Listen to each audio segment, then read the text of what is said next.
Yo, it's your boy Ryan, Northwest Sports Fanatics, back at you with a new video. Today is Sunday, February 11th, 2024, with your boy Ryan and the Northwest Sports Fanatics. Make sure you guys subscribe to the channel.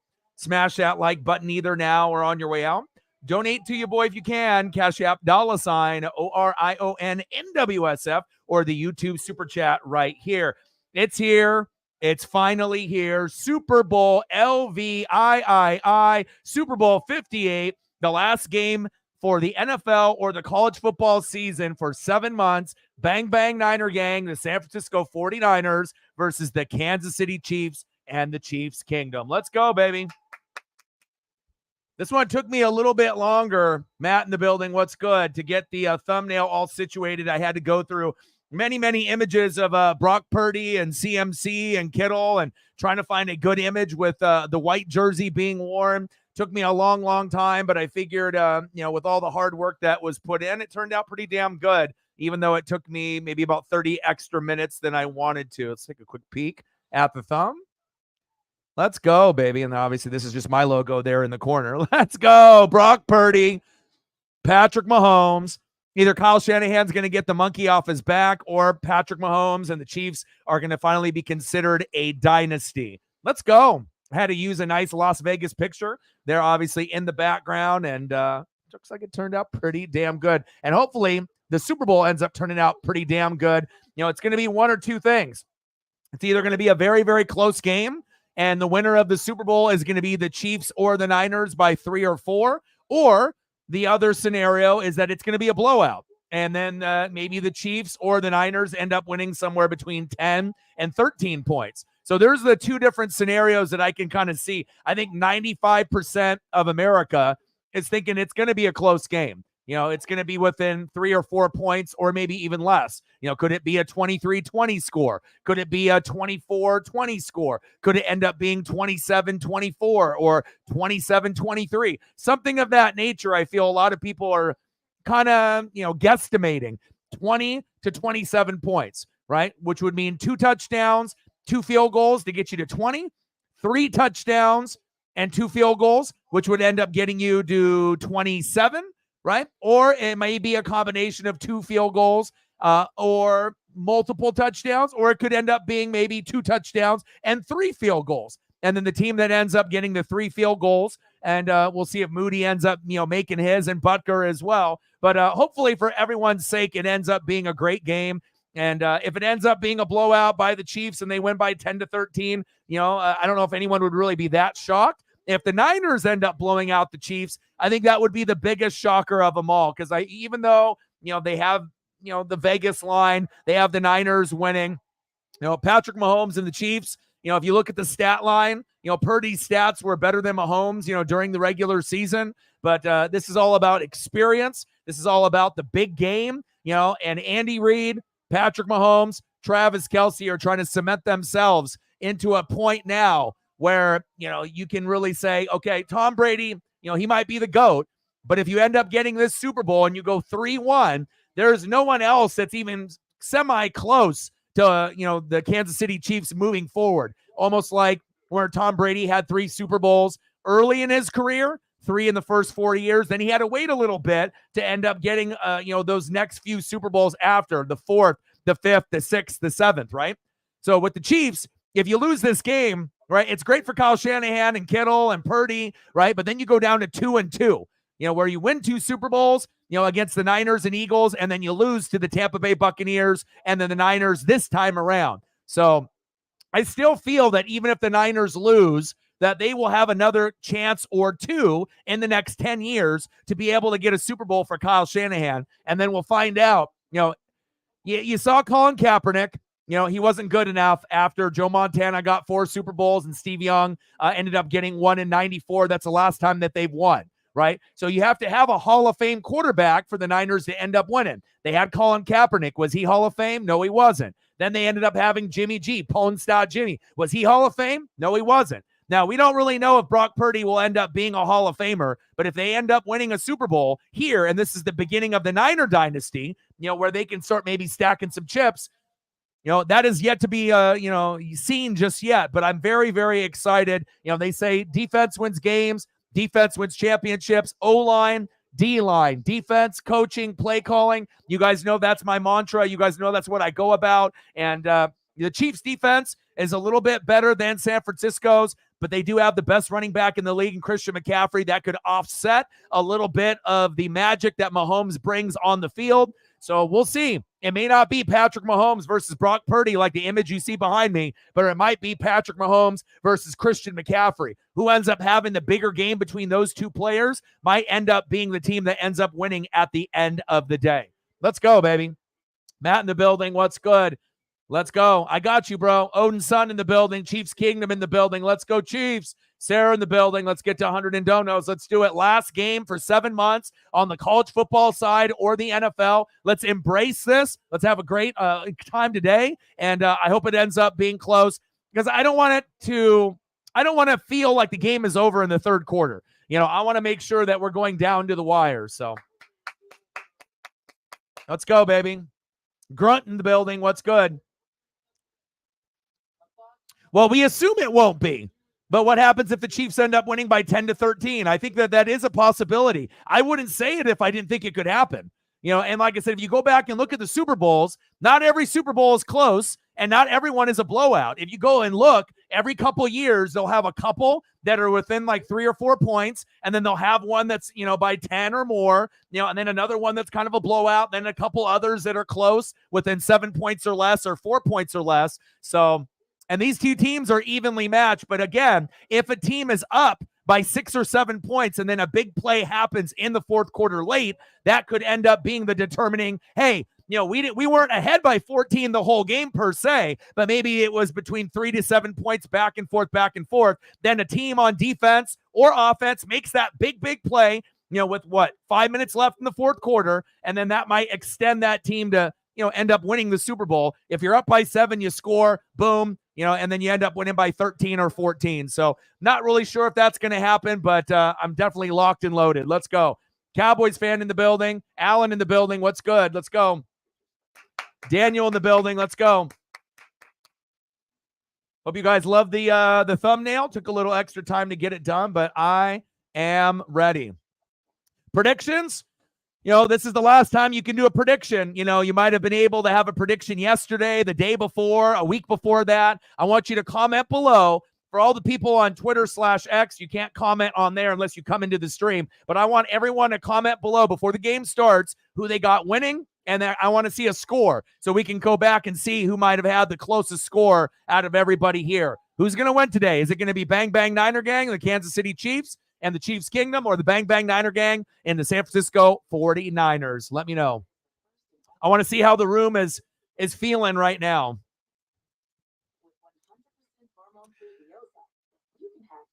Man, you know, like I said, I got 2 theories on how the game is going to go. I got one theory that's like 95% of America, where it's going to end up being, you know, a very close game between 3 and 4 points, you know, kind of like Matt's, you know, 23-29ers. My initial, prediction was going to be 23-20 Chiefs, you know, just because I feel 2 touchdowns, 2 field goals, and then, possibly the team that ends up winning could end up being 2 touchdowns, 3 field goals. And then that would end up getting you your 23 there. So that's one of the kind of ideas that I could see happening. You know, it could end up being like that. The other prediction that I kind of felt, you know, floating around in my brain is that the Chiefs winning big by 10-13. And I don't think that they're that much better than the Niners, but I just think a flow of the game, it ends up going back and forth. And then again, a big play at some point in the third and fourth quarter to extend a lead that team already has by, let's say, the Chiefs are up by 6. You end up getting a big pick 6 or a fumble, or they end up, transitioning themselves up for a very good drive to end up scoring off a turnover. They end up getting it. The clock runs out, and then the Chiefs end up winning by 10-13 points. So, I understand, everyone thinks it's going to be close, but if we go back and look, at the Super Bowl, winners and the history, I want to go over this, with you guys really quickly so that way you guys can know. Let me see if I can pull it up here. Let's see if we can pull it up. Let me see. Where do we have it here? All right, so 31-20, Chiefs over the Niners, and that was by 11. That was in February 2nd, 2020. Tampa Bay 31, Kansas City 9, which you probably will never, ever see anything like that ever again on Kansas City that bad. But again, we had Tom Brady and an amazing defense, and we prevented him from throwing even a touchdown pass, which makes it even more remarkable if Mahomes ends up being, right there with Brady at the end of his career. So shout out to my Tampa Bay Buccaneers for at least doing something right. And then we had the Rams in 2022, 23-20 over the Bengals. So, it might be a blowout. It could end up being a little bit closer than people think. Let's go.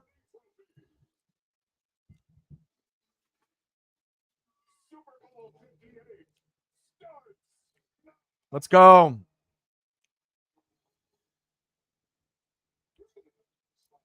Let's go, baby.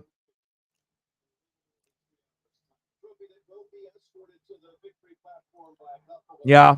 There's going to be a lot of pros, for both teams and their legacies. Kyle Shanahan getting that monkey off his back with Jimmy G and Matt Ryan, being the only coach with his dad to be Super Bowl champions in any, type of sport whatsoever. Big, big, big, big, big, baby. Let's go. So for me, 23-20. Kansas City Chiefs, but I could also see, 33-20 or 33, something, with the Chiefs winning big, but I'm hoping it ends up being close. So my final prediction will be Kansas City Chiefs 23, San Francisco 49ers 20. Let's go.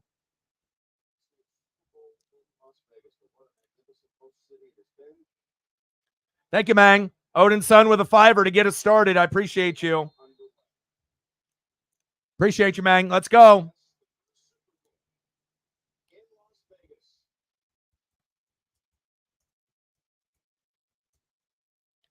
And if you are in a room that doesn't, necessarily have satellite or cable, and you don't want to be so far behind on a streaming site, I actually got news last night that Paramount Plus is actually showing the game.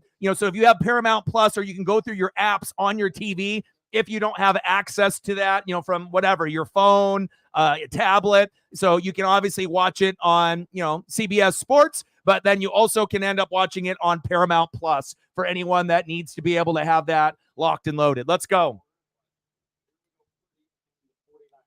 Thank you, Odin. $5 holla for my boy Odin's son.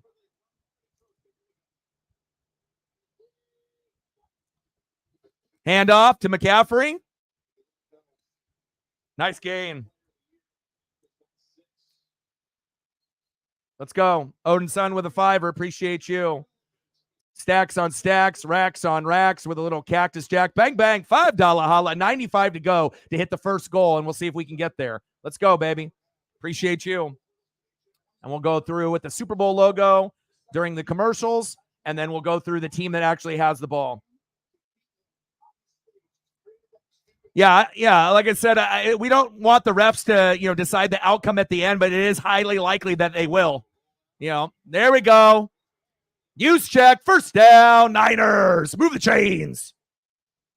There's always going to be some either, pass interference call that should have been called or got called and it shouldn't have been, or it didn't get called. And then the, team ends up getting a first down and then they end up bleeding out the clock and they win. So we'll definitely have to see if there's some kind of non-call or called pass interference that's bullshit at the end of the game in the fourth quarter with 5 minutes to go. And well, hopefully that doesn't determine the game. So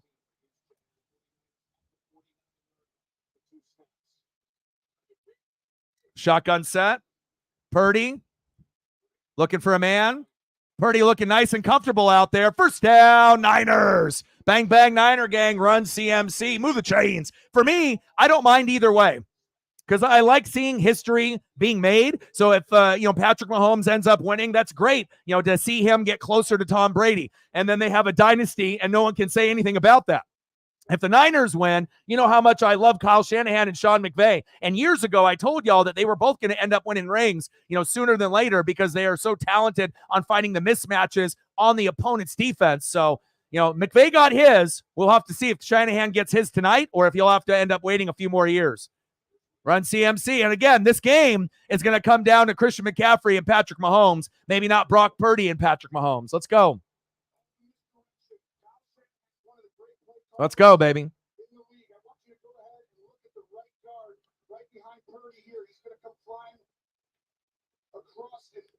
Let me refresh the scoreboard. There we go.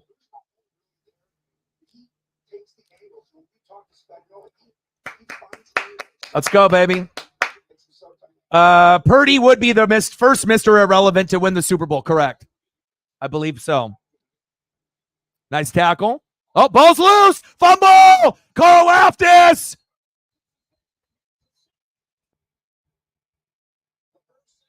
Oh, I think George got it. Wow. There you go. You can't have fumbles. You can't have turnovers. If you're the Niners, you have to play the cleanest game possible. All right, just like when the Eagles ended up beating, the Patriots. What a play by the Kansas City Chiefs. Defense wins games. Defense wins championships. And, even though I love the Niners and I love rooting for them growing up as a kid, but I couldn't claim them as my team because I didn't want to be that bandwagon kid that had 5 Super Bowl championships. I just didn't think that they were going to win for a long, long time. I'm a defensive-oriented kind of guy. And, wow, what a big fucking turnover there. Megan with a $5. Appreciate you. Let's go. Let's go. $5 holla, stacks on stacks, racks on racks with a little cactus jack. Bang, bang. $5 holla. We're at 10. Let's go. Big, big, big turnover. And again, that doesn't surprise me. Like I said, it may surprise some of y'all because Christian McCaffrey and the rest of the running backs don't really fumble often, but this is the Super Bowl. Everything on the line. And again, for a lot of the Vegas lines, having the Niners as a favored team, when I think essentially they really truly feel the Chiefs are going to win, or they're trying to sway people on betting for the Niners so that way they can end up winning money. But again, we'll see how it ends up going. But a big, big turnover. Let's see if the Chiefs can end up getting a touchdown off this drive. Yes, much appreciated. Let's go. All the scouting. 375 players. Niners 27-24, huh? We'll see how it goes. Like I said, it could either be a low-scoring game, 23-20, something of that nature, right? Even though that's not necessarily low scoring. Low scoring is like 13-10, but you know what I mean. Or it could end up being like a 33-23 or 33-20 kind of game where the Chiefs, end up pulling away. Marcos in the building. What's good? No field goals, Marcos? 0 field goals in your prediction? All touchdowns, huh?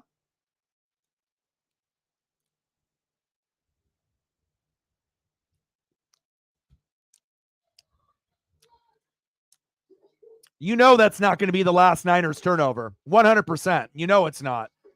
I wouldn't be shocked if the Niners and Chiefs both have, 1 or 2. It's going to be a big, big game. Both defenses are very good. But again, the X factor for me is no Talanoa Hufanga. You got to make sure you have guys on every layer. And, I know you got Ward, but it's not the same with Ward and Talanoa Hufanga. And the same thing goes for the Chiefs. In the secondary, they got L'Jarius Sneed, but who else is going to step up and make big plays? So, all right. Appreciate you, Megan.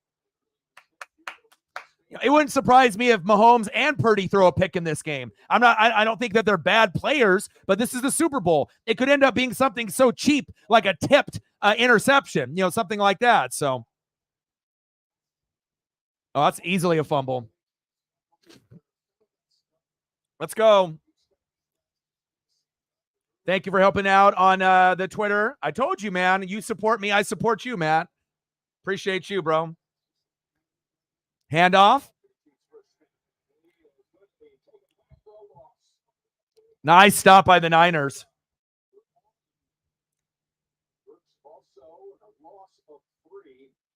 But again, if you are the Kansas City Chiefs and you want to win this game, you can't abandon the run. You have to make sure that you're running the football just as much as the Niners are running with CMC. You can still distribute it, but you want to make sure, you're keeping the defense honest so that way when that big play over the top happens, that the chief receiver or tight end fucking catches it. All right, here we go. Mahomes, screen pass to Kelsey. I like that. Even though that didn't get a lot of yards, get Kelsey the ball in his hand, just to get, the rhythm going. That's all right. Even if it's just a little bubble screen pass for 1 or 2 yards, that's all right. Well, Blake Lively is with her as well. So I would assume that, You'll probably see them at least once per quarter, and then in maybe 1 or 2 quarters, you might see her twice. I wouldn't be shocked. 3rd down and 12.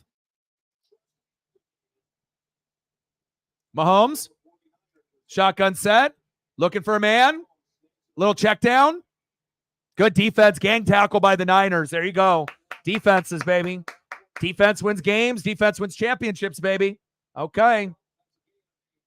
Good defense. Back to the Niners.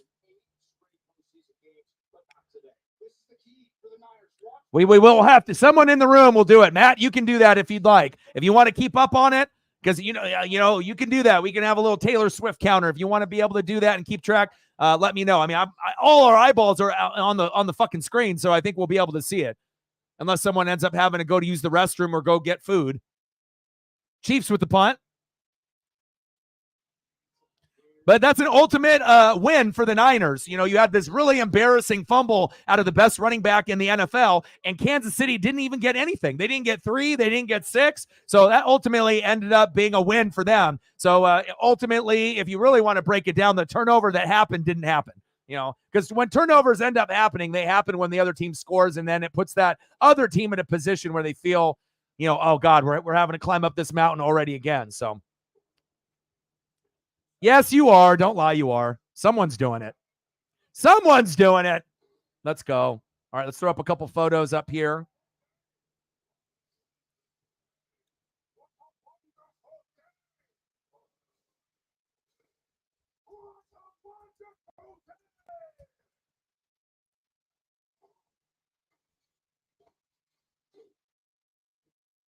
Betting game is for everyone that loves sports betting. Everyone. But Tom Brady. Wait, what? You want too much, Tommy. Let others play. So, I mean, if I'm not Tom Brady, you're in. I'm dog man. Wait, I used to babysit Tom Brady, and he was a little troublemaker. No one likes to snitch. You're in. What if I'm the Tom Brady of spreadsheets? You're in. What if I'm Tim Burton? Hopefully, we end up getting some decent commercials too. Brady.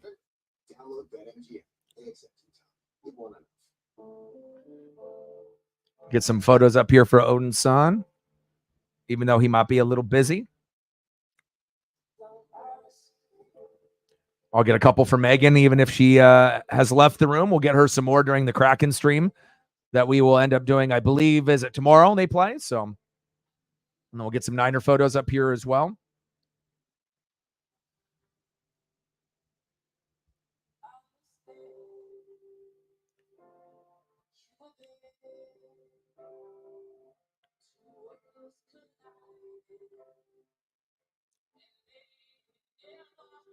Squeeze in a couple Seahawk photos for Megan, even if she has left. New head coach. Can always do that. Squeeze those in real quick. McDonald, baby. Can't wait to see if this really transforms their roster and their team. Appreciate you, Megan. Your boy's working. Let's go. Oldest coach to the youngest coach. Let's go, baby. Thank you, Megan. Thank you, Odin. I appreciate the two of you. We're at 10, 90 to go.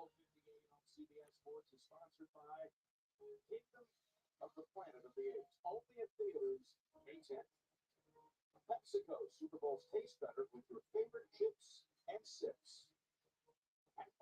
Apartments.com, the place. All right, Purdy. Your turn, baby. Years ago, these two teams in Miami. The Chiefs put up 21 points in the fourth quarter to win Super Bowl 54. Coming up, the State Farm halftime report with JB and all the crew. Intermission with a special performance by Usher Brooks. There's Joe Montana. Let's go, baby. But it will show you, even though Purdy has put up top 10 numbers, you might need to actually have a Hall of Fame quarterback to be able to get over the hump playing that AFC team.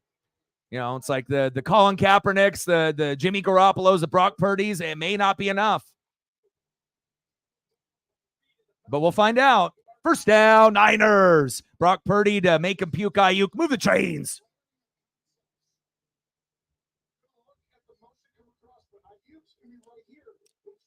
Let's get those likes up, baby. Deadpool 3, I don't know.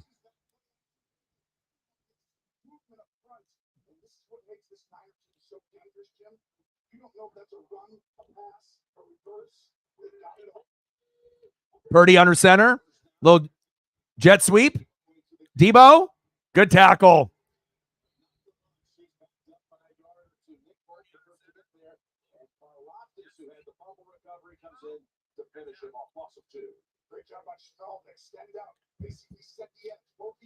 Let's go, baby.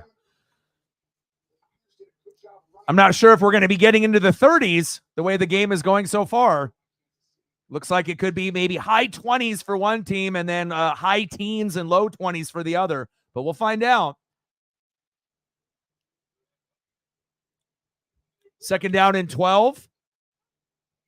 False start on the Niners.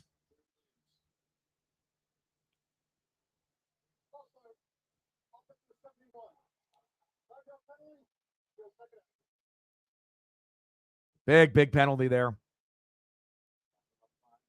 Gosh, I can't believe this is the last game.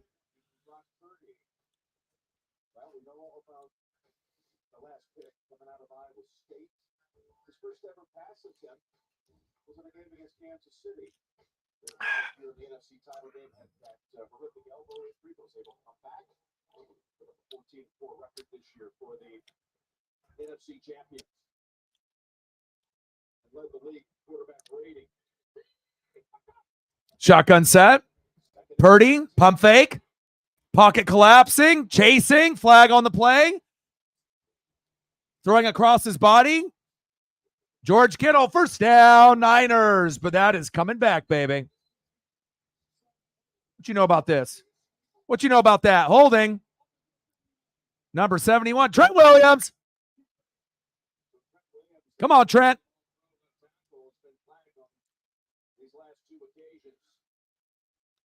It's crazy when they had to get that, that mass out of his, head a few years ago, where Washington staff just thought it was, that's nothing. That's like a mole. You'll be fine. And if he didn't actually get it looked at when he did, he definitely wouldn't be alive right now. It was very, very close. And they were saying it was a very big, baseball, softball size that they had to remove, and they had many, many stitches. So note to self, if you're an NFL player, don't play for Washington. Otherwise, you never know if you'll come out the other end. But at least he ended up getting the right type of people in San Fran and making sure that he ended up getting that proper surgery that saved his life. Shotgun set. Second and long. Little screen. McCaffrey. Short gain.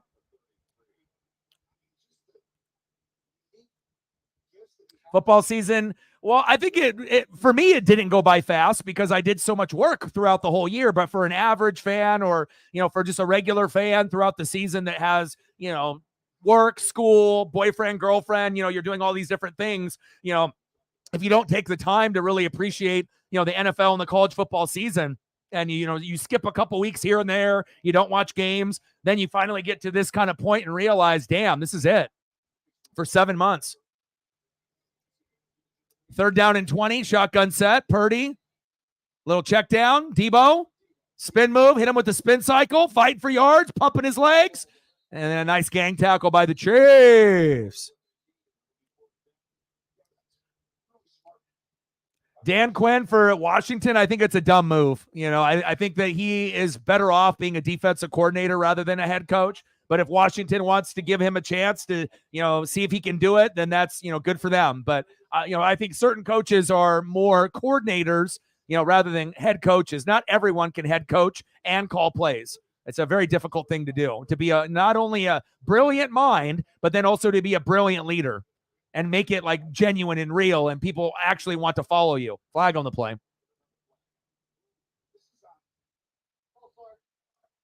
False start again.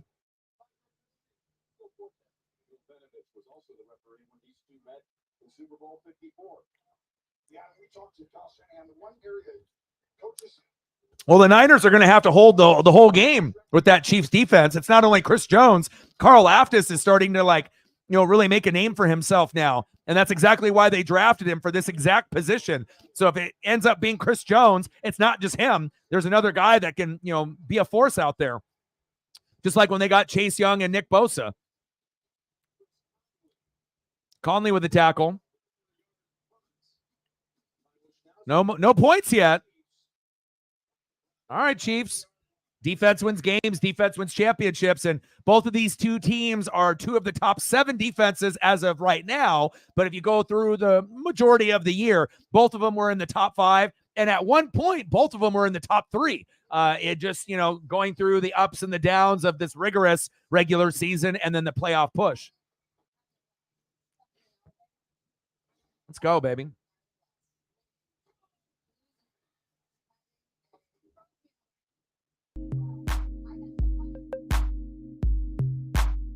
See if Mahomes can get something going on this next drive. It's about time for them to get the ball to Rashee Rice. What you think? Anytime things start to stall a little bit, you don't want to go away from Isaiah Pacheco, but you may want to have a target or two, either on this drive or next drive to see what you can do with Rice. Either take a chance going deep with Rice, or one of those players, or something intermediate just to gain some confidence there.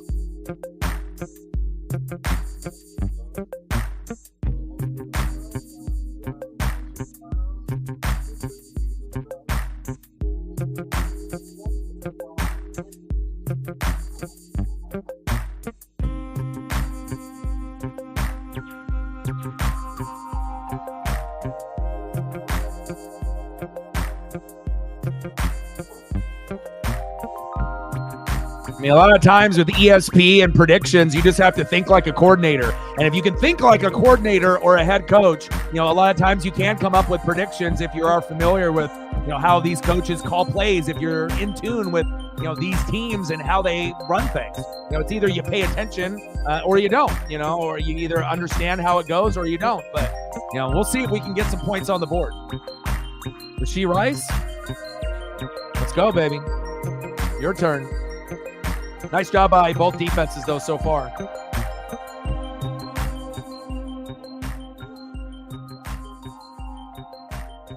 Yeah, I mean, again, and it also depends on, if they're going to be playing man and if they're going to be playing zone, and obviously Brock Purdy loves to throw in the middle of the field. So, it is what it is. If the Chiefs were able to confuse Purdy and go into zone, I'm not saying the whole game, but if they play primarily man, but then they go into zone for like a third of the game, that could end up being the difference. We'll find out, though, if both teams end up, staying in traditional man, or if both teams will sprinkle in a little bit of zone to confuse the quarterbacks. I assume that we'll probably see a little bit of both. But you don't want to have a, paralysis by analysis where you're trying to outthink the other guy and you start getting too cute and then you fuck up and you make a big turnover. So you don't want that either. All right, here we go, baby. All right, Chiefs, your turn. SuperBowl LVIII 58, baby. Let's go. All right, Chiefs, let's go. Shotgun set. Hand off. Pacheco.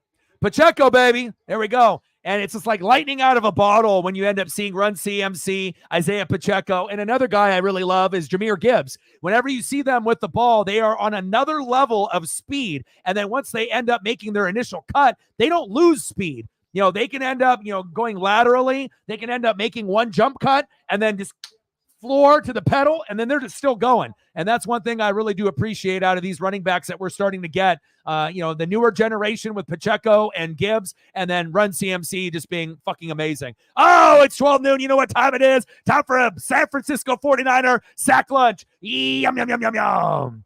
Chase Young and Nick Bosa. Nice job, Chase.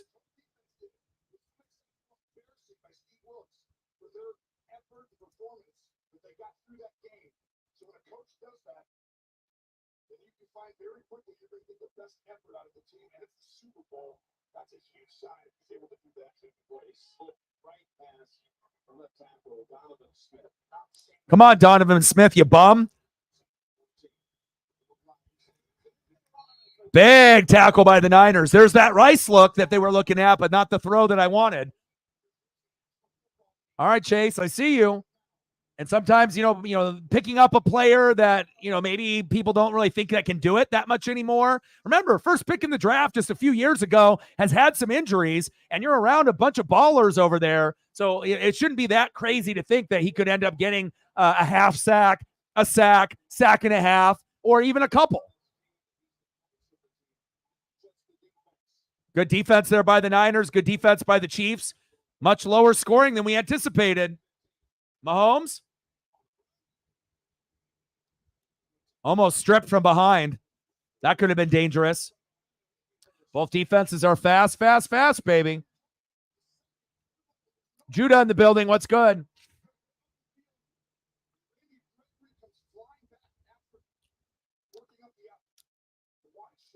Yeah, I heard that too. Remember, O-line, D-line, defense, coaching, play calling. But whatever O-line, plays the best is going to win this game. And I don't know what kind of score we're going to get because we know the offenses can be explosive at times. I mean, I'm not saying that we're going to have a New England Patriot, Los Angeles Rams score, where you get something really, really low scoring or something like 13-10, or something of that nature. But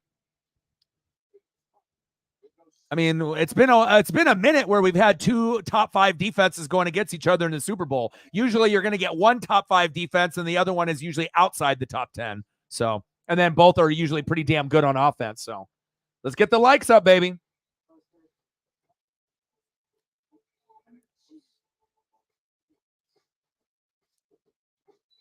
Nice job by Chase Young. I see you.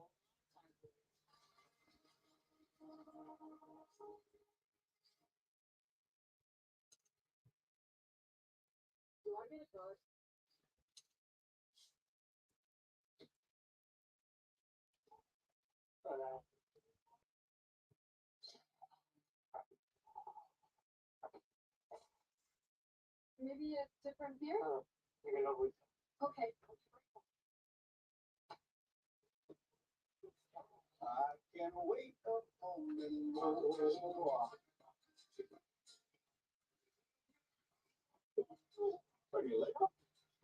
But defenses are definitely making a name for themselves here today. And you know how much I love defense. But again, we also want to be able to have some big plays, as well. We don't want to be sitting at a 13-10, Super Bowl, as far as, even defensive people like me that love defense. I don't like low scoring games that low. If it ends up being a grinded out game and it's back and forth and we end up getting like a 19-17 kind of game, fine, but we want to make sure we're getting as close to 20 points for both teams as possible. And that's only 2 touchdowns and 2 field goals. But the way that this game is going right now, who knows? It could end up being a lot lower unless the proper team makes the proper adjustments in the second half. So whoever ends up losing this Super Bowl, it's going to definitely hurt a little bit more. But again, these are the 2 teams represented in the 2 conferences that we feel that are going to be here every single year, right? We think that the Chiefs are going to be like the New England Patriots. If you had to choose one team that it's going to be in the AFC Championship game every year, you're going to say the Kansas City Chiefs. Maybe not win it every year, but get there. And then the same thing goes for the Niners. I don't think there's another team. We thought maybe the Eagles, and obviously the Cowboys can't be as consistent either. But again, the Eagles looked pretty good last year. They looked pretty good for about 3 months this year, but they imploded, and we know that the Eagles can end up getting back. You would assume at some point, if they can build it the right way, within 5 to 10 years, you would think that the Eagles will have another chance to get back, maybe even sooner than that. But, if you're looking at one team that's run the right way, from the ownership to the GM, to the head coach, to the coordinators, from top to bottom, I would say that these are the 2, premier franchises in each conference where, by default, you're going to see both of these teams in the next 10 years a lot, whether you like it or not. It's just the way that they're built. The 49ers, though, they may need to be able to get someone like Jalen Hurts as their quarterback to be able to get over the top, unless they end up doing it here with Brock Purdy today. Stone cold. It is refreshing to see some defense. I mean, instead of it being like 14-14, like, or just like any other type of Super Bowl, and obviously there's a lot of offensive firepower on the Niners, but again, the Chiefs defense is like top 2, right? And then obviously with the Chiefs, their offense hasn't been as good, but we know when Mahomes has time to Kelsey and Rice and Pacheco, they can match whoever they're playing. So, but it's going to come down to this offensive line, either for the Chiefs or the offensive line for the Niners. I really think that's going to be the deciding factor tonight. Yeah. Well, when you're right, you're right, man. They're a great regular season team, and that's it. Until we end up having Jerry pass or they sell the team and they don't have so much control over the head coach and the other people in the organization, then hopefully one day for your case and for everyone's sake that is a Cowboy fan, that they can finally win a couple playoff games. And, even if they don't get to the Super Bowl, just win a couple and get to the NFC Championship game, and that'll shut a lot of people up. But if they keep continuing to make the same mistakes over and over and over, you can't expect to do the same mistakes and get a different result. Shotgun set, Purdy, hands off, McCaffrey. Nice gang tackle by the Chiefs. Are we going to have a 0-0 game by the end of the first quarter? When's the last time we had 0-0 after the first quarter in the Super Bowl? Seems like it's been a minute.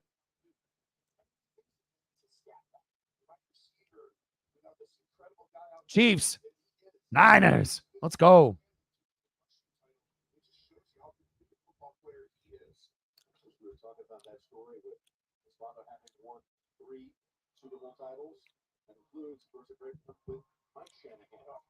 I mean, I don't know if someone wants to look that up and see if they can find that information, but when's the last time we had a 0-0 score in the first quarter?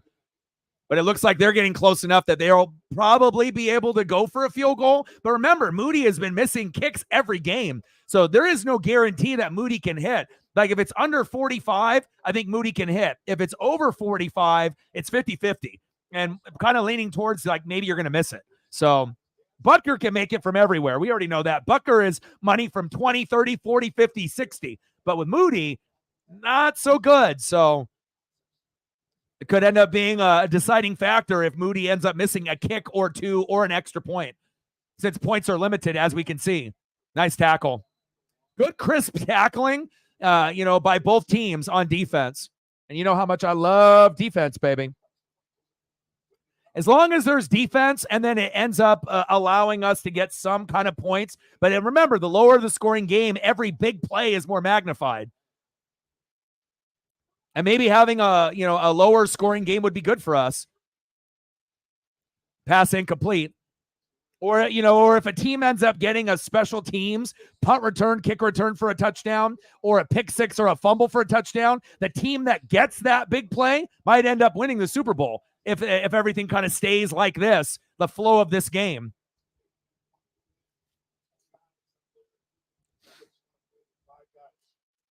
Yeah, no, I don't blame you, man. Every Cowboy fan is the same. Some are a little delusional thinking that this is the year. But again, you have to be able to look at the team, who's the owner, who's the head coach, who are the play callers, and you got to look at, what Dak is. And, he's a great regular season quarterback, but again, that's all he can do. First down, Niners, bang, bang, Niner gang, getting into scoring position. I'm not saying that Dak is terrible. He normally plays like a top 10 quarterback during the regular season, but in the playoffs, he usually, plays like a bottom 10 quarterback, and that's not going to be good enough for them. But also, sometimes he plays really good, and it's not even his fault. It's like play calling, coaching, time management, or the defense giving up too many points. So it's not always Dak's fault. I mean, like I said, if I had to put the blame on someone, I put the blame on Jerry Jones. That's who I put the blame on. Man in motion, use check. Purdy, good pocket. Oh, big hit. First down, Niners. The Niners are starting to gain a little bit of momentum there.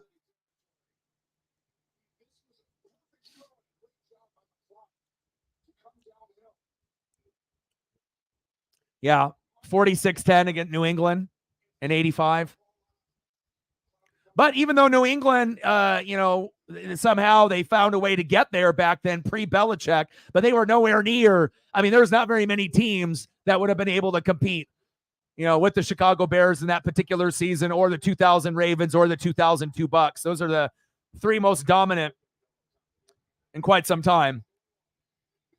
Pass incomplete.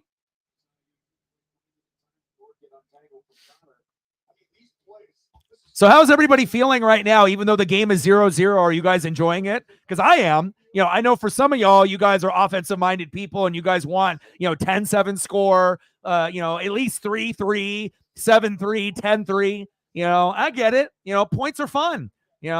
No one wants to watch a game that's going to end up being 9-6, but we can still have a good game, and it might end up being 2017, and it might open up in the second half. So, and again, every bigger play that happens is going to be more magnified if you have a 0-0 score. Nice tackle.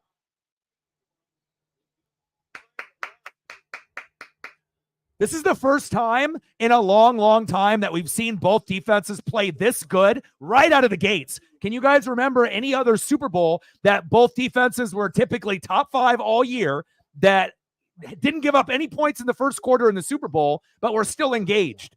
And it's like they're making the offenses look shitty, like they're not good. But we know that Kansas City's offense, once they start rolling, even though they were a top 15 offense this year, not a top 5, but they can still get it done.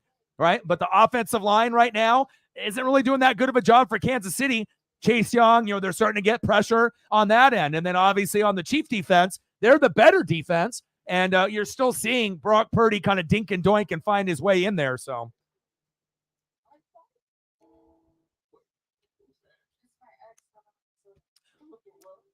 Yeah. Well, it's going to be holding on almost every single play. I think we're going to, come to that, realization that there's going to be holding and multiple holds on the offensive line for both teams. So.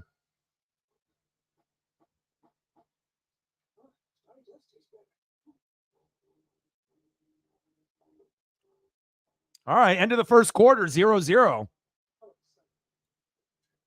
right, Brock. Nothing there. 3rd down and 14. On the Kansas City 37, so a big third down coming up.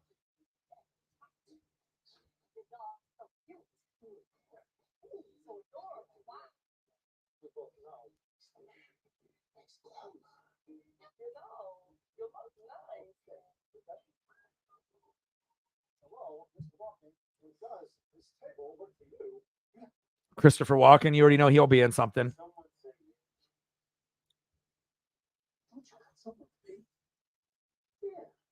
All right, baby. Happy Super Bowl Sunday. 0-0 at the end of the first quarter, a defensive battle. I want to say that I'm really surprised, but, when you got defenses with Nick Bosa, Chase Young, the only thing I was really concerned about was no Talanoa Hufanga, but at this point, it's not really hurting them because both teams aren't really able to get the ball that far downfield. A lot of the throws were Purdy or intermediate, short routes. So, until we start to see what quarterback will take a chance and go deep, against the other team, then we'll be able to see if they can take advantage of the corners and secondary, because I do feel that the secondaries for both teams are kind of a weak spot.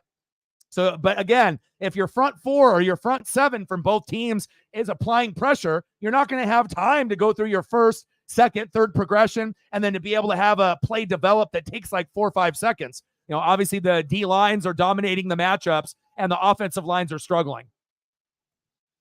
But with that being said, a great game so far. We're knotted up at 0. We're at 10, 90 to go. Let's go, baby.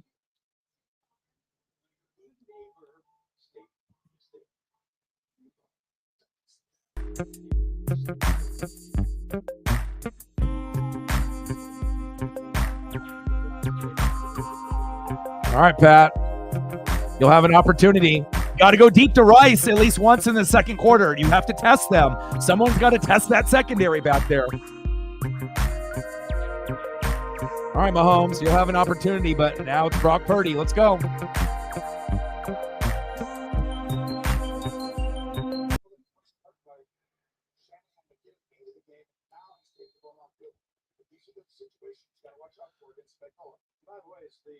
All right, second quarter, baby. Niners starting to gain a little bit of Uncle Mo and momentum. Chiefs need a big stop. 3rd down and 14. You get a stop, you don't even have to worry about the field goal. Shotgun set, pressure. Purdy going deep.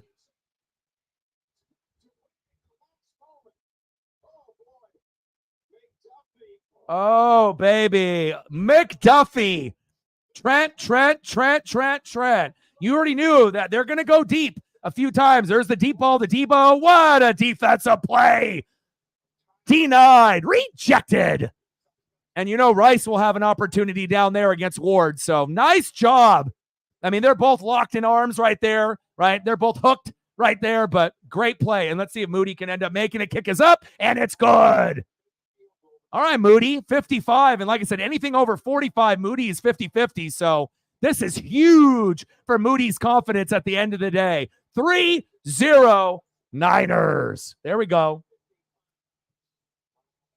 Huge, huge, huge for a guy that's been missing every week. All right, Jake Moody.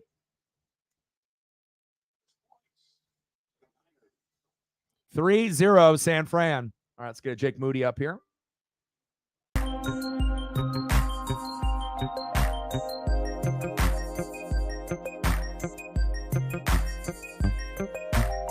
All right, baby. I see you.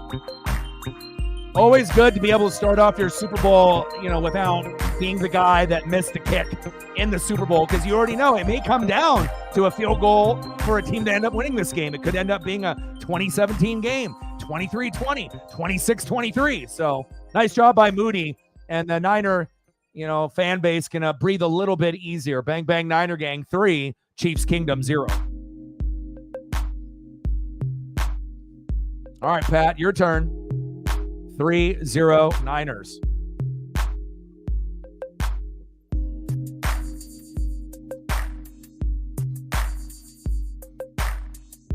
For the 55 yards.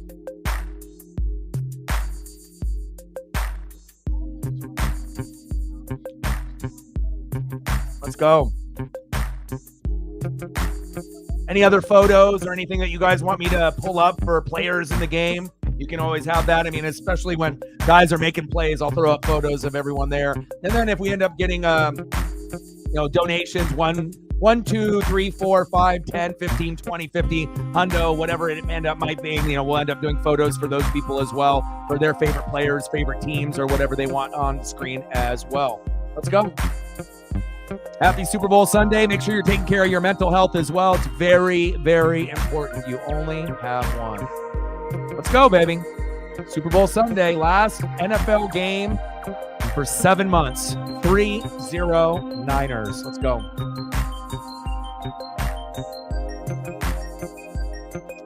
No Swift just yet.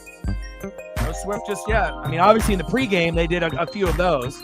So, with her and Blake Lively, so.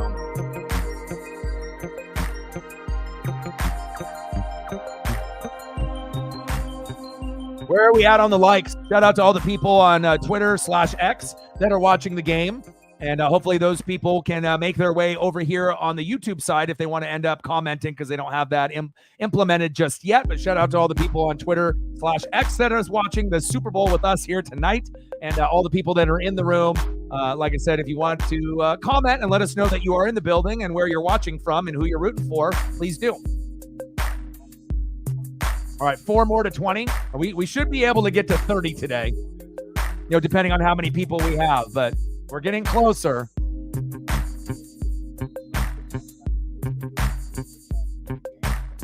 Yeah. But again, if you're a NASCAR fan, an NHL fan, or if you're if you're an NHL fan, an MLB fan, or a NASCAR fan, this season ending doesn't hurt as much because, we're not average here. We're fanatics. So pretty much it's 24/7, 365. We're watching something: basketball, baseball, football, hockey, wrestling, AEW, WWE related the whole year. So, just because football ends doesn't mean that sports ends for us here. We do this all year round.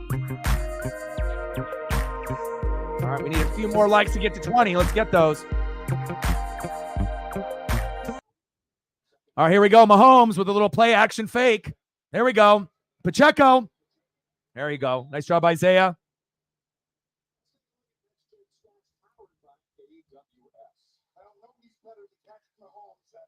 And don't abandon the run, Chiefs.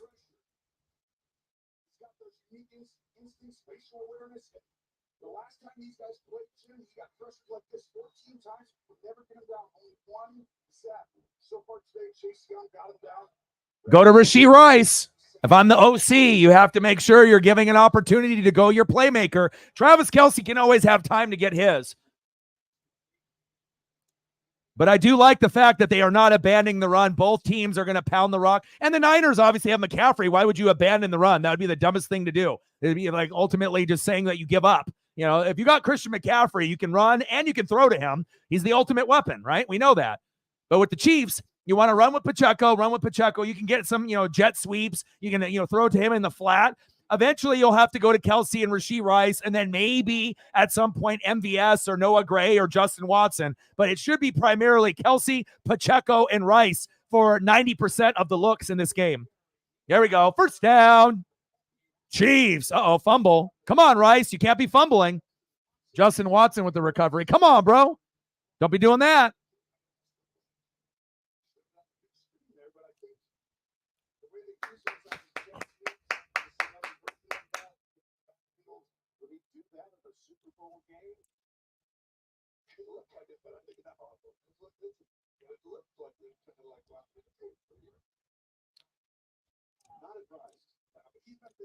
But do your boy a solid and smash that like button. Again, it's the simplest thing you can do to help us with analytics and metrics. It'd really be greatly appreciated. Mahomes going deep.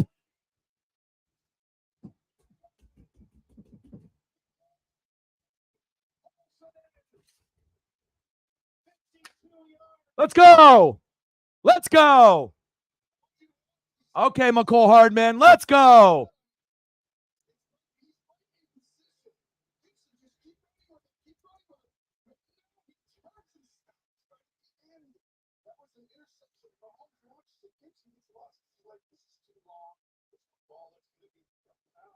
Wow.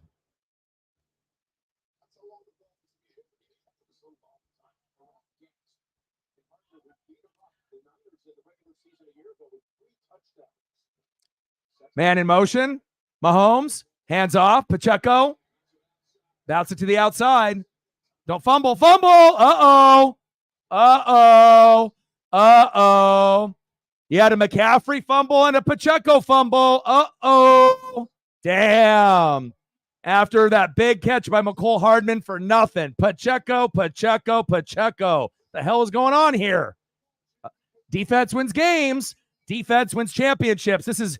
And again, people were assuming that we were going to get a Mahomes pick and we were going to get a Purdy pick. I don't think a lot of people expected fumbles from McCaffrey and Pacheco, but here we are. Wow. Huge play by the Niners. What a wasted play. But again, this is going to come down to defense. And, we're not going to get into the 30s or the 40s. This is going to be, looks like relatively low scoring. Tough. Pacheco. My goodness. That is tough. Great defense by the Niners. Great defense by the Chiefs.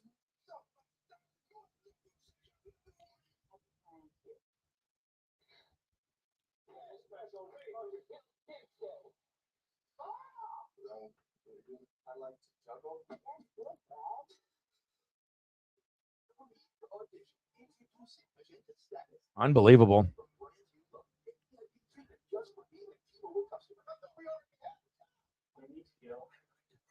Yeah, and again, like I said, they have it on CBS and then, DirecTV, Dish, all your different cable companies. Obviously, they have the streaming sites. And then if you don't want to go through that particular streaming site, trying to find something a little bit better, if you have Paramount Plus through your TV, for example, like if you don't have cable or satellite for whatever reason, or if you're somewhere that they're not paying for that, you can actually pull up Paramount Plus. I'm not sure if Paramount Plus has an app that on your phone, but I do know on most smart TVs, it does include an option if you subscribe to it. And, and usually that'll be through like an Amazon Prime subscription where they'll throw that on Paramount Plus, and then you can end up watching it on the Paramount Plus on your TV.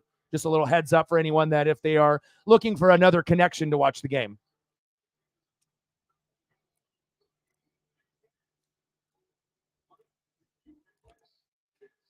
Yeah, it's always going to be like that. Regardless if it's CBS, NBC, Fox, if it ends up being through NFL Network, if it ends up being through Prime, whatever, you're typically, it's kind of like a streaming. You're going to typically have a little bit of a delay for whatever reason, just like even with WWE on Peacock. Like if you watch it on the TV, it's slightly slower than you watch it on the computer for whatever reason. But again, it's usually not that much off.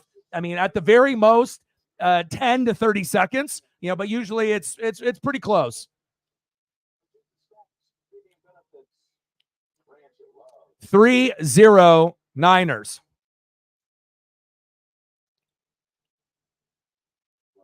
But I don't got a cable box in here. So, I got Comcast in the living room, but I don't got anything in here. So Paramount Plus, to be 10 seconds behind, fuck it. It's better than me watching it on a streaming site on the computer. So that way, at least I get it, on the TV and I can blow out the speakers on here. 75. Purdy under center. Little bootleg to the left. Pump fake. Nice. First down, Niners.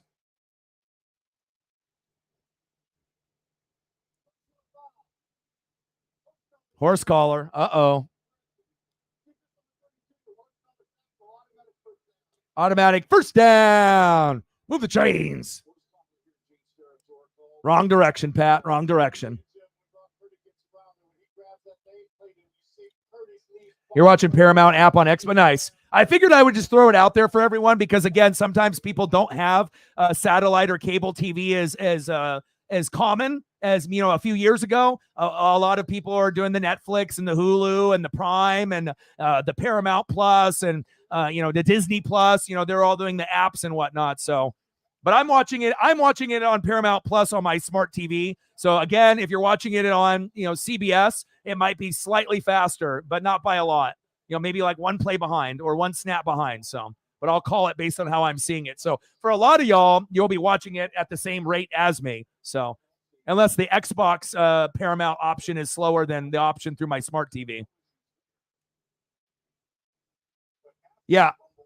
Yeah. Well, free trial, or if you subscribe to Prime, it gives you like 3 or other things like HBO, Showtime, these other things like included. So I'm always going to look out for you guys. Yeah, Kelsey did get heated there. He said Nickelodeon. Purdy, good tackle. You're not getting a whole lot out of the running backs with the holes, O-line and D-line. It's a fucking tough battle out there. Raw moving to Netflix. Yep. I don't have Netflix right now, but we will start doing Monday Night Raw live streams together. Maybe not during the NFL season unless the NFL Monday Night Football matchup is shitty, right? But if it ends up being shitty, then that gives us another opportunity to do Monday Night Raw instead if we want to and watch both. So.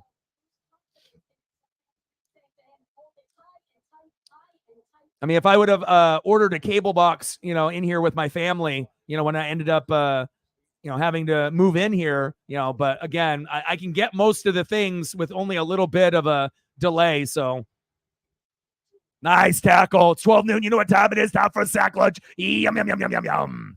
Carl laughed. It's George of the Jungle, baby.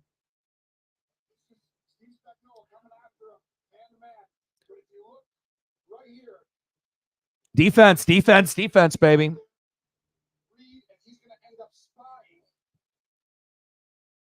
I like George a lot.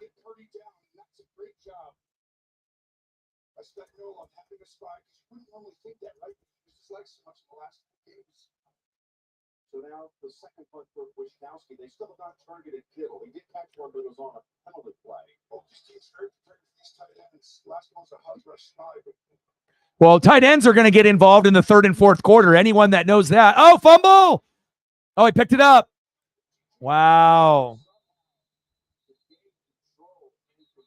Good defense by George. Don't fumble that, James.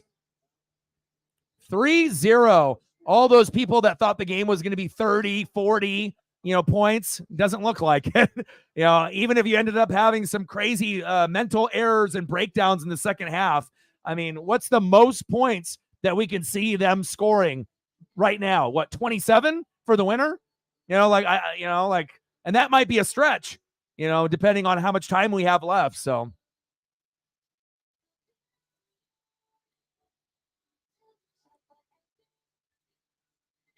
Which app would you say has the best shows, movies, Cowboy? I watch Deadwood. I'm watching Deadwood right now. And, anything, it all kind of depends on my mood, on what I'm looking for. But I would say probably Prime.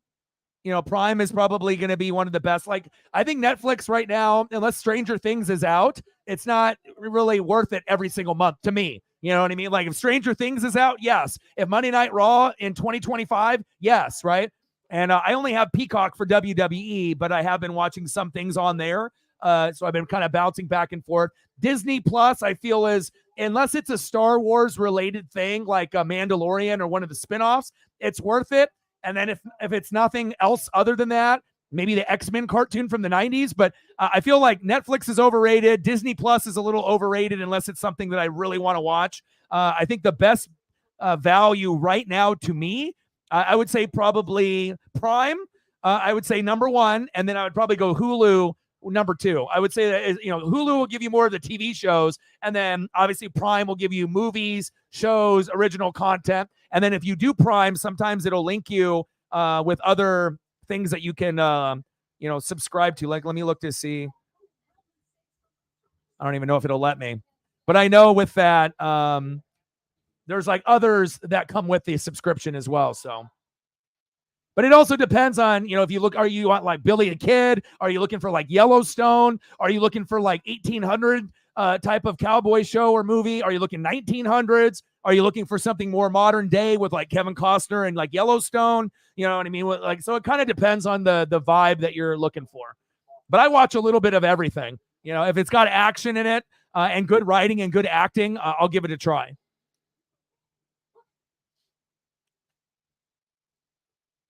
Yes, and then that'll be the next one that I watch because you recommended it. The Lawman Bass Reeves. I'll watch that next. I still have like 2 more seasons of Deadwood that I got to go through though. Yeah, Andor. I like all the spinoffs and the Star Wars stuff. Anything Marvel, DC, Star Wars, I love, love, love. I mean, I've been a toy collector since '85, so you can already imagine what I have. But also it's, being able to come up with those things that I truly do enjoy watching. So. Uh-oh. Dre Greenlaw, what happened? Greenlaw, what happened? Dre Greenlaw tore his Achilles? Trying to run onto the field? Damn, if they don't got Dre Greenlaw in the second half, this could be the opening the Chiefs need if Greenlaw can't get back out there.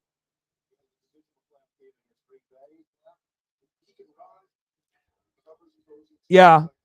I guess it just depends on if you have cable and satellite, or if you just have apps and whatnot. So, I mean, at one point or another, I may, try to get another cable box in here, so that way, I can try to be as live as possible on any event that I do. But again, depending on how much that costs each month, and then also, depending on, how much of a difference is it really being like 10 seconds behind. It sucks sometimes when you're, at that point, but, it's not the end of the world. Hi, Paisley.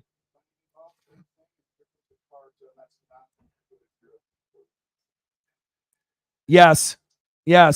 I like the Flash movie. I ended up watching that about a month ago. So I actually really enjoyed the Flash movie. I thought they did a great job picking the actor for that, because I obviously watched the Flash TV show on CW. Mahomes, pump fake, spin move, throw it away. There you go. 2-hand pass out of bounds. Yeah, I look like an Achilles. Yep. Good thing they have at least Chase Young, to fill a little bit of the void. Oh, intentional grounding. It happens. And a lot of times when Achilles pop, like in basketball with Kobe and football players, it happens when there's no one around them. Like literally they're just like running down the field by themselves. There's no one near them, 5-10 yards away. They just run awkwardly. You see it pop and then it's just over. Yeah, I assume it was probably already a little tender when it happened. And a lot of times people don't tell you that either. That, yeah, my shit was really sore or it hurt or it's damaged a little bit. And then, you exert yourself. And then there's other times when you're perfectly healthy and you just put too much pressure on that ligament and then it just rolls up and then you're just done.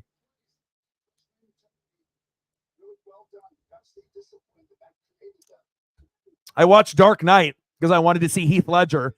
There's all kinds of enemies and villains, but I don't think I've seen one better than Heath Ledger in the Batman. out of all the different Batmans that have come out, and I've watched pretty much almost all of them. But I think The Dark Knight and The Dark Knight Rises, as far as like some of the newer Batmans compared to some of the OG classics from, back when I was a little kid, I think I like those two the most. Shotgun set. Hand off. Short gain.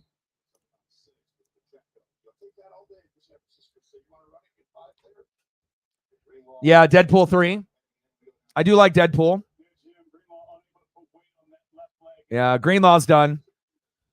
And that's a big player for them. That's not just some like scrub out there. He is kind of considered a dirty player at times. He does sideline to sideline stuff, emotional leader, but again, he is a big piece with him and Fred Warner. And we had him as one of the X factors in the game. So Mahomes, get rid of it. Wow, that defense for the Niners. The Chiefs O-line is not playing good today. I thought the Chiefs O-line would play a little bit better, but the D-lines for the Chiefs and the D-lines for the Niners are dominating this game. Normally, it's only one unit that dominates. This is the first time that we've seen both D-lines dominate the game. I have not seen this in a Super Bowl in a long time.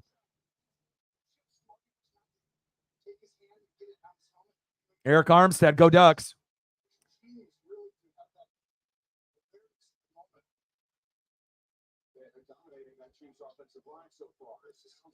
I like all of them. There's not one that I don't like. I've watched every single one of them. Every single one that comes out, I'm going to watch it, and I love that stuff. But I don't have a Disney Plus subscription right now, but I try to, watch everything when it comes out when I can. Yeah, and I usually just binge them. I'll start one and then I'll just binge it, and I'll watch all, 10, 12 episodes or whatever it may be. So 7:49 left in the second quarter, 3-0 Niners.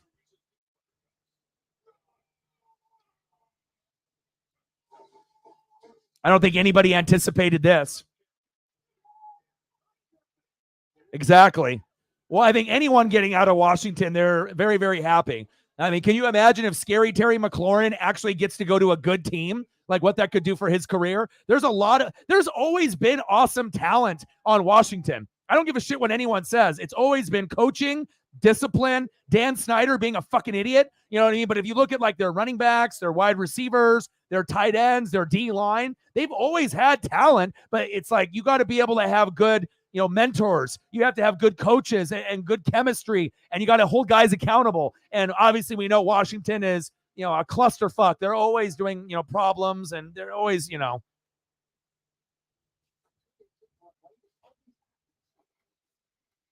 Paisley came in here.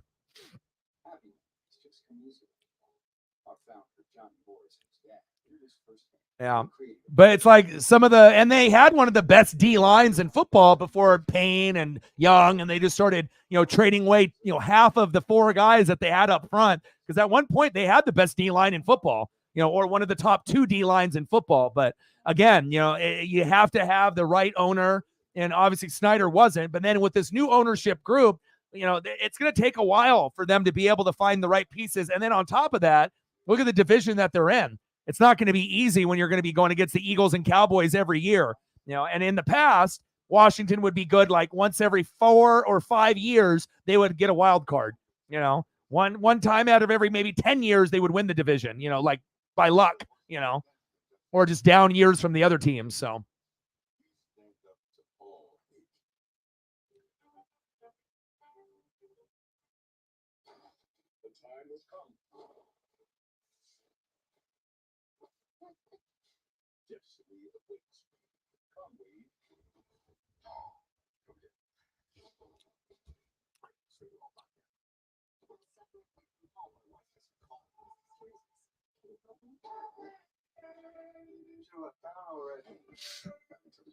Let's get those likes up, baby. Oh, yeah. RG, he had that rookie season and whatnot, but, again, gimmick quarterbacks only are going to last so long. Let's get those likes up, and hopefully we can get some goats to come through and show some love. Shout out to all the people watching on Twitter/X. Shout out to all the people watching in the room. Love you guys, and I appreciate you guys. What a long, enjoyable season it has been. And this is the last game that we have for 7 months. Not exactly the way that anyone thought this game was going to go down, but it's still entertaining to say the least. Shotgun set. Purdy steps up. What happened to my hands? That throw was a little low for Debo. Debo, my grandmama gave me that chain.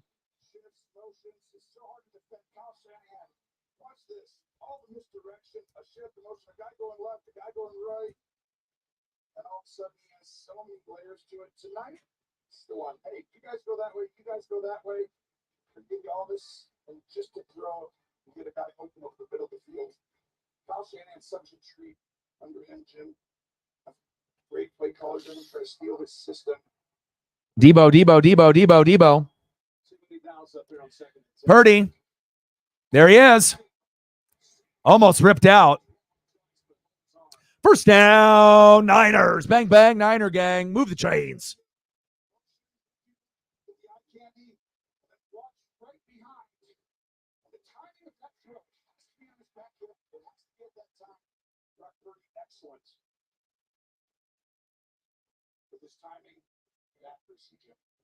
All right, Purdy, I see you.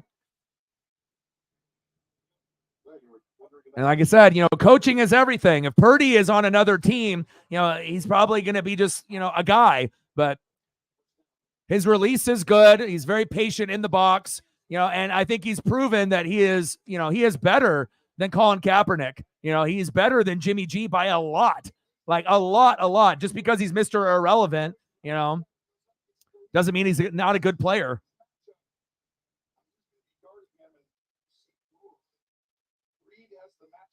Good thing his foot got released out of the turf right there. That could have been bad with his leg being bent backwards there.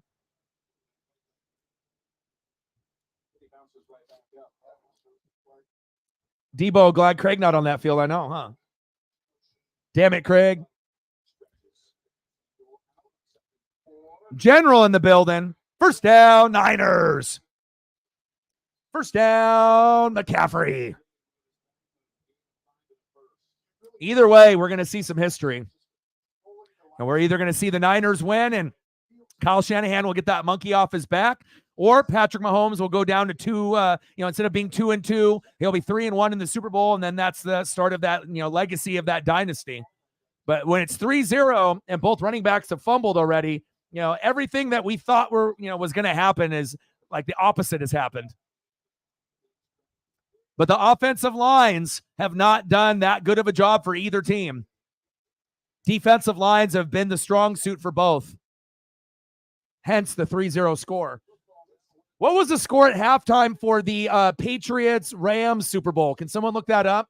What was the halftime score of that Super Bowl? That really, really low one that we had where Brady got that throw to Gronk late, and then they ended up getting that touchdown, and they ended up winning.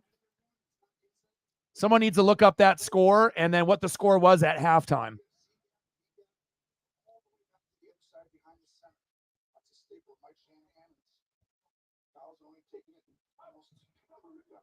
Big worm with the big perm. Purdy, halfback toss, use check, up front blocking. Good tackle.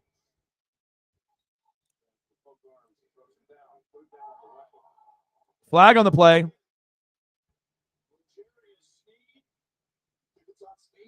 Uh-oh. What? Snead and Ayuk talking shit.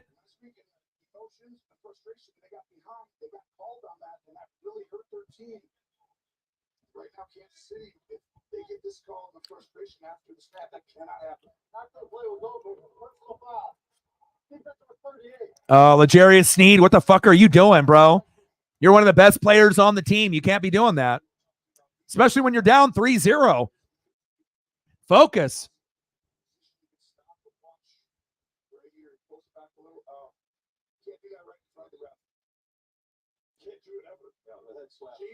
The head slap right to Ayuk. What an idiot. What an idiot. Why would you do that? Like, if you're going to do that, you do that in the pile. Not like when you're both standing up and the ref is just looking at you. Idiot.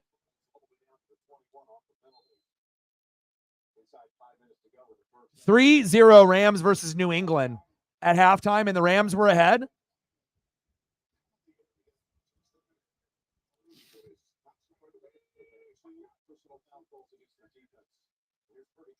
Good defense there. There we go, Legarius. This is all out pressure. You got to get the ball out. They rush one more guy, then you have to block. Nick Bolton, watch the edge right here. He's pretending to look. Whenever they look that way, Jim, like, I'm over here. I'm not coming. Yes, you are. No one stands like that. He tries to hide. Got a pretty good hit on Purdy. Yeah, that's right. You can see that coming. Get to a screen, get to a different play, right? Can't fuck up and make those mistakes, baby. Second down and 10. Little screen. Uh-oh, trick play. He gets plopped. Oh, back to McCaffrey. Touchdown, Niners. Wow. Kyle Shanahan in his bag. Wow. Wow. Trick play.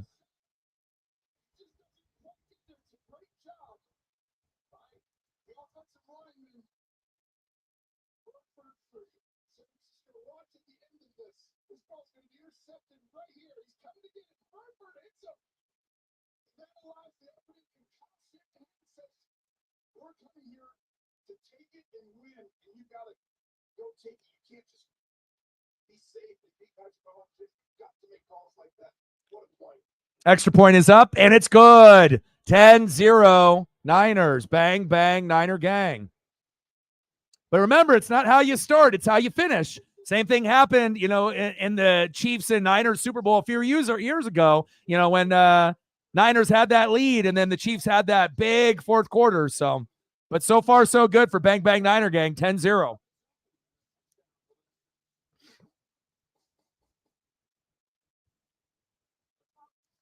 Yeah, 13-3. We're going to get more than 13-3 in this game.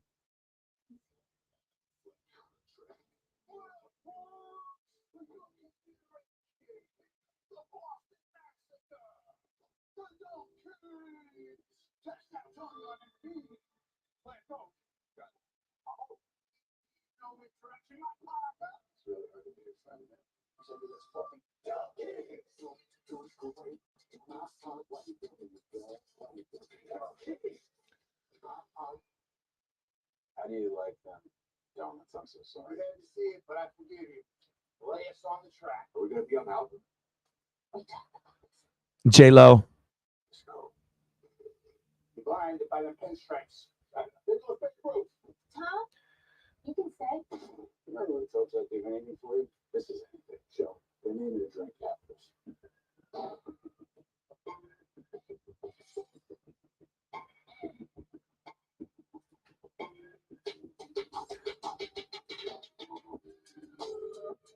Nice electric trick play there for the Bang Bang Niner gang.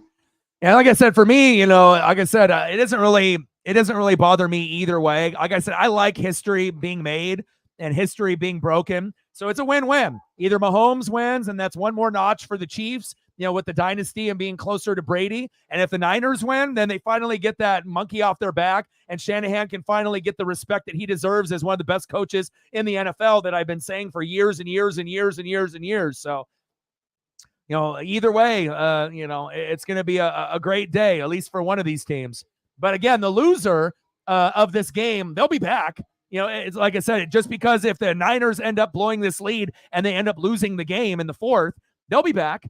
They may have to get a better quarterback than Purdy at some point, but they'll be back. And then again, and if the Chiefs, end up getting the dub, I think it's kind of what people expect. But again, adjustments have to be made. And again, offensive line has to be able to be the difference. And the offensive line against the Eagles played a hell of a lot better than the offensive line that is playing against the Niners today. That is the big, big difference for me. Both D lines are playing great. And obviously, Purdy has a lot more time in the pocket than Mahomes. And obviously, you can't have guys like Kelsey and these guys getting frustrated out there. They know what it takes to be able to come back when they get down. But again, you have to get pressure on Purdy. You have to be able to, limit the big plays. Purdy can't just dink and doink. And if you let him dink and doink, you're going to lose.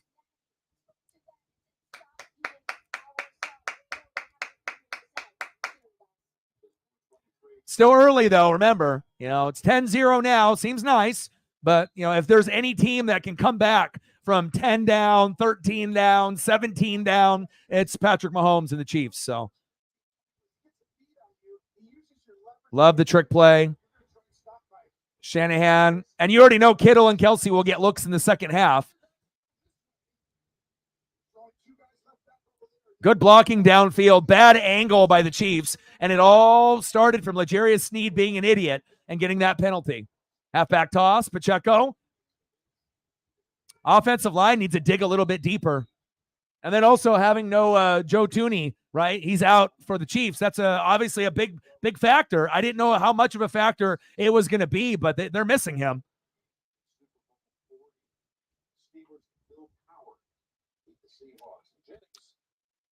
Was a quarterback in high school back in Murfreesboro, Tennessee, at Blackman High School, and went on to State University. Both fumbles are big. McCaffrey fumbling and Pacheco fumbling. But again, when McCaffrey fumbled, they didn't get any points off of it. So there we go. First down, Chiefs. So now if you're the Chiefs right here, you don't even need a touchdown. You just need to get 3. Just get into field goal range for Butker. 10-3 at halftime. That'll be fine.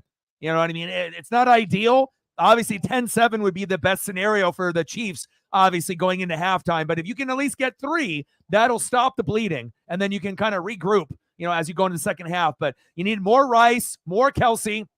Keep pounding the rock with Pacheco. But again, offensive line for the Chiefs has not played well. Donovan Smith is just getting fucking manhandled on that line. Every time I see a snap, he's falling backwards. Not a good look. I mean, he was on Tampa, and he ended up doing some things for us to help us win, but he's an older guy. Sometimes Donovan Smith plays good, sometimes he doesn't. So the younger bodies on that San Fran line, whether it be Chase or Bosa or Randy Gregory, Niner defense is that D-line, big advantage right now.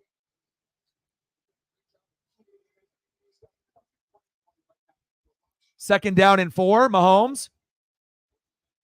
Clyde Edwards-Helaire running where? Nowhere. Fred Warner and Nick Bosa with the tackle. Fred Warner, he's unbelievable. You watch him. He's going to come in your screens right up top. Go ahead and run that. He's going to come flying in right there and disrupt and throw him right back into the dominant line of scrimmage. Yeah, line of scrimmage is where the game is going to be won. It's where the game is won in every football game. O-line, D-line, defense, coaching, play calling. Right now, San Francisco is checking off all the boxes. But that doesn't mean the Niners are going to win this game. Chiefs could still come back. It's not over yet. But definitely a level of concern. You have to get some kind of points. Make sure you're taking care of your mental health. You only got one, baby.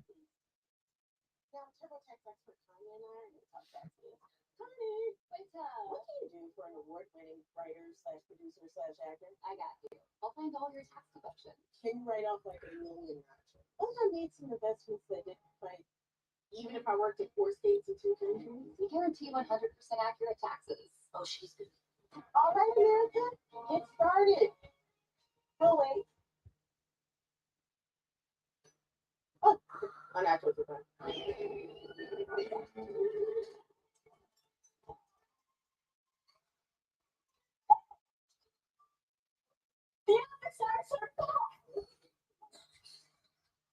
Sheriff, I got this.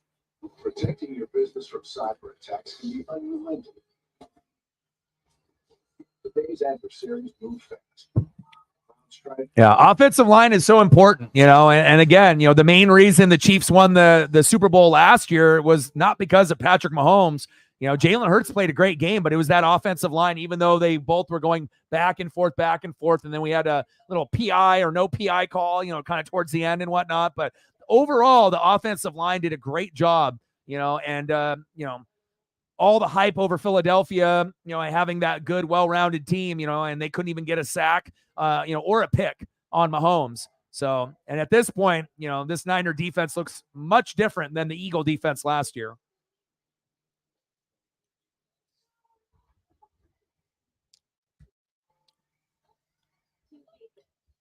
All right, we got 2 minutes left. Hopefully we get some kind of points. We want it to be close. But for anyone that has predictions that are in the 30s and the 40s, it looks like you might have lost. But if you ended up having somewhere into the high to mid or low 20s, for at least one team, and we'll see where the Chiefs end up being at. But the Chiefs are one of the best teams, to be able to make adjustments in the second half. But again, if you're not able to win the line of scrimmage, you're not going to win this game. Sun is setting out west at Super Bowl 58 on CBS Sports. Sponsored by Tibu. Download the Tibu app. Shop like a billionaire. At 5 Michelob Ultra, we remind you to enjoy. Let's go, baby. 10-0 Niners. Well, Usher's coming up to take the stage for an epic performance. The Apple Music Super Bowl 58 halftime show right here on CBS streaming on Paramount Plus. This is not foreign territory for the Chiefs. The 2 Super Bowls they've won. Let's go. All right, Pat. If you don't want to go 2-2 in Super Bowls, at some point you're going to have to run with your legs if the offensive line isn't going to help you out. Because like I said, you got Pacheco, you got Kelsey, right? You got Rice, but you haven't been able to get any rhythm with Kelsey, and you got to get Kelsey the football. Whenever things go a little slow, right, you got to go to your best player. Especially if Kelsey's like 23 for 27 in the playoffs, you have to go to him. But again, him blowing up on the sideline isn't going to help them, get this dub. They have to be able to find, a good way to be able to extend plays here, whether that is bootleg to the right, bootleg to the left. But obviously, what you're doing right now ain't working. And the offensive line is not doing a very good job. Mahomes. There we go. First down, Chiefs. And hell, you might have to go to Noah Gray or Justin Watson. There we go.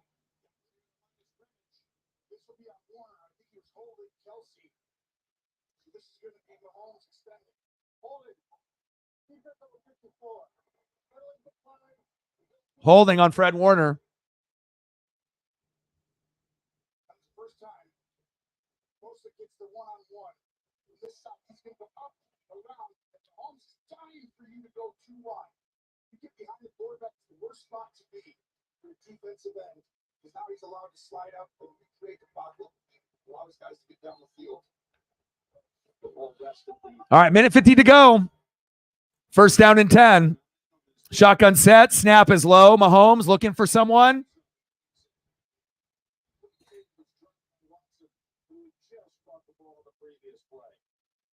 This first team has been menaced all year long by drop passes, most in the league. This ball is behind Watson. It was a bad throw. What happened to my hands? Damn it. Come on, Pat.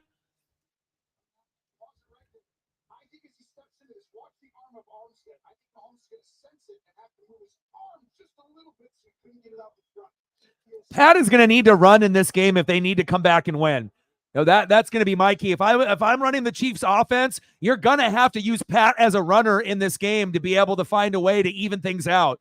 Yeah, you can go to Pacheco and he's your speed guy, but as far as the other receivers and tight ends, there's no one that's really hot right now. So if you need to extend plays running play action bootleg to the left or right, or just a design bootleg or RPO, run the football with your legs. I know it's not ideal, but if you don't end up running for over 40 yards in this game, 40 to 60, you may not be able to come back. Only one target and one reception at the very beginning of the game for Travis Kelce. They're going to go to Kittle and Kelce in the third and fourth quarter. It's a given. There we go. First down, Chiefs. And even if it's just dinking and doinking, right? Dinking and doinking, a little bit here, a little bit there, instead of going for the jugular and the big play. Because at this point, if Mahomes goes deep, it'll probably get picked, right? But if you can just dink and doink and at least get 3, you'll be all right. There we go. Nice throw to Mahomes to Rice. Mahomes. Rice again. Yeah, baby. Let's go. Let's go. Let's go.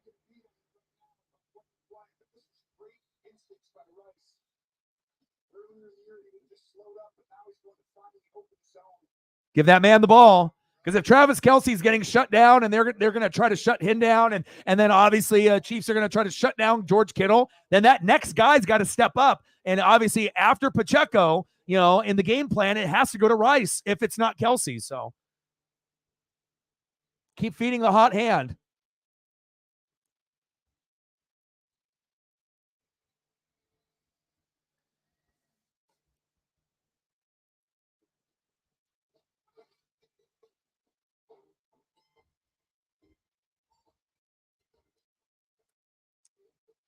Well, not necessarily. I mean, what happens if they bring in Mike Evans? What happens if they bring in T. Higgins? Who's better, T. Higgins or Rashee Rice? So Higgins can be a 1 or a 2. And then what happens if they end up drafting, Troy Franklin from Oregon or Roma Dunzier or one of these other guys or Xavier Worthy? So there's going to be other guys that we assume that are going to come in either rookies, or free agents. So, we'll see. To me, Rashee Rice is a 1 right now just because everyone else on the team kind of sucks. There's not really, Sky Moore, Kadarius Toney is garbage, you know what I mean? But yeah. I mean, I'm not saying that Mike Evans is going to go there, but I'm saying that there's going to be a few pieces that are going to be moving around. I hope Mike Evans stays on Tampa. But if I'm Mike Evans and I'm not re-signing with Tampa, I know where I would go. And that's where I would go. So, and obviously with T. Higgins, if you can't beat him, join him. If you're going to go with Burrow and you're going to move on and he's going to have Jamar Chase, and have that as his main guy, if T. Higgins joins the Chiefs, that could be big too. Now, I'm not saying that it's gonna happen, but if you want to be able to win Super Bowls, regardless if they win today or they lose, but if Mike Evans, I don't want to see my guy leave. That's like one of my favorite players, on my Tampa Bay Bucks of all time. There's not very many offensive players that I love. Number 1, Mike Allstott on offense. Number 2, Mike Evans, and that's a pretty short list. And then obviously like Tristan Wirfs on the O-line and whatnot, right? But can you imagine if you have Rashee Rice on one side, right? Mike Evans on the other. Even Mike Evans as an old man still can put up huge numbers with Mahomes and the Chiefs in the next couple years. You know what I'm saying? And then you still got Travis Kelce. So, I mean, Mike Evans is a first ballot Hall of Famer, and I couldn't think of a better spot for him to be on. If it's not on Tampa, then on Kansas City. But again, who knows if that will end up, happening. But I definitely think that you can get somebody better than Rashee Rice. He can get a lot of targets and he can put up number 1 stats, get like 80 catches and 10 touchdowns. But to me, Rashee is more of a natural 2, kind of like Higgins, where you're good, and you can be forced to be the number 1. If Jamar Chase is injured, Higgins can step up. But there's Rice again. But if you have a receiver better than Rice, and then Evans is on the other side, oh God, can you imagine? Can you imagine what they would be doing? Hell, even Higgins and Rice together with Mahomes would be sexy. Age isn't a factor. Yeah. Except Adam Thielen isn't Mike Evans, though. Thielen isn't Hall of Fame. He did have a pretty good beginning of the year. He started to kind of fall off at the end because they weren't getting him the football. He was a fantasy dream for the first couple months, and then the last couple months he disappeared. But yeah, I mean, if you can get targets, But the thing is with Mike Evans that makes him different than everyone else, kind of like Keenan Allen. They're never going to be ranked in the top 5, even though they deserve to be. There's always going to be someone more popular like Justin Jefferson or Jamar Chase or Tyreek or Devontae Adams. But if you actually look at the numbers that like Mike Evans put up with shitty quarterbacks like Jameis, it's pretty amazing to hit 1,000 every single year that he's been playing. And a majority of those years were with bad quarterbacks, only a couple with Brady. So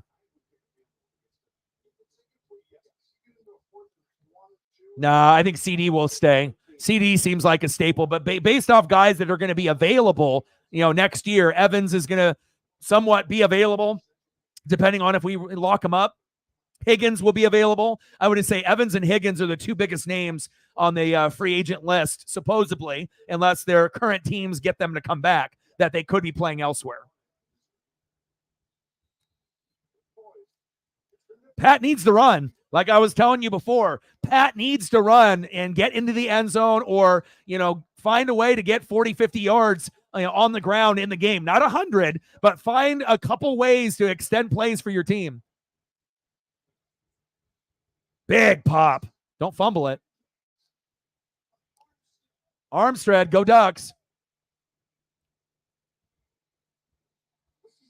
12 noon. You know what time it is? Time for a sack lunch. Yum, yum, yum, yum, yum, yum.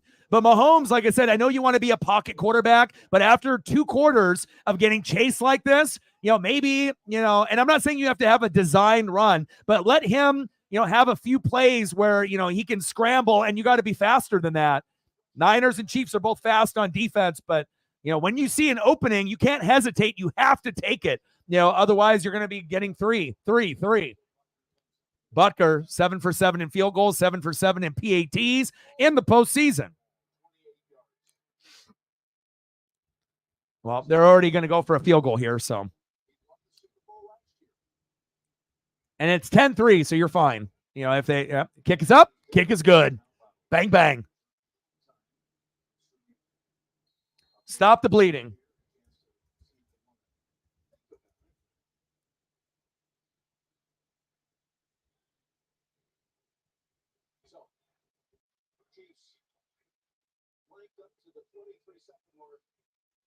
Second quarter,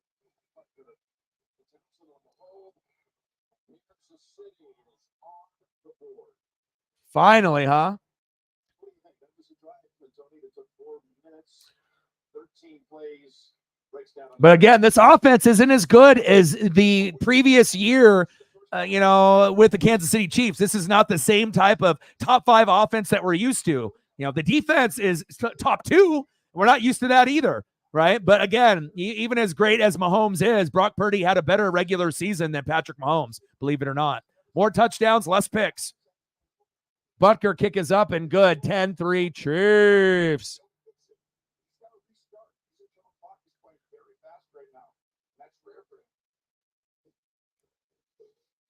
Yeah, good game so far. Not what we expected, but good. Yeah, Achilles, he's out.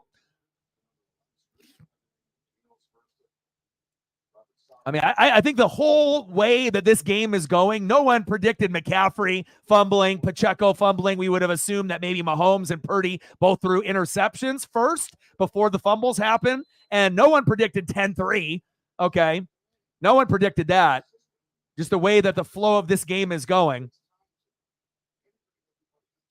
But there's still opportunities to get, into the 20s for at least one team. Could end up being a 2017 final, 23-20 final.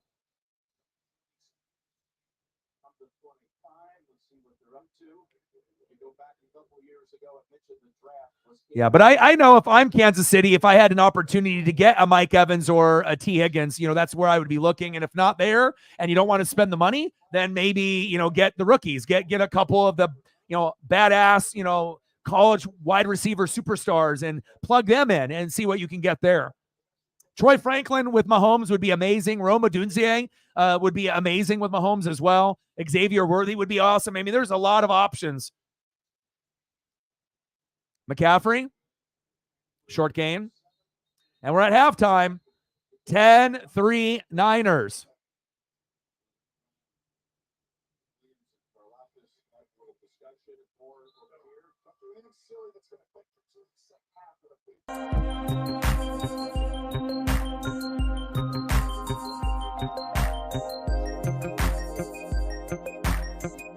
Oh, yeah, they're very frustrated. They're going to have to be able to open it up, And now, even though the Niners look like they've been much, much better, than the Kansas City Chiefs, it's only 10-3. It's not like San Francisco's up 20-3. It's not even 17-3. It's not even 13-3, right? It's 10. So they've been in a position like this before. It's like, what were they down? They were down, 20-10?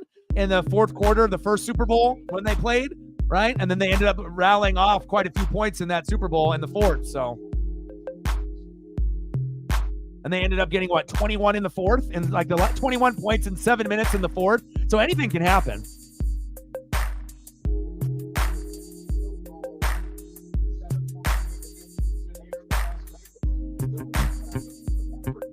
What are we at likes? We need a couple more to get to 20.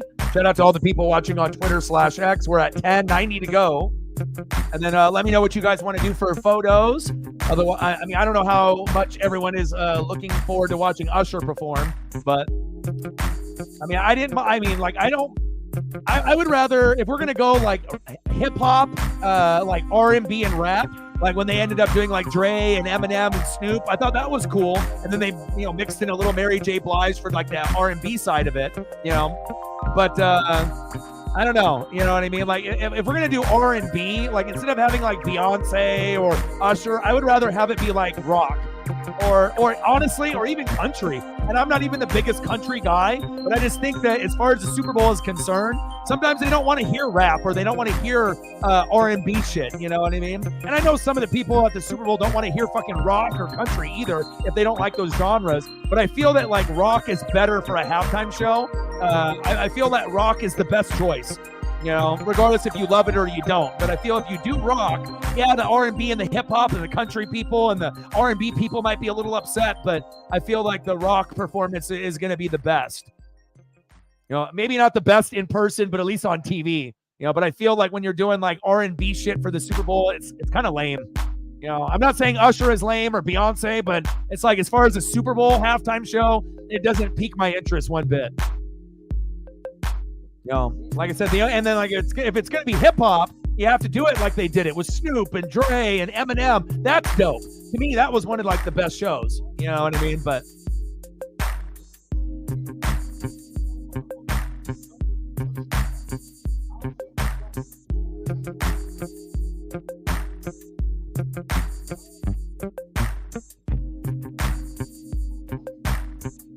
(10-3) Niners. Come on, Pat. You got to figure it out legacy-wise. 3 wins and 1 loss, and then you're on pace with Brady. 2 wins and 2 losses, then that conversation goes out the window. Then you start looking more like LeBron James, except not that bad yet, but again, you don't want to be that guy that goes to like 10 and you only win 4. So you got to get Travis Kelce the football. But again, the offensive line. Again, I said this even in the show that I did for the predictions and the breakdown. What was the thing that I said? The team that has the best O-line is going to win. That it's O-line, D-line, defense, coaching, play calling, and the line of scrimmage is being dominated by the Niners on both sides.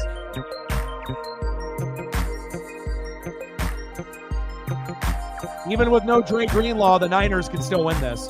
And this is a big part of it. You lose Dre Greenlaw, but you still have Chase Young, and that ended up being a huge pickup for them. And you still got this guy named Nick Bosa.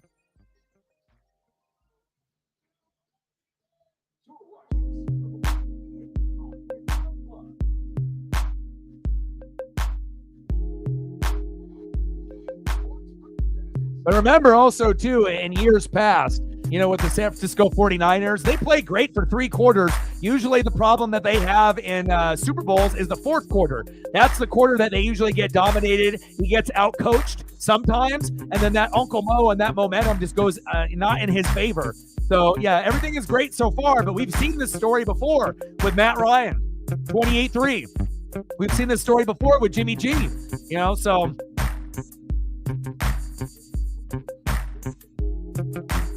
But in this particular game, the O-line and D-line is dominating better than those previous teams, have played in that particular matchup. So,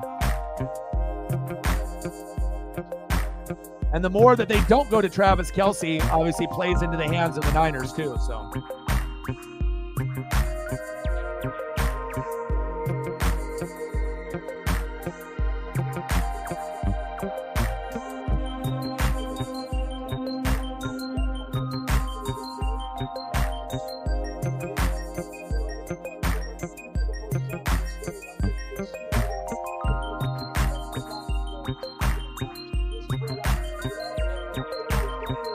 Got to get Kelce the ball, but also you got to run. You got to run away. You got to bootleg. You got to run. You got to run on every play that is available to you. You see an opening, you go.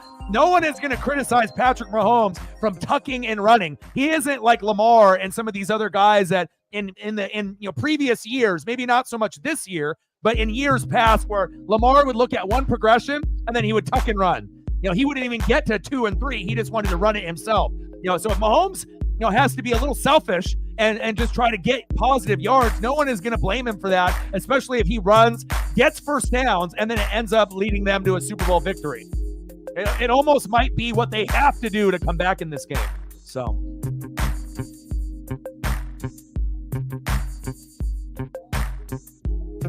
Yep, you got the lead. You got to run the ball, baby.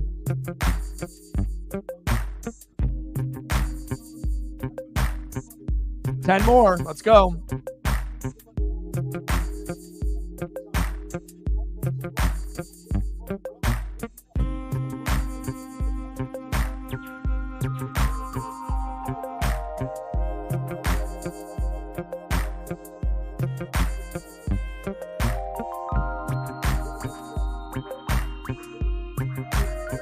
All right, I'm going to go get a refill my drink here real quick. Give me 1 sec.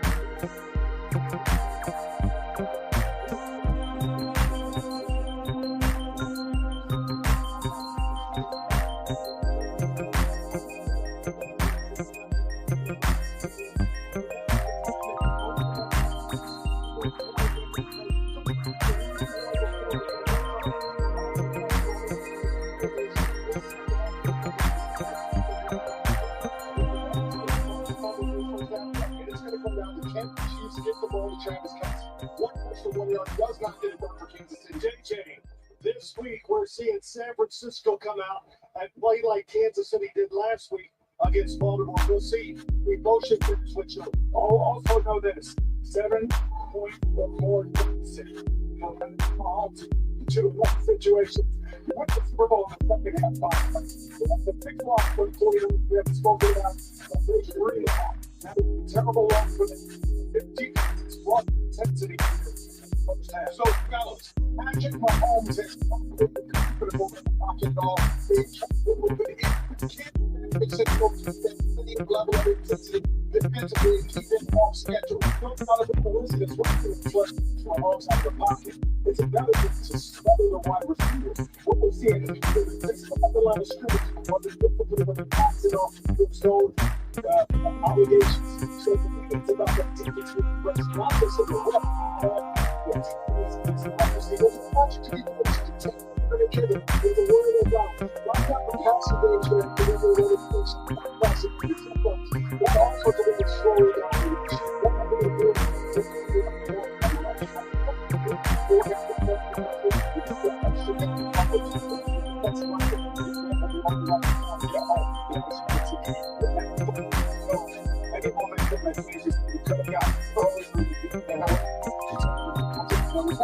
They start the second half, with the football. Let's get to what kind of Travis Kelce that's the week that they are frustrated. Okay, I'll do that. I do believe that Kansas City should go into a little bit of here it is right here. I mean, he really caught him off guard. And you can see Kelce's frustrated. Yeah, he had to play that, but they need to get into a hurry-up offense. I don't think 2 minute drill. I'm going to give Paisley a little snack and whatnot, so I'll be back here in just a second.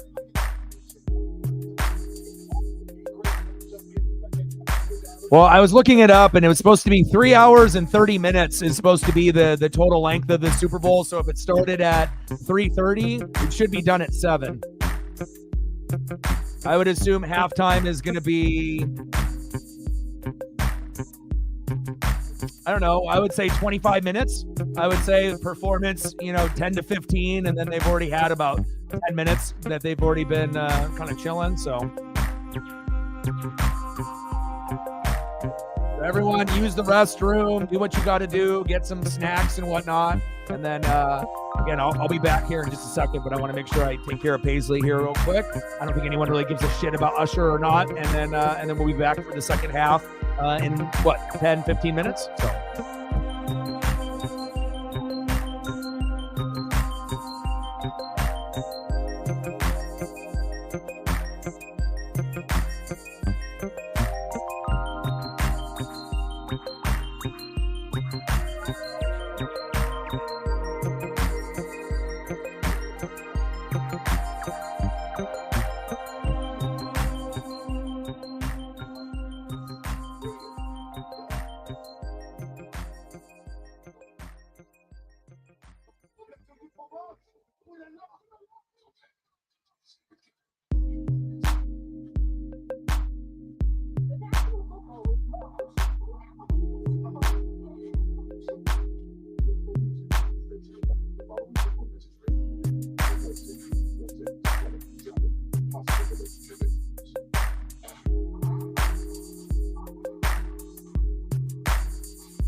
Reflect with a fiver.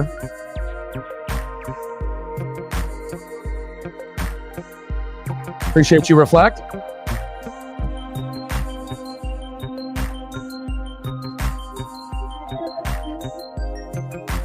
Appreciate that.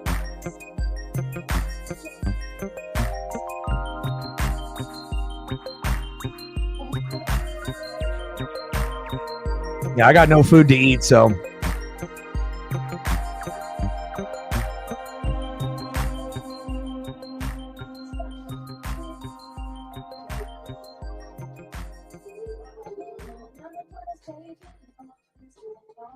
I'm going to go spend a little time here with Paisley while I have some time. Reflect with a fiver.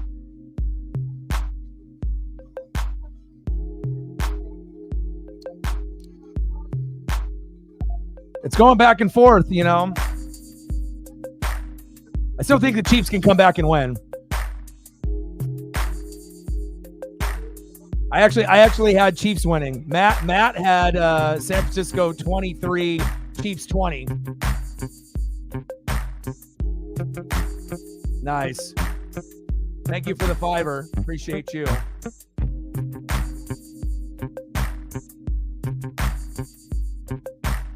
Stacks on stacks, Rex on Rex with a little Cactus Jack. Bang, bang. $5 holla. Thank you so much.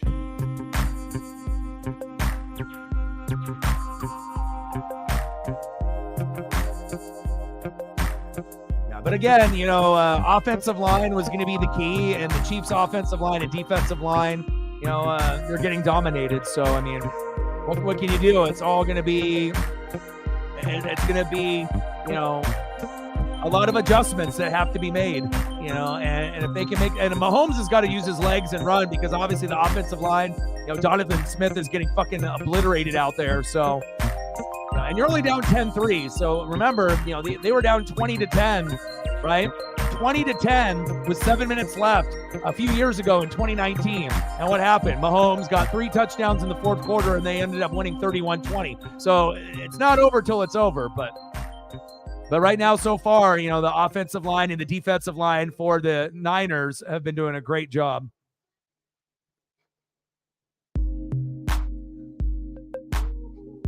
But it's kind of the same story that we've seen with San Francisco. They don't play bad in the beginning of the game. They have issues in the fourth quarter.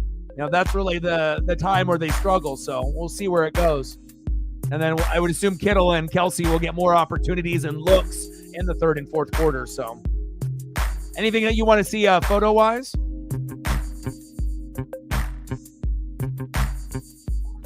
And then you also have to think that both teams haven't really been able to test, the secondary that much. You had that one long throw by Mahomes, right? But again, it's like you're going to need to be able to challenge the corners and the safeties a little bit more. But the front seven isn't allowing either team to do that. So.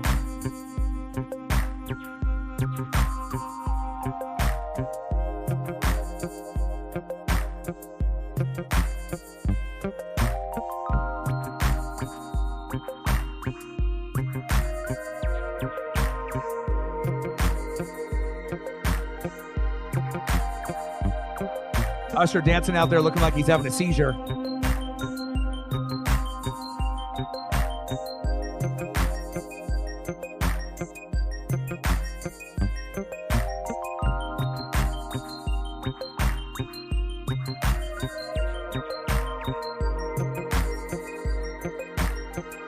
But it's a good game overall, much better than we thought. I don't think we thought that McCaffrey and Pacheco would both fumble.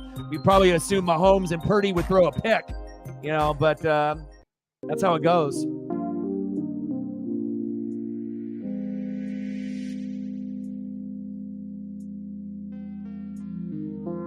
Yeah, obviously Kelsey, getting frustrated. And it also makes me kind of wonder, at some point or another, does Travis Kelsey, right, with the Taylor Swift thing, does he ever get to a point where he feels like he's bigger than the team? Does he ever get to a point where he thinks he's Russell Wilson and he's with Sierra, and he starts, getting a little bit more vocal, a little bit more demonstrative, a little bit more negative when he doesn't get the ball? It's something to kind of, keep an eye on. Is Kelsey starting to get to the point where he feels he's bigger than the team, based on, the media and him and his brother with the podcast and, with all the attention with him and Pat? That makes me kind of wonder too. They better figure it out in the second half, because you can't have your best player, receiving the football from Pat, screaming and yelling at everyone at the sideline if he doesn't get the ball. So, but we will see. And you would have to assume if the Chiefs come back and win that Kelsey will get a touchdown or two. So they'll be looking for him, but we'll find out.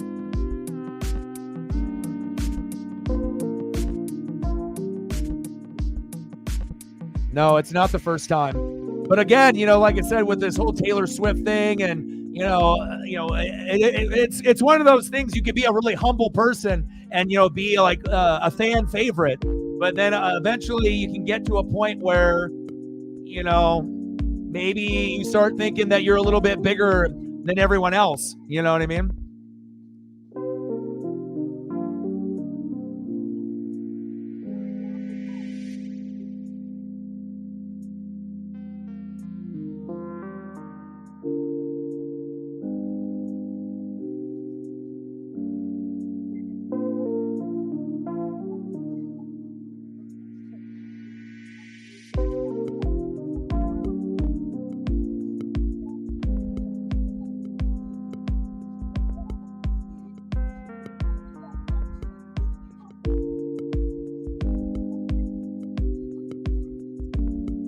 They needed to have someone better than Usher at the halftime show.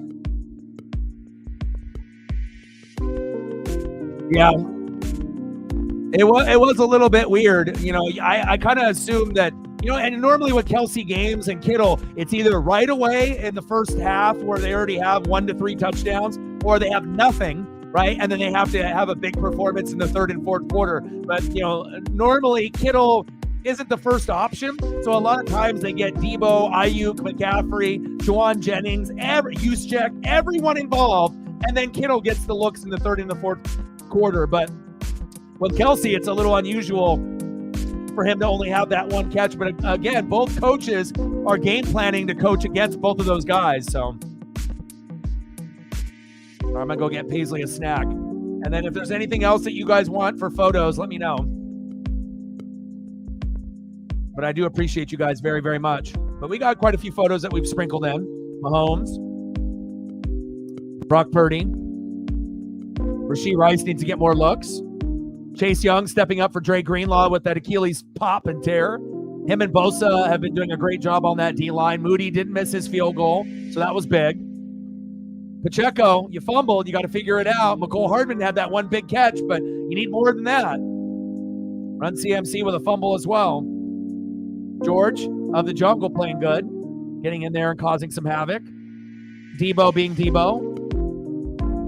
L'Jarius Sneed being an idiot and causing his team that penalty that ended up leading to a touchdown. So we'll see where it goes. Then the Butker ended up getting the field goal there. Travis Kelce, this is going to be the big question. What will happen with Mahomes and Kelce in the second half? They better figure it out.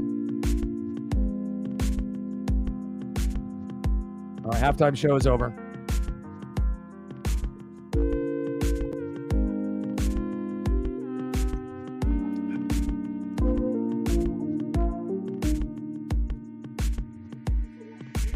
Let me go check up on Paisley here real quick as we're getting close to having the third quarter start here in the Super Bowl.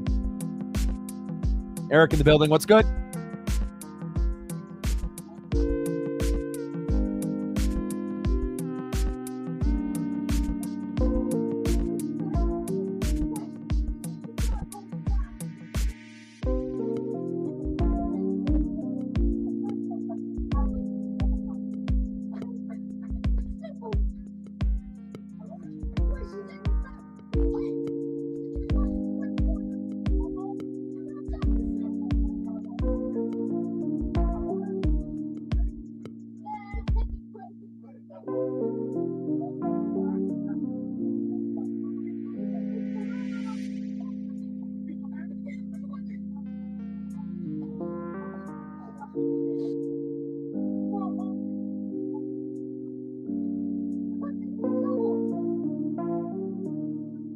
All right.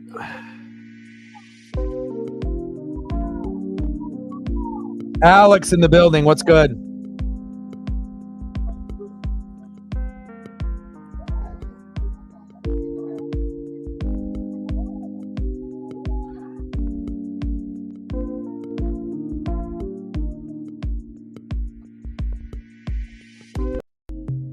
I got Paisley tucked in, gave her a little snack. Went on some really long walks today. Still got one more to do. 10-3, bang, bang, Niner gang. Started the third quarter here in just a moment.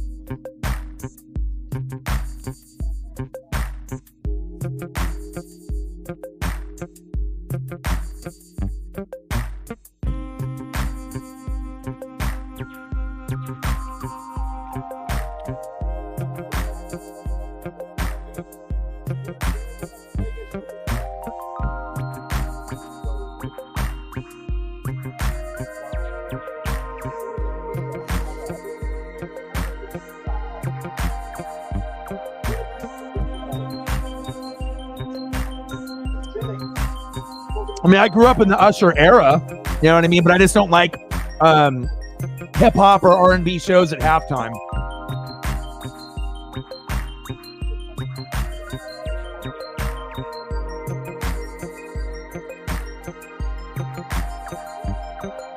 But you're not going to make everyone happy. You know, if you're a country lover, you know, and a country person comes in, then you're going to get all the R&B, rap, and rock people that hate country that are going to be like, boo. If you do a rock one, right, then obviously all the rap and the R&B people are going to be like, boo. Like, you're never really going to make everybody happy. But as far as halftime shows are concerned, I mean, like, if it's like Michael Jackson back in the day, you know, something like that, okay. You know, obviously last year's with like Dre and Eminem and Snoop, I enjoyed that. You know, just a lot of the old school vibes, you know, from like the 80s and 90s. And then they only had Mary J. Blige is like the R&B part. So I was cool with that. I actually enjoyed last year's, but, you know. All right. Appreciate you.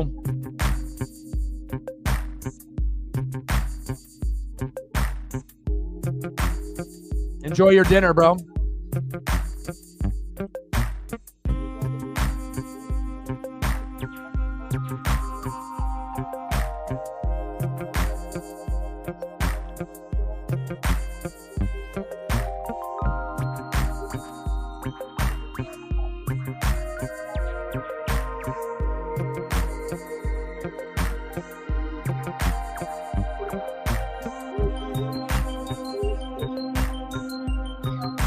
Kraken Devils tomorrow.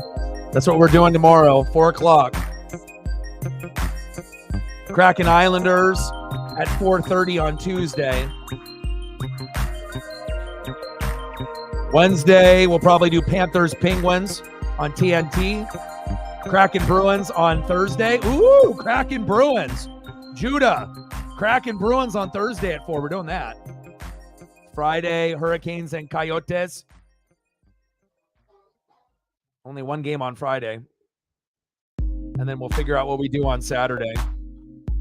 And then we're obviously going to get into the NBA All-Star Weekend and obviously getting closer to some more NASCAR stuff too. So, and then Major League Baseball coming up here pretty soon too, even if it's like preseason.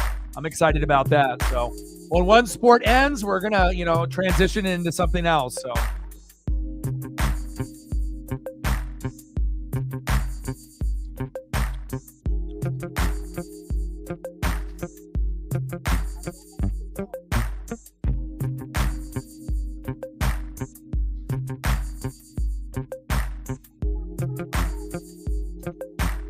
Oh yeah, Prince, absolutely.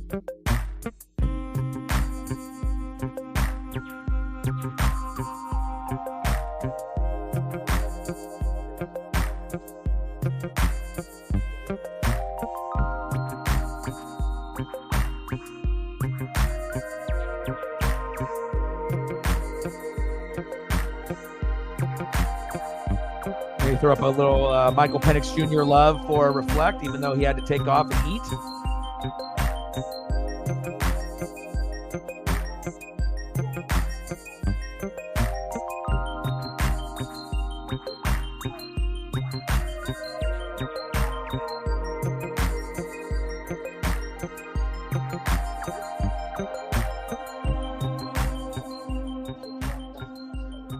Appreciate you, Reflect.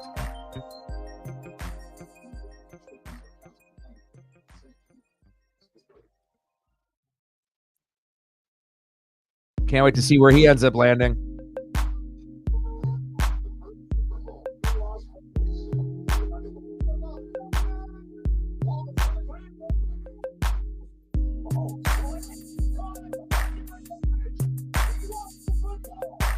But it shows you no matter how good your quarterback, running back, wide receiver, and tight ends are, if your offensive line is bootios, it's not going to matter.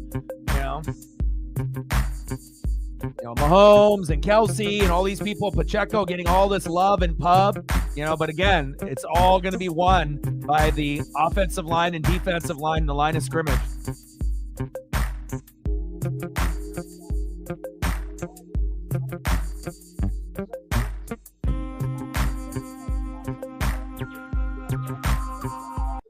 All right, here we go.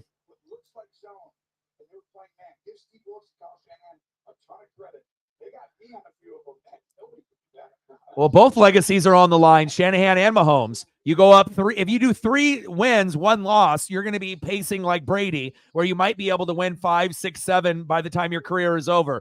3 in the beginning and then 3 later on in your career, right? But if Shanahan, you're already 0 for 2.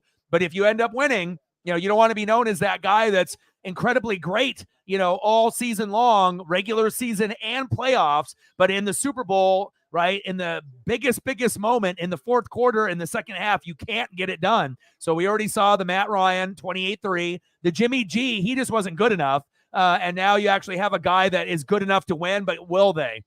It'll be up to the offense and defensive line of the Niners to hang on. You know how much I love Kyle Shanahan. So for me, I don't really care who wins, but Niners, if they win, good for them. Bang, bang, Niner gang. Shanahan, you know how much I love him and Sean McVay. And then if Mahomes wins, then the Chief fans will be happy, and Mahomes' legacy will add another notch to his belt. So, all right, here we go.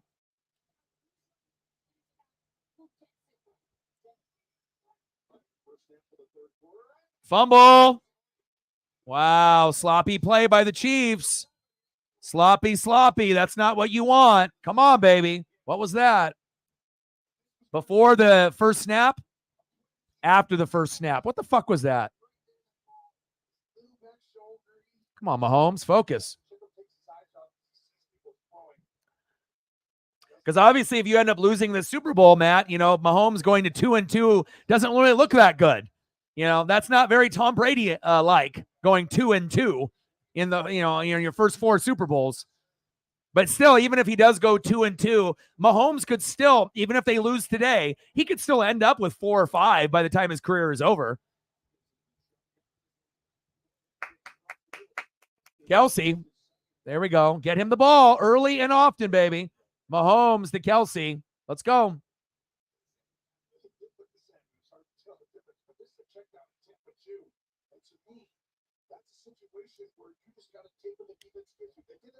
Got to take what the defense gives you, but you got to make sure you're going to your best players, which means maybe less to Pacheco and a little bit more to Kelsey and Rice in the second half. Don't abandon the run by any means, but you're going to have to be able to move the football downfield, and I need to see Mahomes use his legs. Run when you have the opportunity. Dumb. Intercepted. What are you doing right there, Mahomes? Run the football. Jair Brown, which we mentioned yesterday or the day before in my preview and prediction show. Your boy knows. Go back and check the receipts. We said, Ward, and then obviously who else could end up making a play? There it is. That pump fake right there. That was stupid. Why are you throwing the damn ball there, Mahomes? After that pump fake, you should have just ran it yourself. Stupid play by Patrick.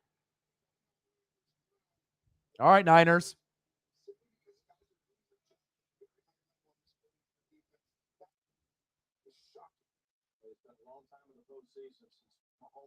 Come on, Pat. You got to play much better than that if you want to be considered the next Tom Brady or the Tom Brady of this generation.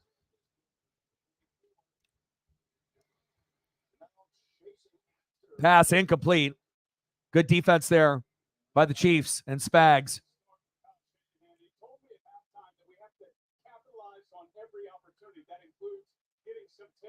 He feels like Mahomes will get going in this second half. And he also pointed to the fact that they lost Dre Greenlaw, defensive key piece to that unit, and he felt like that was something they were going to really have to overcome. Yeah, but if you lost Dre Greenlaw, you still have Chase Young, so it's not like you're sitting there with just Nick Bosa and that's it. You still got Fred Warner, you still got Nick Bosa, you got Chase Young. Yeah, you don't got Dre Greenlaw, but that's still, you can still win without him. False start.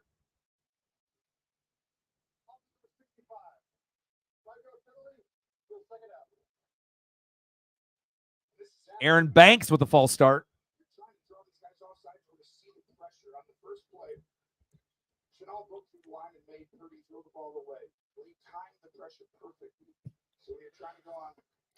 I hope that they decided to, make sure to let Pat know to run when it's there. And I know you're a pocket guy, but again, it just feels like in this game with the offensive line not doing a very good job, and you got to give credit to the D-line of the Niners, that if you're not going to have time, run the ball with your legs. That's going to be the only way you're going to even things out for those other big plays to happen. Pass incomplete. Deebo Samuel, the intended receiver.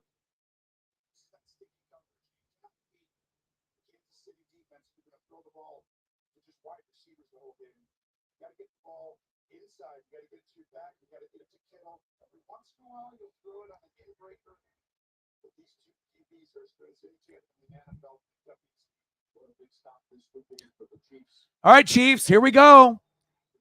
I mean, if there was a point where you could get a big turnover or a big sack lunch, shotgun set. Purdy. Nice tackle. Willie Gay with the tackle. Nice job, Willie. Shep in the building. What's good? I was going to message you if you didn't come into the chat today. How are you, bro? Hope you're doing well or doing better.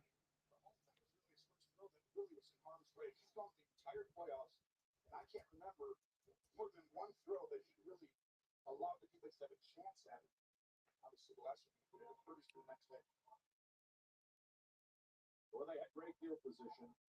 It's a 3-and-out. Good big key stop by the Chiefs defense. You know, they are top 2, so you would assume that they would be able to do something like that. Good special teams by the Niners.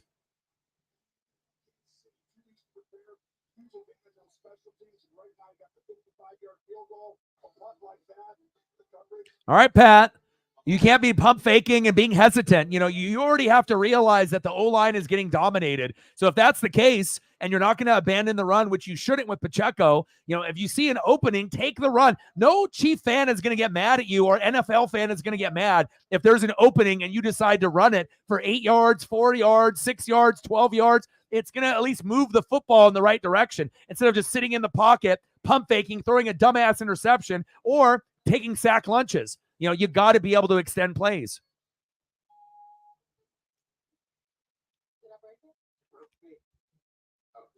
Introducing Beyonce. Seriously? How about fun day? I'm running for Beyonce of the United States. Can you hear me now? How about the first woman to launch the first rocket for the first performance? Oh, it's good to hear. Good to hear, man. Let's go, baby. Super Bowl 58, LVIII, baby. Let's go. San Francisco 49ers, bang, bang, Niner gang. Kansas City Chiefs, Chiefs Kingdom. And I also think that, you know, we start to have an appreciation, you know, more for Brady and what he was able to do. Like when you look at Brady and you look at Montana and you look at like Peyton Manning, and then you saw all the injuries that happened this year to all the starting quarterbacks. And then you had good stories like Joe Flacco and Jake Browning. But when it comes down to it, you know, with Mahomes and Burrow and Allen and Lamar and Jalen Hurts, regardless if they throw for 5,000 yards and 40 or 50 touchdowns, right? At the end of the day, if the offensive line and the defensive line don't do their jobs correctly, it's never going to get done.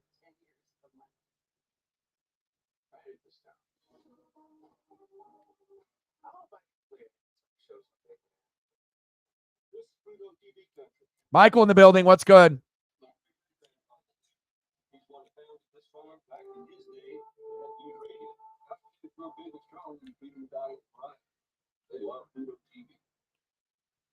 Yeah, you got a lot to, you got, you know, offensive coordinator, defensive coordinator, offensive line, no more Jason Kelsey, defensive pieces. We already know the Eagles should be pretty competitive. But again, if you want to catch up to the Niners and be on their level, you know, like I said, you had it last year, you had it for 3 months this year, then you imploded. Now you have to be able to almost rebuild all over again, you know. And again, it's like, there's still going to be other teams, you know, Tampa, the Saints, you know, occasionally the Cowboys, the Packers, the Lions, you know, the Seahawks. There's going to be other teams, you know, that are going to be competing. But again, the cream of the crop in the NFC and the AFC are going to be the Chiefs and the Niners for quite some time. You know, regardless if they end up winning Super Bowls or if they lose the AFC, NFC championship game. But these are the two strongest teams, you know, that have been in the AFC and the NFC overall for the last 4 to 5 years. Get rid of it, Mahomes. Going deep. And complete.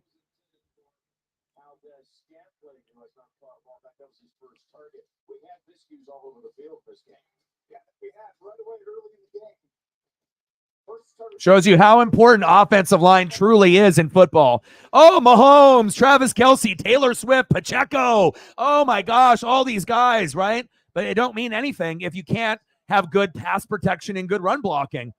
You know, Tampa was able to hold Patrick Mahomes to 0 touchdowns. Niner defense trying to do the same.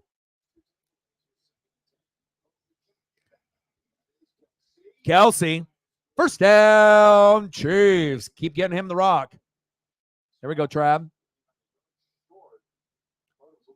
And then obviously, if you know that the offensive line isn't doing a very good job and they're getting dominated on that side of the ball, then if they're going to be firing off on the edges or up the middle, you have to counteract that. You have to find ways, you know, to bubble screens, jet sweeps.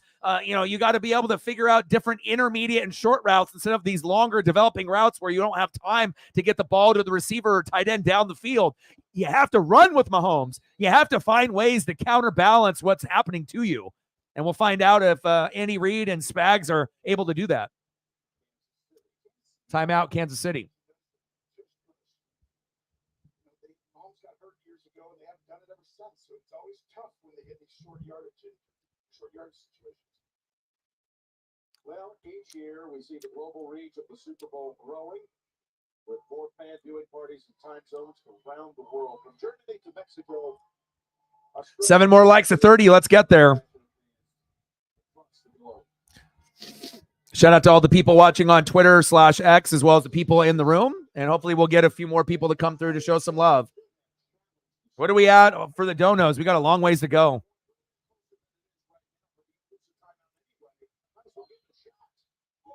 I mean, it's the last game of the NFL season.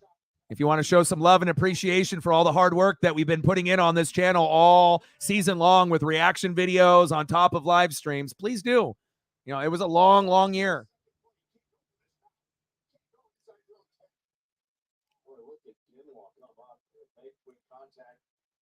I don't know. He's going for it, I guess. Hey, no way. It would be the biggest gamble in the history of Las Vegas if he does. Yeah. That's pretty good. And they've seen a few. And we've been a part of some huge gambles this week by Chiefs territory. Never lost. And you have to punt here. It's exactly right. Chiefs about to punt. That's what you might need another play to run out wide, but they tried to be safe and smart. Didn't work out. That's now 16 consecutive drives without a touchdown. Going back to last week against Baltimore, and again the longest stretch of Mahomes' career. Chiefs with the punt. Anytime demands a fair catch at the 36.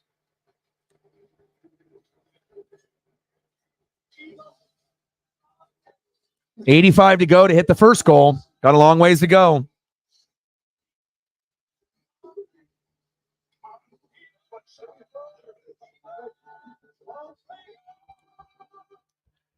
Yeah, defensive battle so far. No special teams touchdowns, no pick sixes, no fumbles for touchdowns yet. So you have to think there's going to be some big explosive play that's going to happen. But again, everything is going to be magnified now, especially if you end up getting like a 50-yard bomb for a touchdown. That could really swing the momentum tremendously, even more so, if the game was higher scoring. Because, you don't really feel that how many big 50-yard bombs are going to score in this game. You might get none the rest of the game, But if you end up getting one by a team, that could actually spark that Uncle Mo and that momentum. Well, they would if their offensive line played better, but obviously Donovan Smith and a lot of the guys are getting dominated on that line. And like I said, whoever had the best offensive line was going to win this game. And so far, that's the San Francisco 49ers. And, their D-line has been playing magnificent as well. But the Chiefs' D-line has been playing good, too. The score is not 17-3, 23, 24-3. It's 10-3. So both defenses are playing like top 5 defenses, which they are. It's just that, you're not being able to go through your normal offensive progressions like Brock Purdy is. Brock Purdy is able to go to all his targets, even though McCaffrey fumbled. Mahomes looks, again, and quarterbacks can look lost a little bit when the offensive line doesn't give them time. Normally Mahomes is used to having 3, 4, 5, 6 seconds. Right now in this game, he's got about a second and a half. So you're not able to go through your first, second, third progression. You're going against your first progression or the hole closes up and you're trying to run or throw and then you're not really getting anything. So you got to be able to adjust. So I don't really think it's, like I said, necessarily Mahomes' fault. It's the offensive line for the Chiefs is getting outworked. O-line, D-line, defense, coaching, play calling. That's what ends up winning a Super Bowl.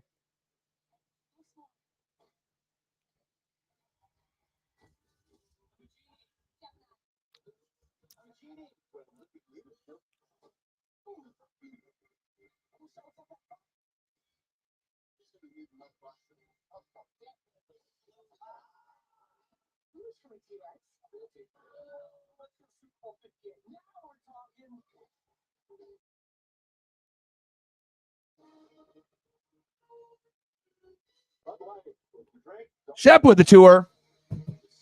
Appreciate you, Shep. Post Malone performed the pregame festivities behind America. Great. I don't think he was impressed with our singing too much, but great. Wynn was here. Blake in the background. On a first name basis these days. LeBron. Shepard with a $2 dono. Appreciate you. Every dollar counts, even if it is $1 or $2. Everything adds up at the end. Bang, bang, bang. Boom, boom, boom. Bang, bang. Appreciate you.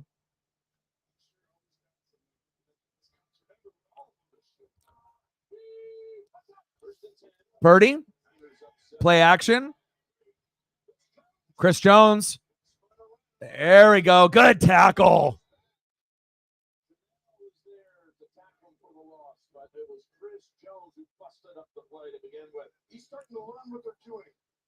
I appreciate that. Hopefully we get some people to hop onto that for you. Sometimes, we get appreciated and sometimes we don't. So, which is kind of unfortunate when you're sitting at the sub count that we are, but I have to come to terms with it. It is what it is. Sometimes you're going to feel the appreciation and the love, and others times you'll feel a little slighted. But again, I'm always going to put in that hard work and that effort every single day. Nice catch.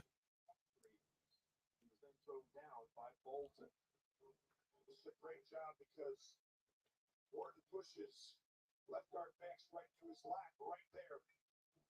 But this gives them a chance. Third and 11 here with 6 yards, 5, 6, 7 yards are huge.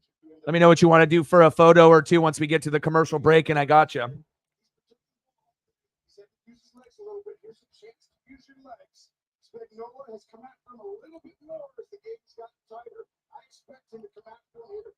Look at 3 safeties. 3rd and 11. See if Spags brings the pressure in the blitz. Purdy. Incomplete. George Kittle, the intended tight end, which we knew that Kittle and Kelsey will get a lot of looks in the second half here. Elliott in the building. What's good? Mahomes isn't bad. The offensive line is bad. If Mahomes had time, he would be able to rip up the Niner defense. Let's just be honest. Even if the offense is top 15 and it's not top 5 like it used to be, like what we're used to, you know what I mean? Debo's going down with an injury. So Debo might be out. No Debo, that could be huge. No Dre Greenlaw, no Debo. That could be a big swinging point for the Kansas City Chiefs. Zach in the building. What's good? Yeah. Braves. We're getting close, couple weeks away. And I'll be doing a lot of baseball coverage too. So, but then hopefully baseball fans will be better than last year. I don't know what it is. Like, with certain things that we do, like, we'll get support when we do NFL.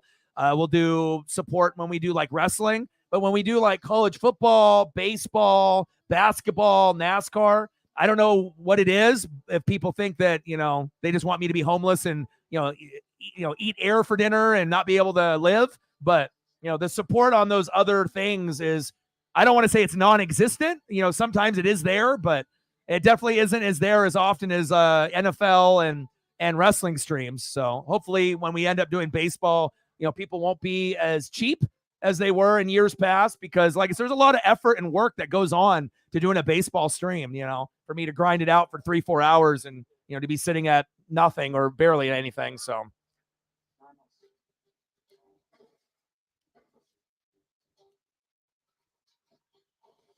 Yeah. Well, obviously the Niners have to be favored at this point, 10-3. Their O-line and D-line have been playing better. So we'll see.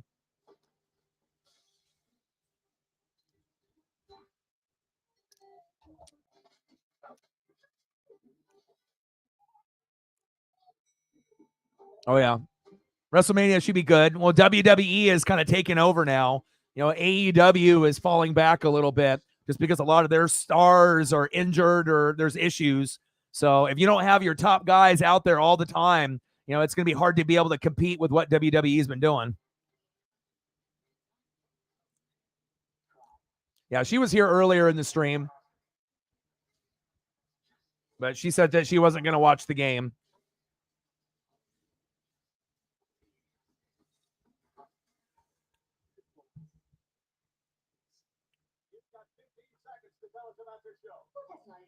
Just wasted 2 seconds. Okay. Detected aliens. Oh, sorry, not aliens. Murder. So help me God. Premieres Thursday on CBS. We are back at Allegiant Stadium here in Las Vegas, which was awarded the Super Bowl on December 15th. So Debo's out for the game. 21, about 18 months after this stadium. There's your guy. He's walking around. 2020. Debo going in. Of course, he's been battling another injury, a fractured shoulder.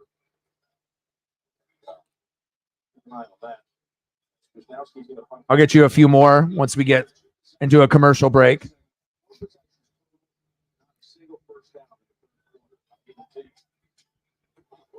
Big tackle.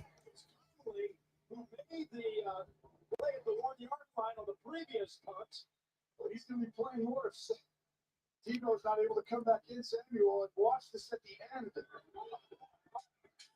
Wow. What a hit. We're all as Hulkamaniacs are excited right now as he takes down James. Wow, that was a hit here from up here. I'm actually a little bit. We talked about the drives not scoring. Yeah, but Rock and Seth has no meaning. Like, wrestling is also about build-up and storyline. Why, you know what I'm saying? So it's like for fans, that don't know anything about psychology or the build-up or the wrestling and, the promos and the build-up, and you know what I'm saying? Like, yeah, if we end up getting Rock Seth, but what's the build-up? Well, you're just throwing two big-name guys in a wrestling match that no one is invested in. You know what I mean? Obviously, if we ended up doing Rock and Roman, then that doesn't really mean anything either, because you already know Roman's going to win. He ain't going to lose to Rock as a part-timer. You want to actually believe that someone actually has a chance to win the belt. So if Cody ends up losing again, so be it. But, so I know it still could be entertaining somewhat, Yeah, Savannah Bananas and John Cena. I saw him on there on the socials last night or the day before. But I don't know, like Rock Seth to me, like in normal years, maybe that's like a big thing, but it's like what's the connection between them wrestling? It like what? Just because everyone got mad because they were going to have Roman Rock and now Rock has to go against somebody, and so I guess we're just going to throw him against Seth. I don't know. Seems kind of sloppy. In that opinion, I would rather have like a triple threat or something,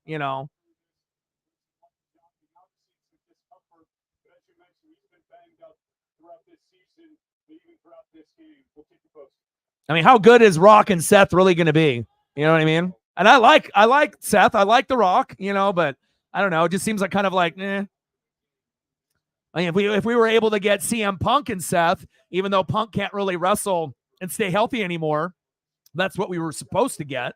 But, injuries.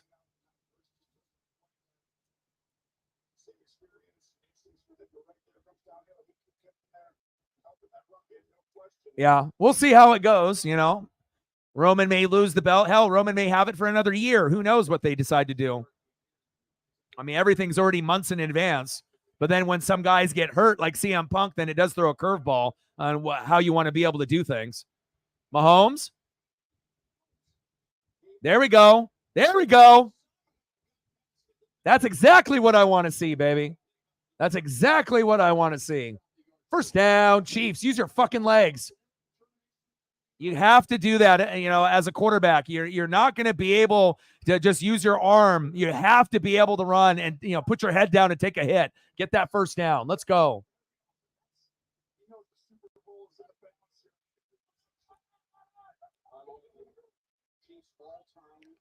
First down and 10.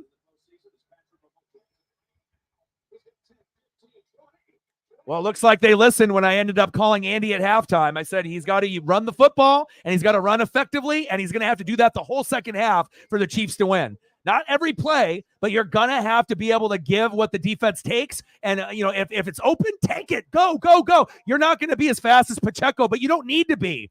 You know, you just need to be able to get positive yards, even if it's 3 here, 6 here, 9 here, 12 here, 2 here. Take what the defense gives you. There you go. Gain some momentum. There we go.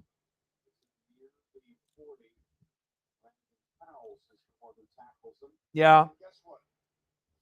They may have to get a quarterback that's better, though, and they may have to get a top 5 quarterback. I mean, the Niners may be able to win with Brock Purdy, you know, but they might need to get someone on a more of a talent level like a Jalen Hurts to get over the top, you know, with this particular team. I mean, yeah, you won it with Joe Montana 4 times. He's a legend. He's a Hall of Famer. You won it with Steve Young. He's a Hall of Famer, but you haven't been able to win with anyone since.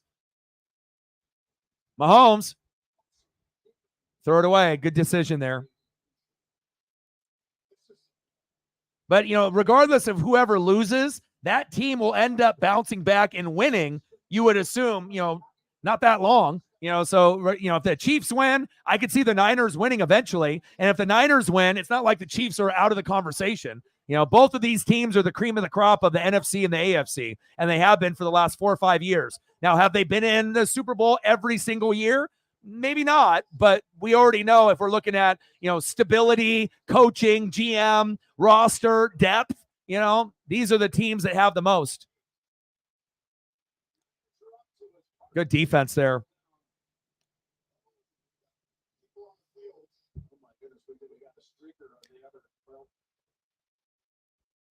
Streaker dog.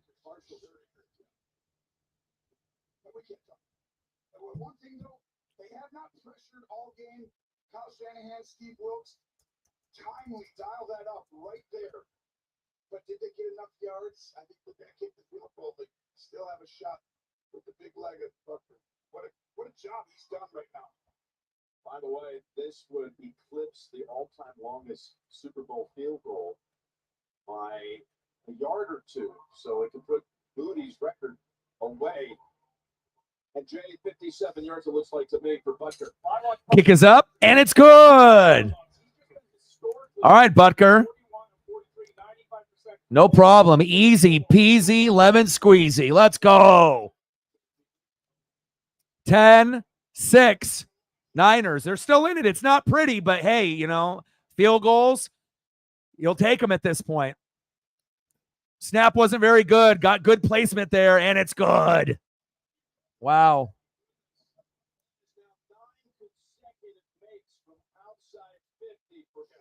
9 consecutive makes from outside at 50. A nice job, Butker.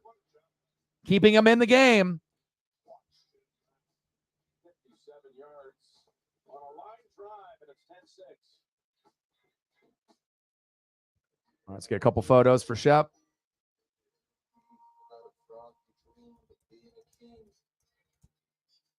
Goats, goats, goats, goats, goats, goats, goats.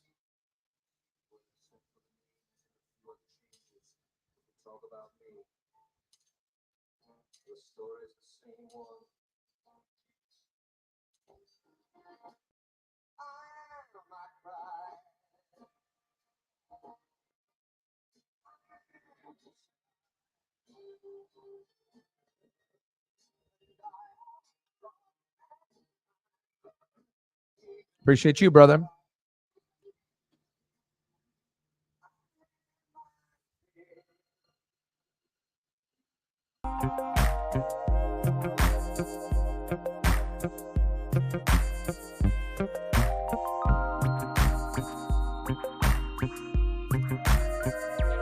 I mean, as much as I love The Rock and like, you know, Stone Cold and a lot of like the legends, you know, like I get it, you know, for like WrestleMania, but again, you don't want it to affect like the major storyline.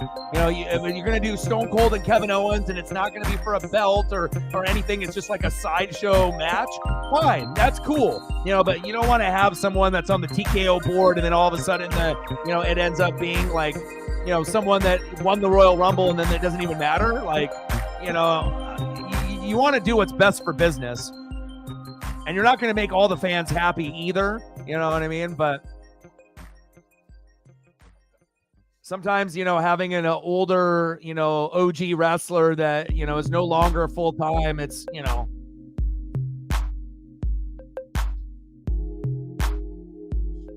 I mean, even Undertaker at the end of his career, you know, was kind of hard to watch. You know, everyone that is a little bit older, you know, you guys will understand.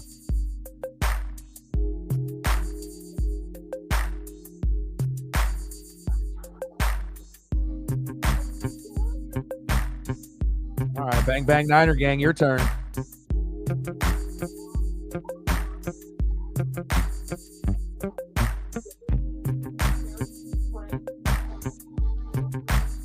Well, the main reason that people don't want that to happen is because you know that Rock isn't going to win. If you ended up doing that match, it's like, why would they give the belt to a part-timer after they've been building up Roman as the biggest champion since like Bruno Sammartino or like Hulk Hogan? So why would you just drop it to Rock because he's the head of the table? That's the dumbest shit that I've ever heard. You know what I mean? Like, I get it. You know, you're all like Samoans and all that. But as far as like a part-timer, like why would you have a part-timer take the belt that's supposed to be the most coveted thing in WWE? It doesn't make any sense. And Cody won the Royal Rumble 2 years in a row. Like, you know what I'm saying? Like, there's a certain format that wrestling follows, you know, whether you watch it or you don't. And, you know, some people will understand, some people won't. But, and, you know, plus, you know, if you had Roman and Rock and then, you know, you did that match, right? Like, well, what's the believability that Roman would actually drop the belt to a part-timer? Then all that work that you did for the last 2 or 3 years goes down the drain with the Bloodline and Roman and the Usos. It was all for nothing, right? So at the end of the day, it's got to be Cody, you know, to be able to finish the story, right? Whether it's this year or next year.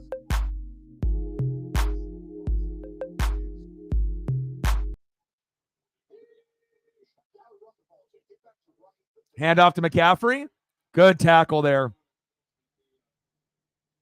This game is pacing to be like the Rams and Patriots Super Bowl.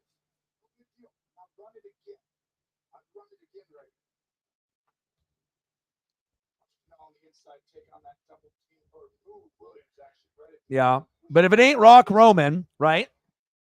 If it ain't going to be that, and if it ain't going to be Rock Seth, you know, another thing that people have been saying is what happens if it ends up being Rock and Triple H, right? They've been spatting at each other. It's all for show, right? Both are old as shit, you know, but if you want to be able to have a matchup, I mean, they were real rivals back in the day, you know, but again, that's something that we would have had to have known that Triple H has been training for like 6 months for the match, you know, and even though they're two old guys, that is a match that people, I think that we would, you know, people would enjoy, you know. It's like, it's not for a belt. You know, they're both old, you know what I mean? But they're going to give it everything that they got. And the crowd will try to cheer, you still got it. Da, da, da, da, da. You still got it, right? That would be the goal. That's how you end up making a good show, you know, if you're going to go that route, you know. I mean, it's like you're doing Seth a disservice facing someone like The Rock. You know, it's like I'm sick and tired of Seth being like second fiddle. 3rd down and 10. False start on the Niners there. Almost intercepted. McDuffie's been everywhere, baby. And it's not like I want Triple H, Rock. I mean, what? I want to watch two old guys that can't really do anything anymore. Like they're going to be on a 5 level instead of a 10 when we watched them in their prime. But at least it's not going to fuck up the storyline of, you know, which is a big part of wrestling, whether you watch it or not. You just can't have all this buildup and then have him lose to like some fucking jobber or a part-timer. It's like, why did we do all this sacrifice and the Bloodline and Roman and this Uso bullshit for fucking 3-4 years, you know? Like we had to fucking sit through all that bullshit for what? We want to make sure that we have at least a celebration at the end where we can celebrate for Cody, whether you love Cody or you hate Cody, you know, do it for Dusty Rhodes, do it for Goldust, do it for the Rhodes family.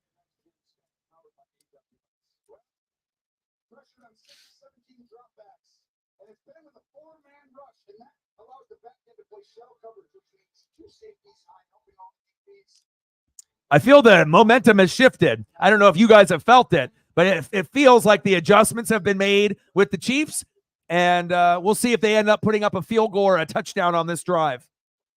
This drive or the next drive, but it feels like the momentum has slightly shifted.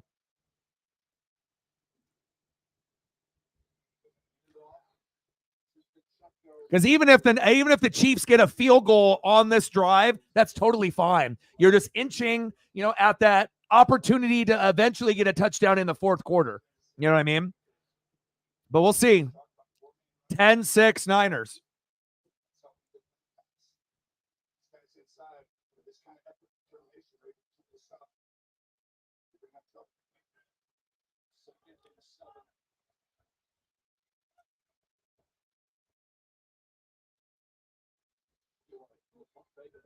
There we go, a little shovel. But you have to understand the way that the flow of the game is going. You know, if you haven't been able to get a touchdown yet, I mean, you're already 3 minutes left in the third quarter. So sometimes you got to, crawl before you walk, So, yeah, a touchdown would be great, but they haven't proven that they can even get the ball even down that, far down the field besides that one long throw to McCole Hardman. And they didn't even score off that fucking drive. So, yeah, a touchdown would be great, but sometimes you got to crawl before you walk and just take what the defense is going to give you, even if it means another 3 points this drive or the next drive. But eventually, if you want to win the Super Bowl, you're going to have to get in the end zone, either with Kelsey or maybe with Mahomes' legs or with Pacheco. You would assume you're not going to be able to just go field goal, and all of a sudden the Super Bowl winner is going to be Kansas City 15, Niners 13. I mean, I don't think we're going to think it's going to be like that, but we'll see. Well, a lot of the wrestling community is stupid, and then you got all those people that are living in their basements. You got some people that actually know wrestling and some people that don't. Internet wrestling community is very toxic, but you could say that for any fan group of any team that you're on as well. Whether that's an Instagram fan page or Facebook or Twitter or whatever it is. Fumble!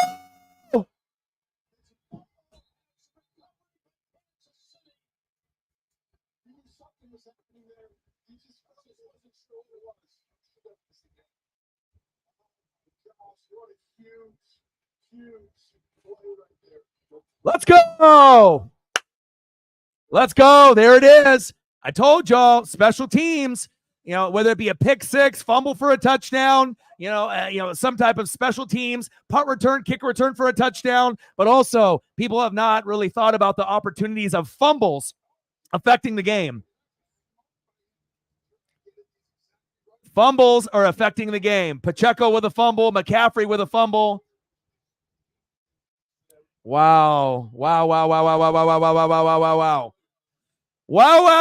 baby. Wow. Here we go. And there's one little, mistake. Now you're in great opportunity to get 3, but you are Uncle Mo. Like I told you, when I feel momentum shift.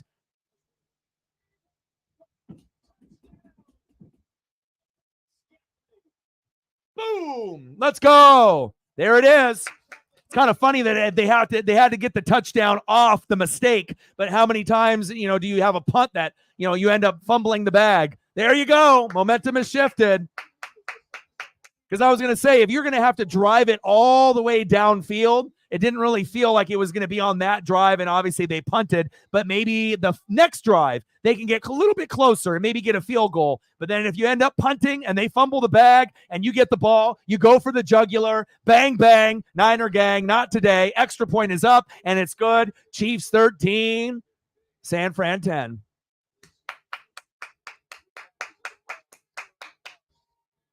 Let's go. My score prediction is still in line. 23-20 Chiefs. But same thing also goes for the Niners for Matt. He's got 23-20 Niners. But it looks like we are the two closest at this point. Wow. What are the chances that it ends up hitting a player, some freakish thing like that, and then not to go to Rashee Rice, not to go to Kelsey, right? To go to someone else, whether that be MVS or McCole Hardman. That's what the Chiefs used to do when they had a top 5 offense, right? There we go. There we go. Never underestimate, either team. These teams are battle tested, and these are going to be the 2 best teams, moving forward in each conference every year. Like every year, you have to assume the Chiefs are going to be one team in the AFC Championship game, unless Mahomes has an injury, and the Niners, that's going to be one team that should be able to get there. Ice Spice and company in the booth, loving it. But again, Uncle Mo, whenever I feel Uncle Mo, I'll it'll be a message that's sent to me, or that's a subtle feeling that I'll have, based on how the flow of the game has went. Now, did anyone predict that punt was going to end up leading to a fumble? No. I don't think we saw McCaffrey fumbling. We didn't see Pacheco fumbling. We didn't see that play coming out of anywhere. But again, momentum can shift, and it can be so subtle. Now we have to see if the Niners can get Uncle Mo back on their couch in San Fran, or if the Chiefs are going to run away with this now.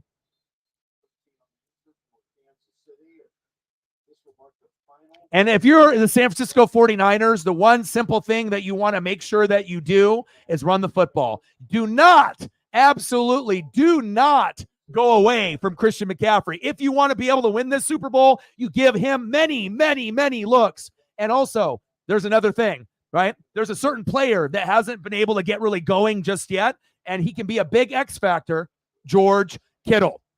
Look for George Kittle to actually get some opportunities here in the end of the third quarter or in the beginning of the fourth quarter. You got to go to him. Pass incomplete. That's Ayuk. Wrong guy. And also, if you really want to be sneaky about it, right? Why not get Kyle Juszczyk? Why don't you get Juszczyk an opportunity as well? It doesn't have to be a big opportunity. It could be just a little screen pass, and maybe he can rumble for like 13 or 14. Niner players are just dropping left and right like flies. But that's what I would do as a coordinator. I always look at, and that's how I'm able to come up with a lot of ESPN predictions. I've been watching football since '85. I watch a lot of film. I read a lot of articles. I'm, covering all 32 teams as if they were my own, no bias. And you have to look at players that are talented that haven't got the looks just yet. So if it was me and I'm flowing on the offense, I'm making sure I go with McCaffrey, right? I'm making sure I throw McCaffrey a couple passes throughout the game as well, but go to Juszczyk or Kittle, because I don't think they're going to think Juszczyk's going to get the ball. And even though if they know Kittle is going to be looked at, are you going to really be able to stop him? And Kittle is great with yak yards, just like Kelsey. So we'll see if they end up going to those guys, because those are like, going to Ayuk and going to Debo, of course, that's a no-brainer. But sometimes you got to go with the others, option 3, option 4, option 5, option 6. And especially with Juszczyk, how often does Juszczyk get the ball, and does he fuck up? Every time he gets the ball, it's like positive, either a fullback dive or a little catch in the flat for like 10 to 14. So if I'm calling plays, that's what I'm doing. But again, I'm not the one calling the plays for them, but that's what I would be doing for sure. 13-10, Kansas City.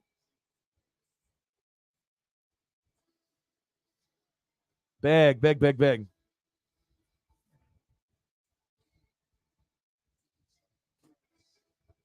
All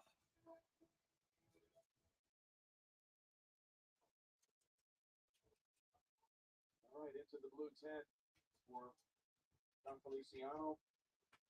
The Buffalo Bill from a Raider, and in comes Spencer Burford. Those two guys kind of switch up a little bit anyway, so it's like not just a starter back that kind of do that a little bit.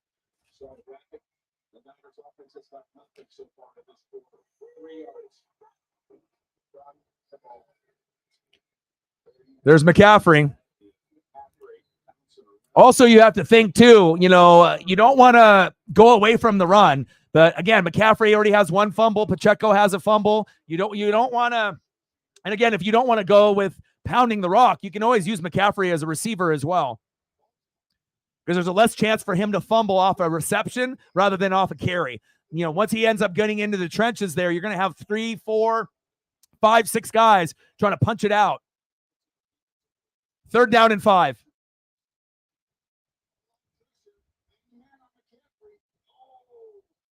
Oh, timeout.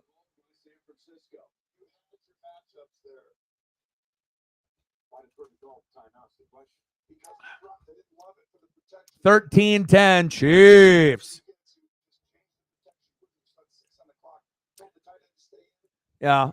I mean, she lost weight from what she was. I mean, considering that, when I first got her, on the stream, she was like maybe 5 pounds, and when she was at her heaviest, when I was with my ex and whatnot, then she was probably like a little over 70. And now she's down to like 55, like 50 to 60 pounds, somewhere in there. But hell, I mean, to go from 70, plus pounds all the way down to like 50, 55. I mean, I'm walking an hour and a half, 7 days a week. So I haven't missed a day. It's like every day, even if I feel good, I don't feel good. She needs, and as of lately too, it's even been longer. Lately it's been about 2 to 3 hours a day. It's a lot of exercise. So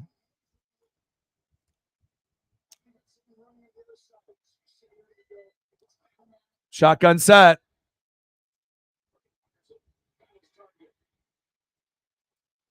Juwan Jennings, one of the others. There you go. First down, Niners. And you're going to have to make sure you go to guys like that too. Fourth option, fifth option, use check, Kittle, Jennings. Yeah, she's very happy. She's happy with dad. I would have been miserable without her. She would have been miserable. She wouldn't have been walked. She probably would have diabetes and be like 100 pounds and sick. Never getting any proper love and attention. So, she's my daughter. I'm the dog father. She's my fur baby. Little screen pass. Debo. My grandmama gave me that chain. Gain of about 8.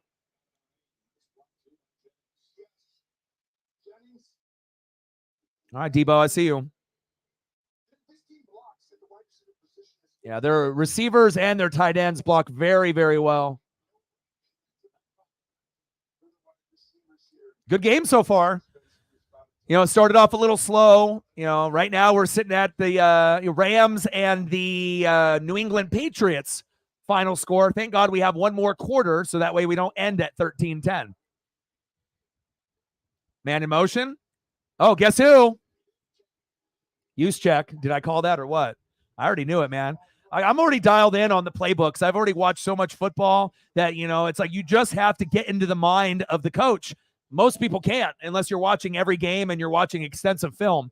But the way that Shanahan brain works, it's just like Sean McVay. They will always utilize every piece that they have. And anytime you think that he's not going to use a piece, he'll use that 7th option and burn your ass and sometimes win the game off of it. So end of the third quarter, 13-10, Chiefs. Well, this is what you're hoping for, right? But statistically speaking, this is the quarter where the Niners fuck up, right? And I love Kyle Shanahan. I grew up a Niners kid. I wasn't going to claim them as my team because I didn't want to be a bandwagon, and they didn't have defensive players besides Dion. And then they, traded him away, or he moved on, with his contract and went to the Cowboys in 95. But you know what I'm saying? So this is the quarter that typically where Matt Ryan and the Atlanta Falcons and Shanahan implode, or Jimmy G, you guys were up 20-10. And what happened? With 7 minutes left in the Super Bowl in 2019, what happened? Mahomes orchestrated 3 touchdown drives, right? Boom, boom, boom. And then you ended up winning 31-20. And I don't think that the Chiefs have the ability to get 3 touchdowns in 7 minutes. You know what I mean? I don't think that they have the ability. I don't think the Niners have that ability either. So it's definitely going to be lower scoring than that. But, the fourth quarter has not been kind to San Francisco. It's like the Dallas Cowboys are a great regular season team, but they're terrible in the playoffs. The Niners are a fantastic team all year, preseason, regular season, postseason. But when it gets to the championship, the Super Bowl, that fourth quarter, this will be a first for the Niners. If they end up winning the Super Bowl, again, now they don't have the lead. You are down, but you do have the ball. You're only down by 3 points. You've been pretty much dominating this whole game. But as we have seen in Patrick Mahomes' career and the Chiefs, sometimes they can get dominated for 3.5 quarters, and they have one stretch of about 7 or 8 minutes in the third or fourth quarter, and that's good enough for them to win.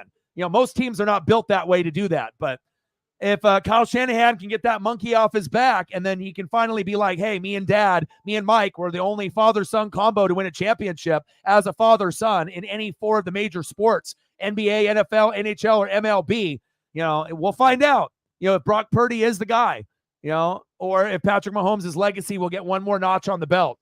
To me, ultimately, like, even though Brock Purdy, has put up top 10 stats, and, some would say he's a top 10 quarterback. To me, he doesn't have that Steve Young and Joe Montana in him. He's good, but he ain't Jalen Hurts good. He ain't Josh Allen good. You know what I mean? Or Joe Burrow good. And I kind of feel that that's kind of the talent that you might need to have to overcome someone in the AFC, whether it be Mahomes or Burrow or Allen or Lamar or Herbert one day. Like, I feel like, you can't just have, just a guy. It has to be one of the top, 5 or 6 guys to get past Mahomes. But we'll find out if Brock Purdy is good enough. But obviously, it's a collective effort. It's not just Brock Purdy. It's the team. O-line, D-line, defense, coaching, play calling. That's what wins Super Bowls. We're in the 4th quarter. Let's see who wants it more. Let's get the likes up. But momentum has shifted. 1st down and 10. Purdy. And what's the thing that the Niners like doing more than anything? Throwing in the middle of the field. Make him puke Ayuk. Brandon Ayuk. 1st down, Niners. Move the chains. What a great game. I mean, it wasn't, that 26, 23 game that I know a lot of y'all wanted, a lot more defense than anyone ever anticipated. But remember, both of these teams were top 5 in defense almost all year. And it's pretty rare to have 2 teams in the top 5 or top 7 in the Super Bowl. Usually you have one in the top 5 and then the other one is, past the top 10. So 2 turnovers each. Purdy. Play action fake. He got hit on the release. And complete. Ooh, baby. I see Chris Jones disrupt the quarterback who's going to throw a touchdown. And Jones comes flying in. Watch 95 right here. Right there. He makes it. Yeah, but the Stanley Cup, from that post, Sarah, you can't compare the NBA Finals or the Stanley Cup or the World Series because you're playing up to 7 games. The NFL is 1. You have 1 bad half, 1 bad quarter, 1 bad game, and then you're fucked. And then your legacy is fucked and you suck and you're just fucking 2nd place. So, when you end up having a chance to fuck up and play like shit for 3 games and then you can come back and win 4, you can still be a champion, but you can't do that on the NFL side or college football. There's a lot more on the line in football with 1 game, In the NBA and the NFL and the NBA, NHL, and MLB, you can fuck up multiple times and still be a champion. So there's no comparison there. Like Stanley Cup better than the Super Bowl. You could end up getting up to 7 games. We don't get no fucking 7-game series in the NFL. And if we did, NFL would be king. Are you kidding me? If these guys could end up playing, best of 3 for the Super Bowl, or something of that nature. Oh, you think that, all these others are going to be better? We already know where the state of the NBA is at. It's trash. McCaffrey, good tackle.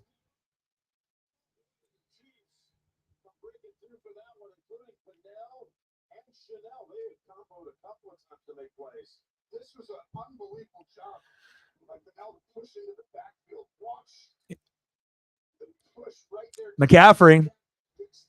I mean, they already got check the ball, so I got that call correct. At some point you have to go to Kittle, and if you're going to go to Kittle, and again, you have other options. You can go to Juwan Jennings. You can go to one of the others, but again, if you want to win this Super Bowl, you got to go to Kittle. The Chiefs have got to go to Kelsey. You go with one of your strong pieces at some point.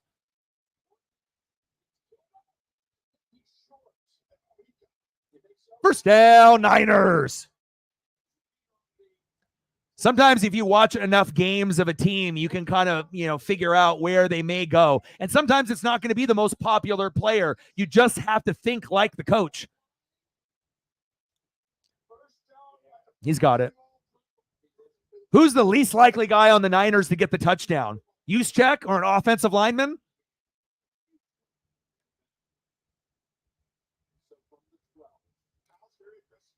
Let's see what they do here. 1st down and 10. Man in motion. Obviously, getting McCaffrey a touchdown would be essential for them.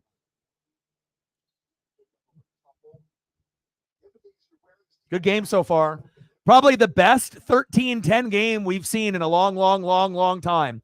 I mean, of course, we didn't get the special teams touchdown, pick 6, fumble for a touchdown. We didn't get, the big 50-yard bomb for a touchdown. 60-yard, 70-yard.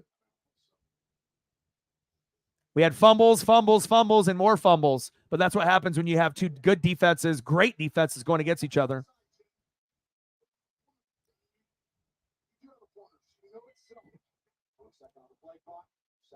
Second and 9. Touchdown, Niners. Juwan Jennings. Sometimes it ends up being someone that you don't think is going to get the ball, and there you go. Touchdown, bang, bang, Niner gang. Nice job. Good play calling by Kyle Shanahan. That's one thing that Kyle does really well. Hasn't been able to do well in the fourth quarter, but that's pretty fucking good if you ask me.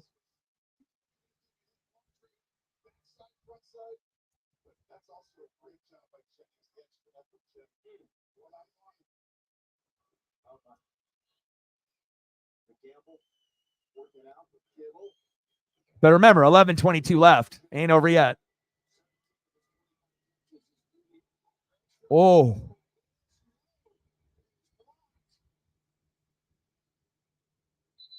Wow. Blocked.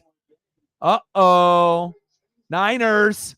You could have been up 17-13, and now all they got to do is get a field goal by Butker, and they tie it. That might end up costing them the Super Bowl. Wow. That is huge.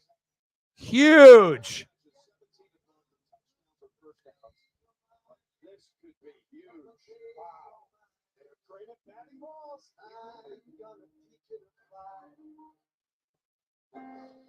Unbelievable.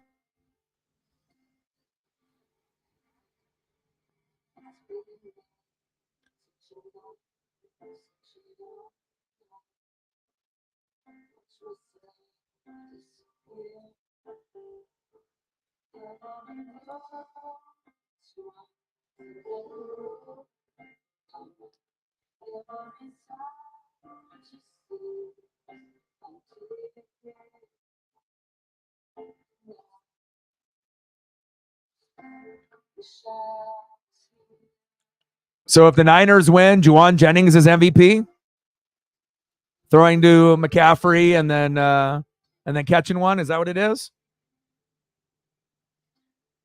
At this point.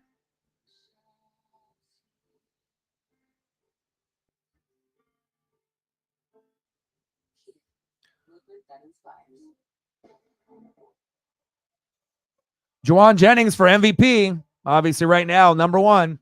That's if the Niners win. 16-13. A missed extra point could be very costly, especially how good Butker is.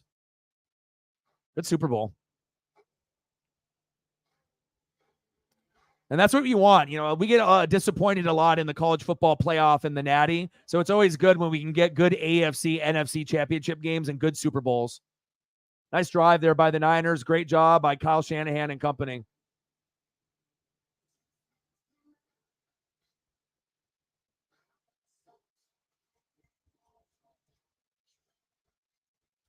Let's give a little love to Andy Reid and Kyle Shanahan, two of the GOATs.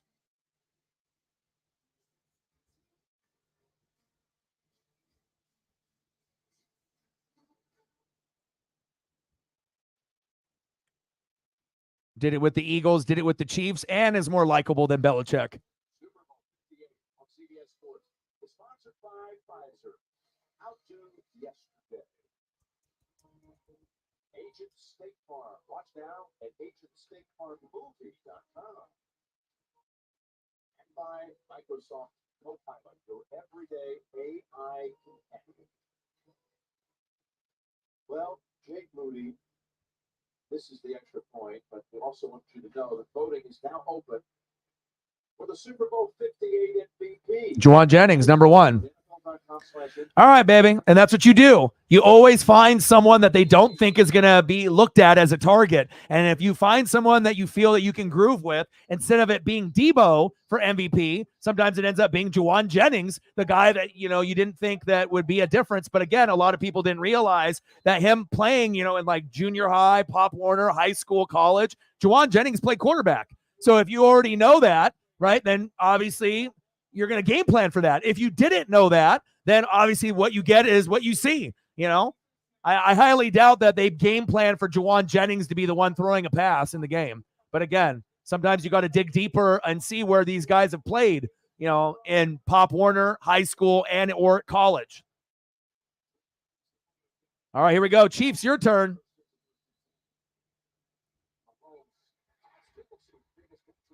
First down, Chiefs. Let's go, baby. Move the chains. TK all day. First down, Chiefs. Get him the rock.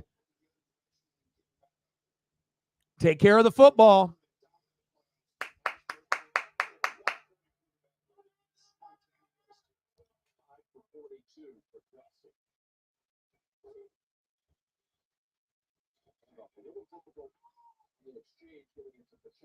No game. Eric Armstead's had quite a game. He blocked up that middle. Yeah, he's the stalwart, the guy, the blueprint you called him earlier that they talked about. He's as solid on and off the field as anyone. He's the guy who texts the guys, the coaches. It's the mindset. 16-13 Niners. The best lowest scoring Super Bowl ever. You know, much better than that Rams New England, because obviously not a lot of people gave a shit about the Rams and a lot of people hated New England, right? So that one was probably the most boring Super Bowl. Yes, there was defense, but not enough for anyone to get excited about. Just two kind of, I don't want to say boring teams, but it just was not a good matchup overall. You know, it's like you had Jared Goff, but he wasn't good enough at that point. And then you had Brady and Gronk, but it's like then they couldn't really move the football very well because of Aaron Donald. So I feel that one definitely was the, you know, there's been a lot more that have scored more points, but I would say in the last 25 years, that's got to be the worst one by far. I don't think there's been a Super Bowl worse than that. Mahomes?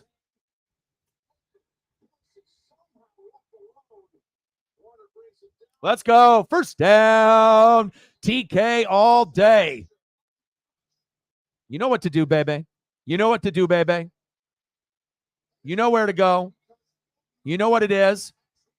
I mean, it's like you got to think when certain guys are bitching and moaning that they need to get the ball. I mean, we're talking about the best tight end in the game. If Pat's the best quarterback and you got the best tight end, why aren't you giving them the ball? Give them opportunities. It's not like Travis Kelce was the one with all the drops in the regular season. You know, he's going to end up more than likely being known as the best tight end of all time or number 2, right? Fumbled snap. Get rid of it, Pat. Oh, incomplete. Seahawks Broncos? No. You're telling me that Seahawks Broncos was worse than Rams Patriots at like 13-10? Hell no. You might have to give up your sports fandom card for that one. Like if we were friends, that would be friendship probation for bringing that up. And you're not even trolling. You're being real. You're not even trolling. You're being real. Bro, friendship probation. There's no way that was worse than Rams and the Patriots. Justin Watson, first down, Chiefs. Uncle Mo, baby. Uncle Mo, baby. There we go. There's that Hall of Fame Patrick Mahomes that we all want to see, unless you are a Niner fan.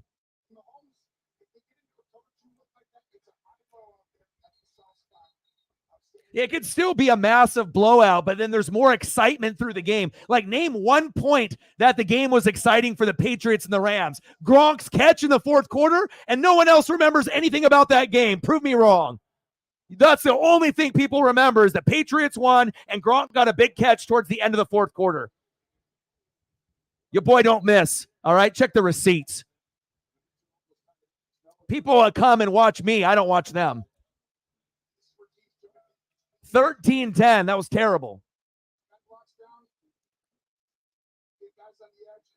Because, I mean, even if it ends up being a 50-10 game, 60 points were scored. You know, not a total of, what, 23?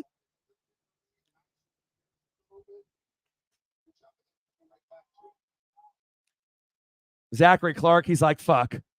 He got me. Hand off. Pacheco!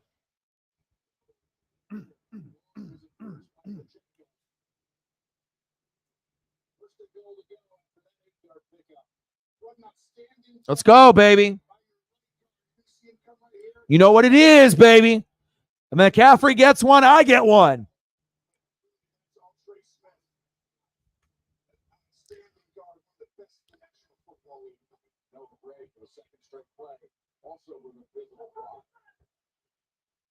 First and goal. Do you go to Kelce? He's got to have a look in these next 3 attempts, you would think. There's the handoff. Conservative on first down. I think I would have rather seen Travis Kelce on a play action on first down or a fade route on first down to Rice, or play action on first down. They already expecting you to run on first down, second down. Run, run, pass. Run, run, run. Run, pass, pass. But sometimes you got to flip the script and you got to do pass, pass, run, first down, second down, third down, or play action, pass, run. You got to do the opposite of what they think you're going to do. If they think you're going to run on first down, pass on first down. If they think you're going to pass on third down, run on third down. Mahomes, run, run, run. Should have ran from the very start. But you know how that's crazy? That's the only thing that we can remember from that Patriots Super Bowl with the Rams. You don't remember anything about that game besides Gronk getting a catch, but it wasn't even for a touchdown. It just got them that first down so they can get into, field goal range to win the game? That's terrible. We don't even remember a big touchdown. We just remember someone catching a ball late and then them winning it then.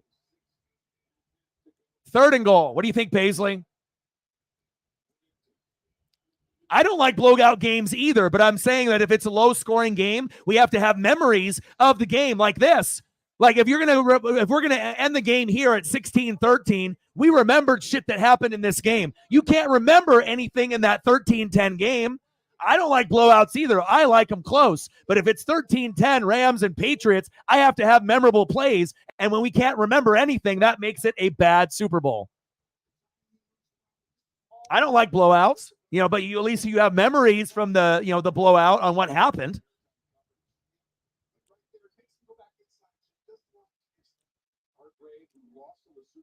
Zach in the building.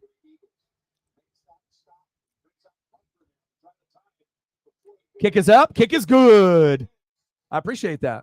I put a lot of hard work. I do feel I'm one of the best in the world at what I do, because I don't watch anybody else. I don't copy anybody else. I'm just doing me, And a lot of it is based off reading and actually watching the film, which most people cut corners. If they say they don't, they're liars. You can definitely tell the people that watch and go the extra distance and the people that don't. You say, let's go see Chase. See, he said, I forgot that they even had a Super Bowl. That's how terrible it was. He forgot about it. It went erased from his brain because it was so shitty. And remember everyone talking during the game on how shitty it was, how shitty it was, Paisley. I'm almost done. Okay.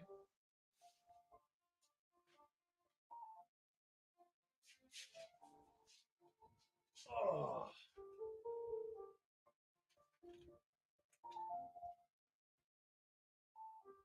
Careful.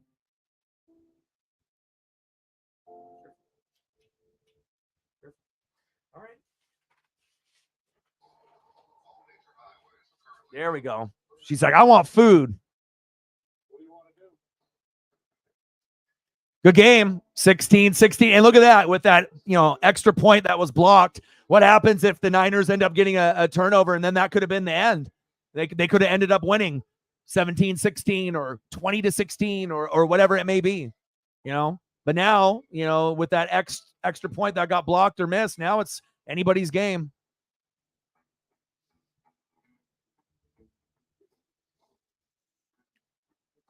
But I mean, as far as low scoring games, this is by far the best low scoring game in recent memory.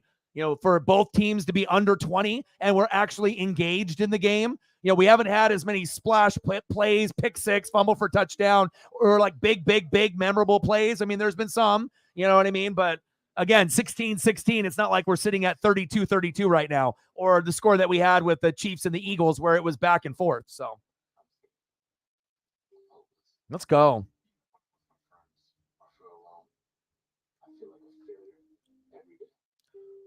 Butker, so far he's got to be the MVP. Keeping him in it. That and Jawan Jennings.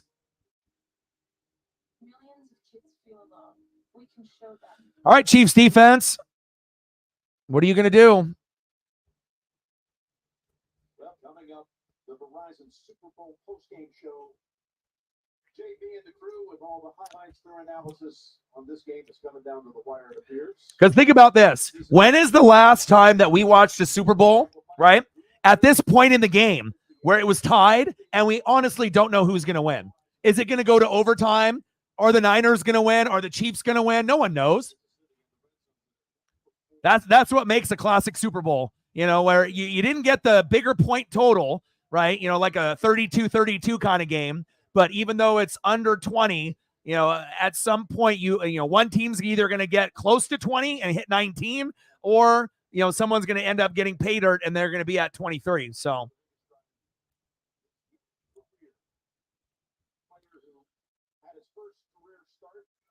But again, the winner will be back. The loser will be back. So, both of these teams, especially for the Niners, it's going to hurt tremendously if they lose. But they will eventually get a Super Bowl with Kyle Shanahan. And they just have to figure it out with Brock Purdy, Kirk Cousins, or getting someone better, like a top 5 guy, like a Jalen Hurts type of guy. We'll find out real quick. Juwan Jennings with a catch. So far, the MVP of the Super Bowl. No one had that predicted.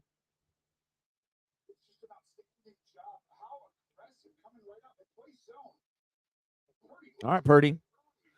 And also another narrative is that Purdy is, better than people think. He's not going to be great. He was Mr. Irrelevant, but for all the people that are comparing him to all the first rounders, and all the elites, he was the last pick. It's like, why are you trying to act like he got picked in the first round, like top 5 pick? And then you're just like hating or criticizing, or in the top 4 rounds, like Dak, and you're just being a hater. It's like the guy's pretty good. Yeah, they do have a good coach and they got good weapons around him, but he also has made some really special throws that other guys have not been able to make. And that's one thing I think that the Brock Purdy haters are not willing to acknowledge, that it's not just the supporting cast. Sometimes he is the one that is making the play, not necessarily the receiver. It's like ball placement does mean something in the NFL.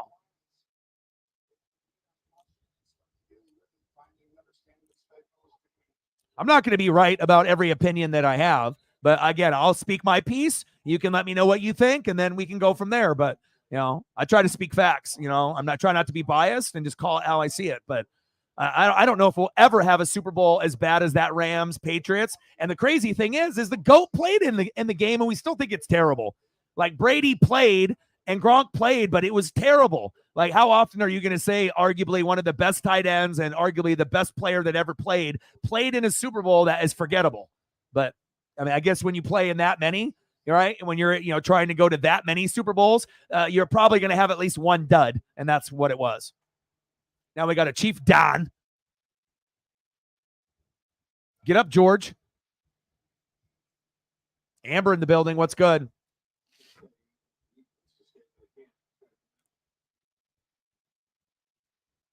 What's up? How are you? Nolans Saints in the building. What's good? NFC South in the building. What's good? From one NFC South to another NFC South. What's up?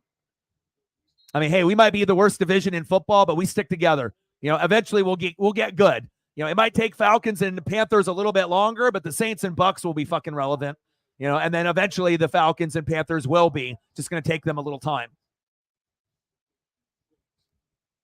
2nd and 1. Purdy, hands off. McCaffrey. First down, Niners.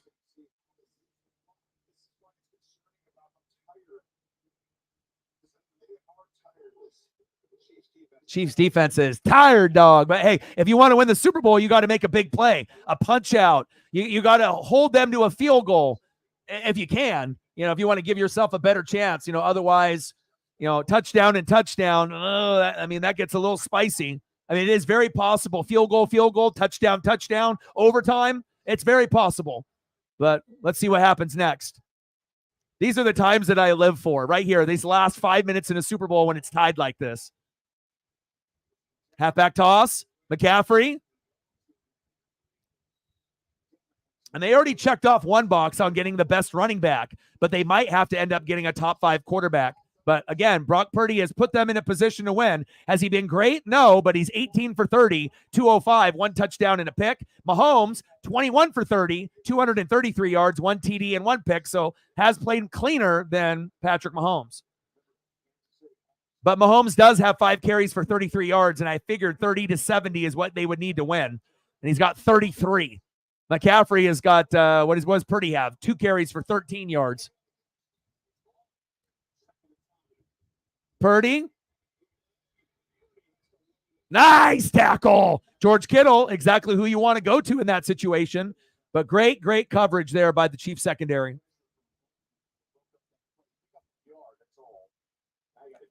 The Panthers? Oh, it's going to take a long time.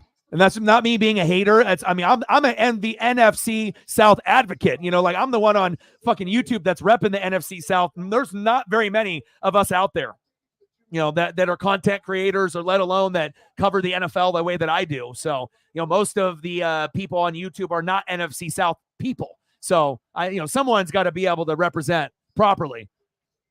But I think it's going to take some time.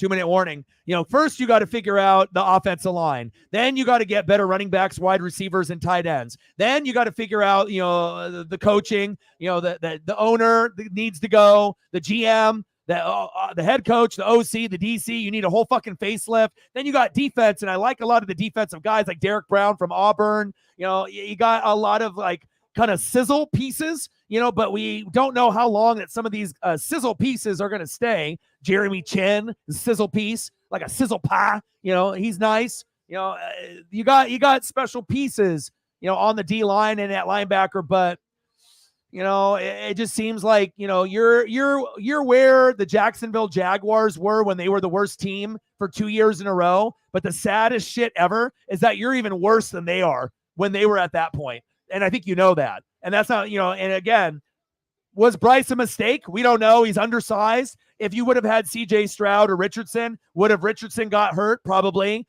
Would CJ have played as good as he did on the Texans with the Panthers? No, but he would have been better than Bryce, you know, and you just have to be able to build it piece by piece. And it might take a long time, but I'm not giving up on Bryce just yet. You give Bryce a top 10 offensive line, he's going to look a little better. But remember, you got to have guys better than Adam Thielen to fucking throw to. You need more weapons. It's not like he did bad. He did great. But that's a sad thing when Adam Thielen's your best player on offense. You know, you need a little bit more. You know, Miles Sanders, he washed. You know, you need better running backs, better receivers, better tight ends, better O-line, better owner, better head coach, better coordinators, better defense. So pretty much everything that needs to be improved. And that's not me being an asshole. I'm just speaking facts. I'm never going to hate. I don't need to. I just, you know, call it how I see it. So, you know, but I'll do one thing, though, as a Buccaneer fan. You know, I'm actually rooting for the Panthers to get good again, to get to the Super Bowl, the Falcons to get good. And if that means that Tampa has to take a step back for the Panthers or Falcons to take a step forward, I'm willing to do that. You know, I've gone to 2 Super Bowls. I've won both. You know, I've already achieved the top of the mountain. You know, we're one of only 2 teams to go to 2 Super Bowls, and we're the only 2 teams to go twice, right, and win both, the Ravens and the Bucs. So, but it seems like if the Ravens end up making the Super Bowl, will they be good enough to win? I feel like the Ravens, if they go with Lamar, you know, they may have to lose first before they win a Super Bowl. I mean, just based on how they played up to this point with Lamar, you know, not saying that Lamar sucks because he doesn't, but he would have to play pretty fucking good to go to the Super Bowl and win it his first time there. If that's his only time or if they get there more than once. But Ravens look very solid. I mean, they're better than me, right? But I'm rooting for all the teams to do well. You know, the Saints with Carr, that was the wrong person. But what can you do? You already paid. So now you have to stick it out until the contract gets further along, and then you can decide to, you know, cut or trade or do whatever the hell you want to do. And obviously you need somebody better than Jameis and Taysom too. Shotgun set and complete.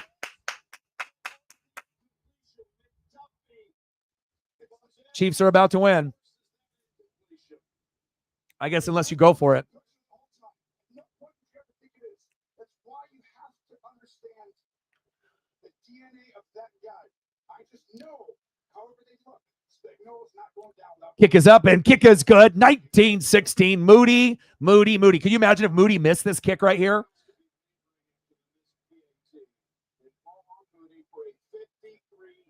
That's ballsy. Maybe not for someone like this, but definitely for someone like this. And has a reputation of missing. It's good, baby.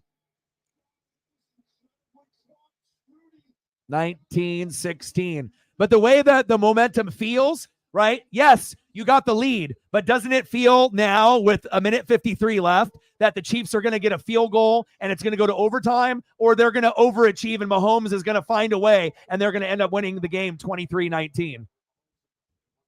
Doesn't it feel like that? Am I the only one that feels that way?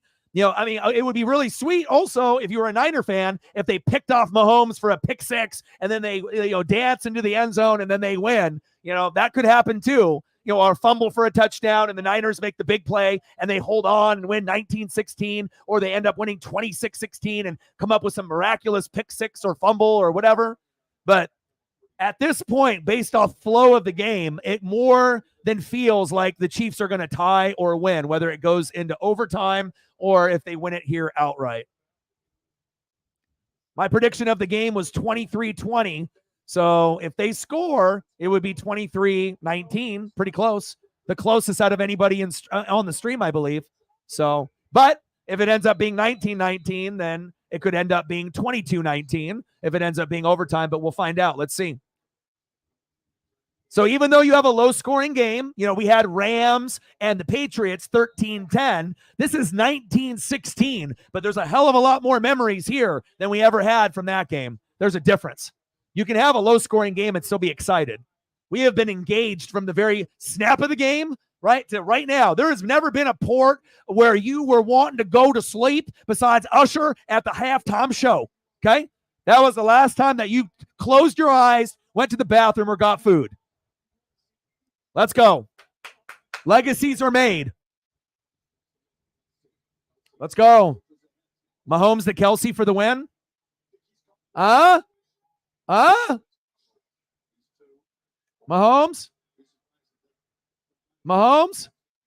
Kelsey.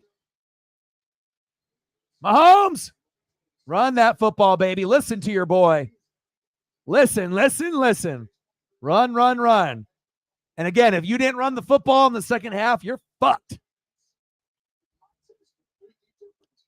Yeah, but the thing is, Amber, across the board, right, even if you grew up with Usher like I did, right, that's not going to appeal to the masses like last year's when you had Dre and Snoop and Eminem and Mary J. Blige. So Usher does do it for some people, but overall, there was a lot of people that fell asleep when he was up there.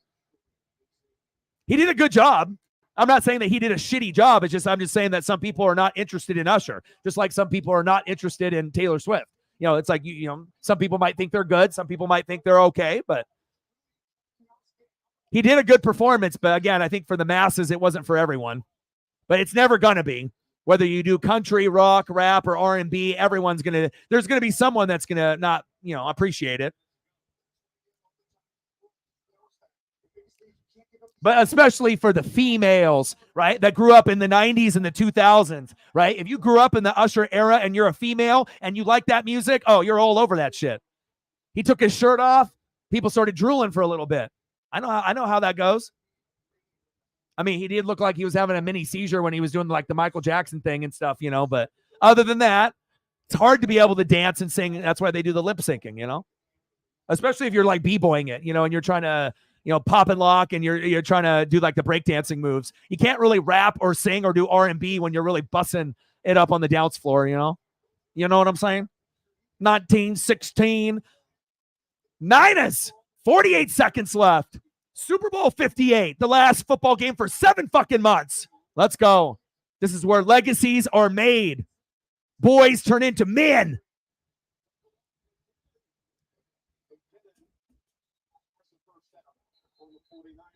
First down, Chiefs. McKinnon wasn't even supposed to play in the game. I know, yeah, it's a good question to ask the people in the room and on Twitter/X. If the commercials were good or about what they normally are, or not as good. I mean, it really just depends on who has the most money. Just like anything, whoever's got the most money, they're the ones that get the commercial. So they don't have to have a good commercial to be on the Super Bowl. They just have to have the most money. Spend those dollars.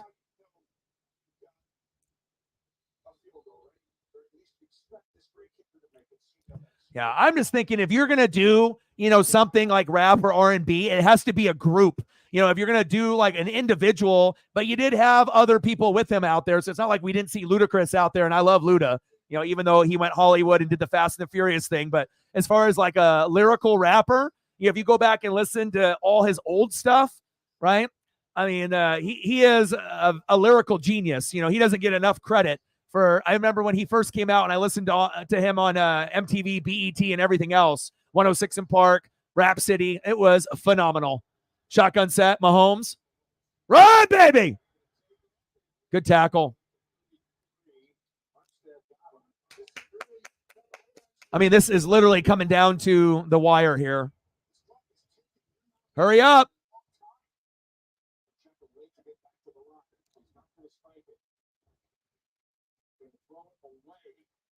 Wow. Running out of time. So based on how it's going right now, right, it looks like they're going to get in field goal range. It's going to go to overtime, but do they have that play, that deep ball that gets called for PI, or that deep ball that you go deep to try to score to win the Super Bowl? Do you go for it now, or do you go conservative and you just try to get the first down and kick the field goal and see what happens in overtime? I mean, if you're going to take a chance to be able to get a touchdown, this would be it, right? To try to get, 10 to 25 yards. Shotgun set.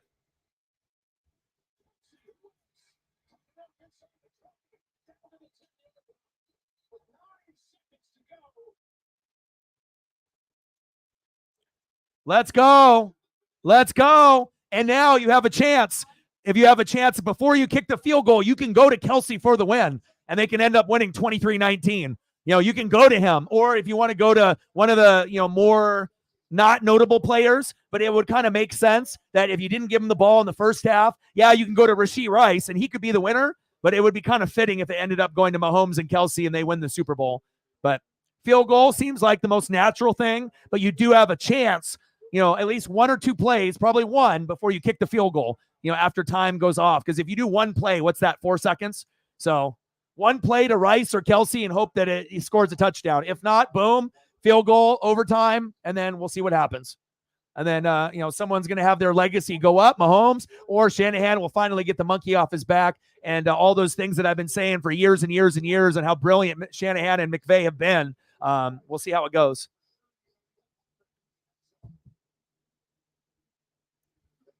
If I'm play calling right here, like I said, even if you know that it's going there, fuck it. He's the best tight end on the fucking goddamn planet. You got the best quarterback, right? Do something with that combination, right? Don't you go all season for opportunities like this, unless like Rashee Rice is wide open, then go to Rice. You know what I mean? And again, it's like, do you want to go to MVS or go to fucking Justin Watson or Noah Gray and they drop it? And then everyone's going to be like, fuck. Like, you rather would take the drop if Kelsey drops it. At least you went to the guy that gave you a chance to win. So if it's not Kelsey or Rice or Pacheco, that's where I would be looking. Let's see what they do.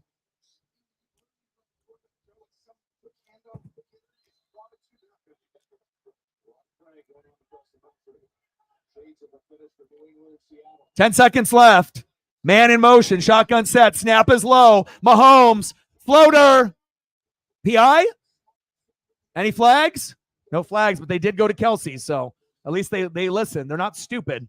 They got to go with a guy that's going to give them the best chance, even if it's a tough one-on-one coverage. You don't want to leave that. And there it is. Field goal attempt. Butker. Kick is up and kick is good. Where are we going to overtime? Will it go to double overtime? Super Bowl, baby.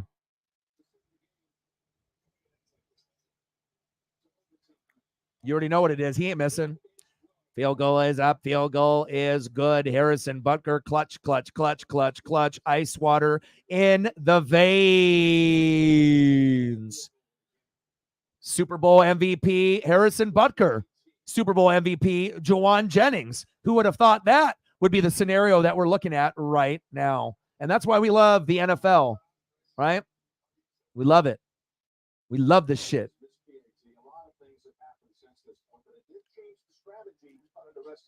So overtime, double overtime, or, we can still say that 13-10 Rams-Patriots matchup. Yeah, the best lowest scoring game in Super Bowl history. This one. Super Bowl classic. This one. Is it going to be known as one of the best games of all time? Hell no. But it definitely kept you on your seat, on the edge of your seat the whole game, and you got picks instead of interceptions, No. You got fumbles instead of interceptions. One by Pacheco, one by McKinnon, one on special teams late. 19-19. Smash the fucking like button. But these teams are going to go at it. This is the second time these two teams have played each other in recent memory. And it wouldn't shock me if these teams play again and again and again. I would not be shocked in the next 10 to 15 years if they can both keep a majority of their core and coaching staff, that we don't see this option at least one or two more times in the next 10 to 15 years. Hell, it could be as many as 3 more times. Why not? Well, if the extra point, they did try to kick the extra point, it got blocked. They did go for the extra point. They didn't go for 2. They went for an extra point and it got blocked. So essentially, you could have won the game 20-19. San Francisco 49ers champions. But everything happens for a reason in the sports world. It's the sports god. The sports gods, they want it.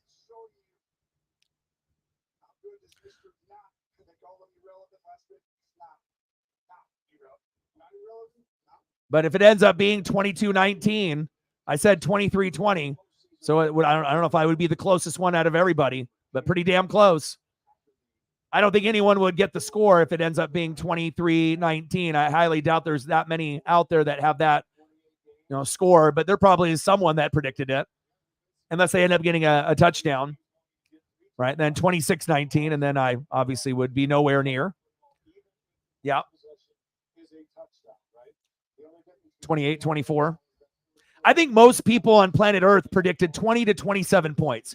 I did my research. I looked, I read, and also you just have to think, okay, 2 touchdowns and 2 field goals, it's 20, right? Both of these teams are capable of that. 3 touchdowns and 2 field goals, 27, right? 2 touchdowns and 3 field goals, 23. So you have to look at math and put the math aspect into it too.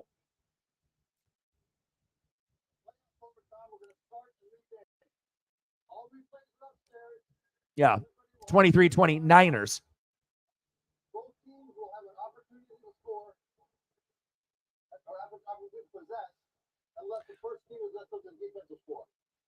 Any questions? San Francisco is still division. What is your call? But I imagine a lot of people predicted 2017, 23-20.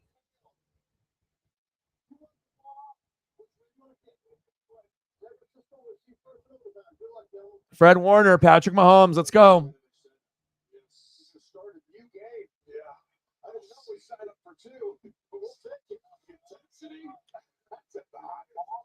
They wanted to make sure that this is one of the Super Bowls that we don't forget. It might be one of the lowest scoring Super Bowls, but it's definitely not one that we're going to, not remember. We're definitely going to remember this one. Not like the Rams and the Patriots, 13-10, worst Super Bowl of all time.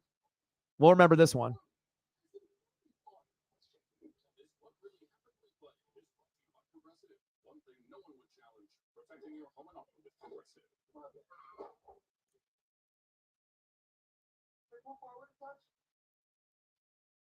I was like this all day, just waiting. I knew it was going to be good.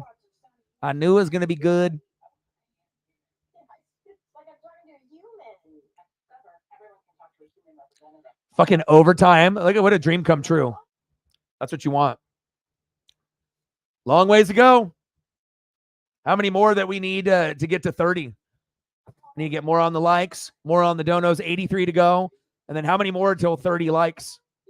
Hopefully we can at least hit that.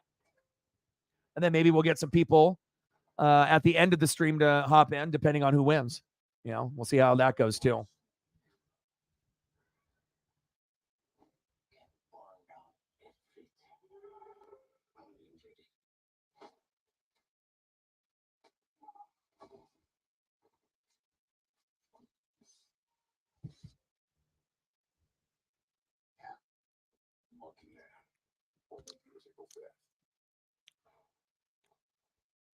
We are back with overtime coming up at Super Bowl 58. You might be wondering, just strategically, since each team is guaranteed a possession, do you want the football first? It's a very tough one because you always want to be like, well, I want to be able to go for it on fourth down. Smash that fucking like button, baby. If my defense is very tired and I just got off the field, I might want to give them a break. 23 subs to 20,200. Let's go. Like, sub, donate, comment, share. Help your boy out. Analytics, metrics, smashing the like button. That's the simplest thing anybody could do. Please do that. Help us out.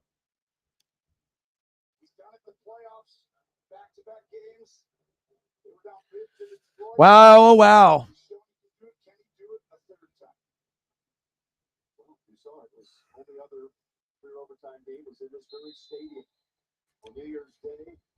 One more to 30. Someone smashed the like button. There's got to be something on Twitter/X or in the room that hasn't smashed the like button just yet. Please do that. Overtime. 19-19. Let's go. Only what, the second overtime game ever?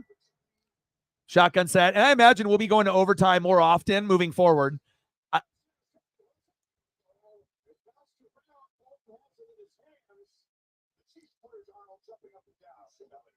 Bolton.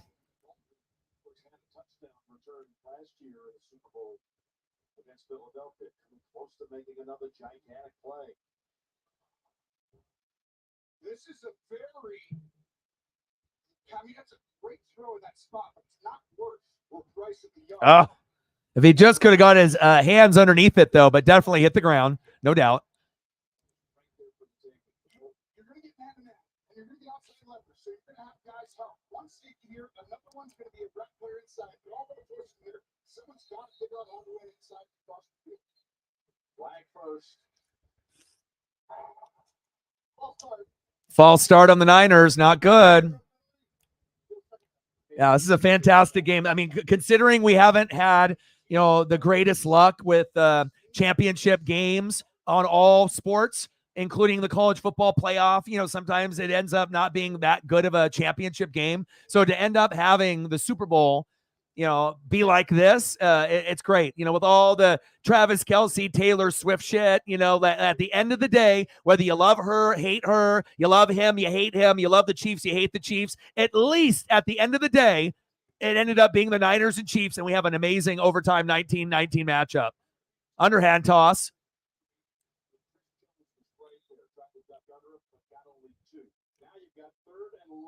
Let's go Chiefs. Let's go Niners.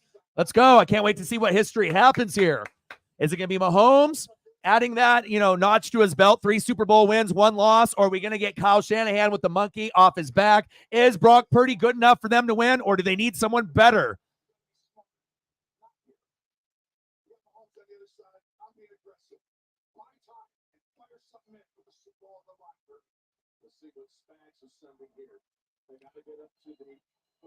Third and 13.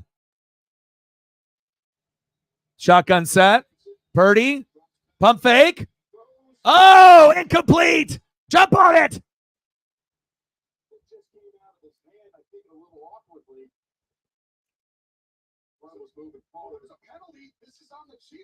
Uh-oh, penalty on the Chiefs. Uh-oh. Oh, shit. Oh, shit. Shit.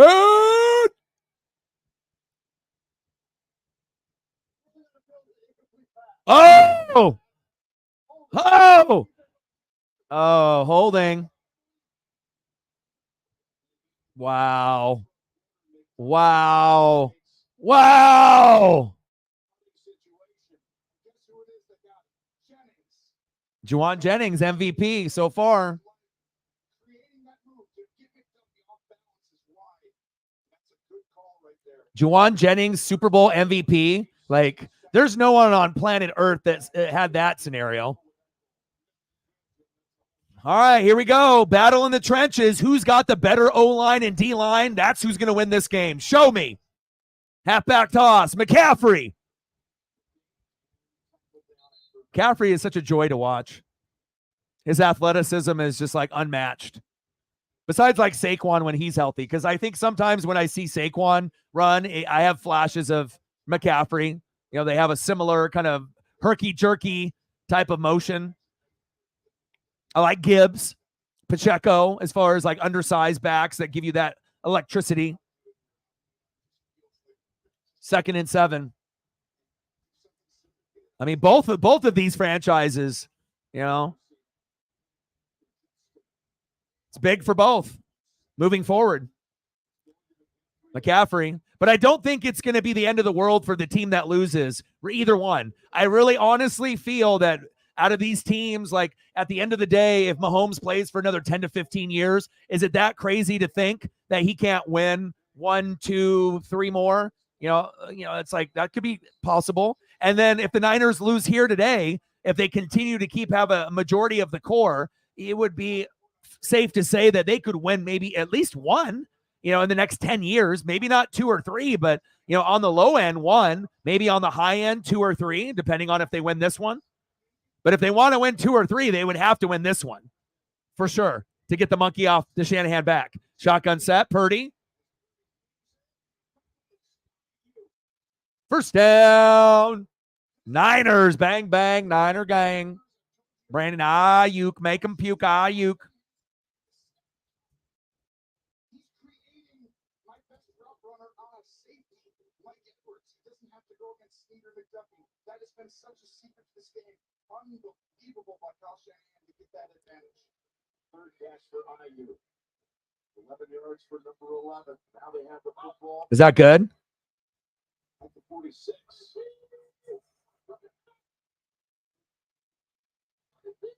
Purdy under center. Hand off to McCaffrey. He's still driving right to midfield. They better hope they don't strip that ball away.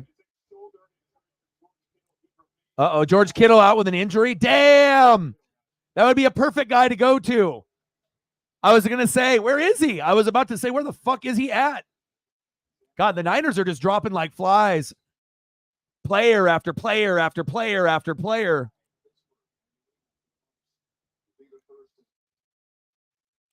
We'll definitely remember this Super Bowl, regardless of winner, right? You know, or score. We're going to remember this one.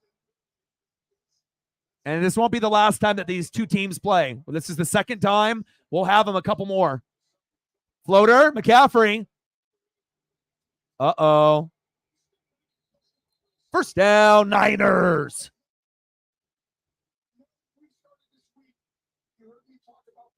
Is it good enough to have the best running back in the league? Or do you need to have the best running back in the league and a top 5 quarterback? We didn't really know how much they really needed to have. Shanahan can plug in anybody at quarterback or running back. He's proven that, but they haven't been able to win the chip. But now they're getting a little bit closer, knowing that they got someone that they can hand the ball off to.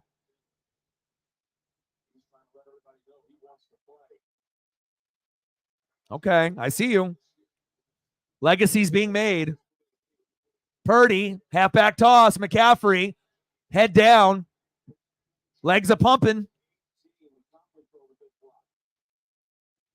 What a matchup between these two. This one has lived up to the billing and probably exceeded it. Because, I mean, if it ended up being a blowout by the Chiefs by 10-13 or the Niners, then we probably would have lost a little bit of focus in the game in the 4th quarter. But just the fact that it was just so back and forth. Of course, the scoring could have been a little bit better. But at the end of the day, the winner is going to break 20.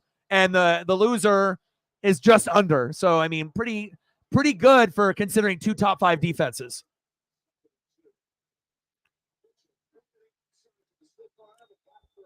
First down, Elijah Mitchell. Oh, holding. Big hold there. Bring it back.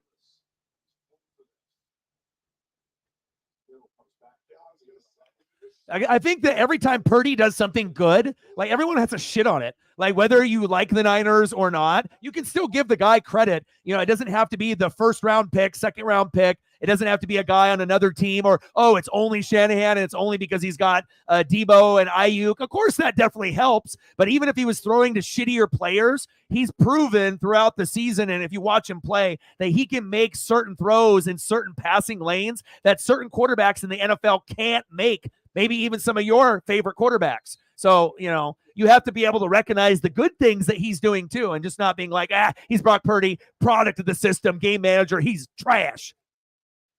You know, you got to be fair, right? We'll call him out when he plays like shit and has 4 picks, right? But when he does good, we have to praise that too. Shotgun set, Purdy, bootleg.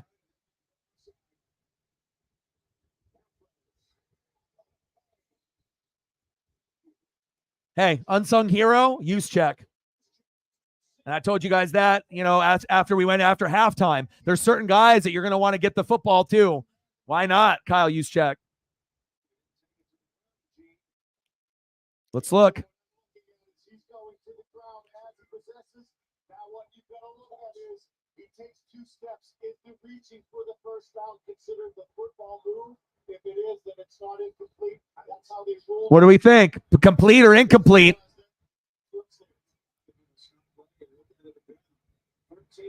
They said, fuck it. They said, fuck it. New set of downs, huh? Stay committed to the run. It's been the difference here. Having like one play. Well, let's go back to Purdy for a second, Jim. That was all Brock Purdy getting that ball. You know, Purdy is good with his release. Purdy is good with his location. Purdy is good with his footwork. Purdy is good in bootleg. So, yeah, you know, if he was on the Browns, yeah, maybe his numbers aren't as good as he has with weapons on the Niners. But to act like he wouldn't be like throwing like a top 12 quarterback, sometimes even playing like a top 5 quarterback in certain weeks, you know, you got to give credit where credit's due, you know? Like, if anything, it should be something cool that we should celebrate. Like an actual Mr. Irrelevant, you know, did something like a Tom Brady, you know, like where you didn't really think anything of him and then ended up playing like a first-round pick, you know, played like a first-round quarterback or second-round quarterback selection. That's something to cheer about, you know. Dak being in the first 4 rounds, playing like a first-round quarterback, at least in the regular season, that should be celebrated. Postseason, not so much.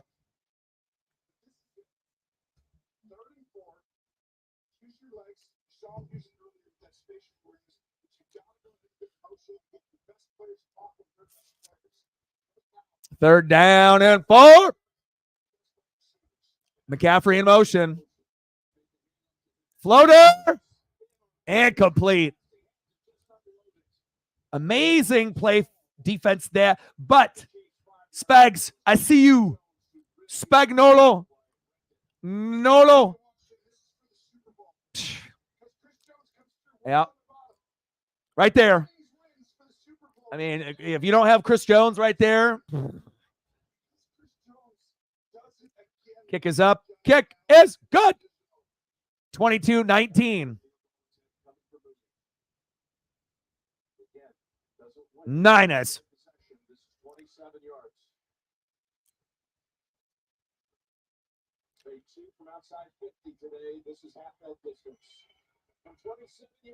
Wow, almost missed it. But he made it. 22-19, San Francisco. Now the Chiefs go down, score a touchdown. They win the Super Bowl. But will they? Or will the Niner defense make a play? Stay tuned. Let's take a look at some stats. All right, what do we got? Brock Purdy, 23 for 38, 255 yards, 1 TD, no picks. Purdy, 3 carries, 12 yards. Patrick Mahomes, 26 for 38, 291 yards, 1 TD, 1 pick, 7 carries for 39 yards. Are we getting ready for plus 300 yards, 2 touchdown, 1 pick? Touchdown, Chiefs! Is that what we're getting? We'll find out. Nice. Noise. Let's get to 40. And then hopefully we can get a couple subs, right? We got 2 more to get to 20,180. So if anyone hasn't subbed already, that would be cool. And yeah, and we'll see where we're at.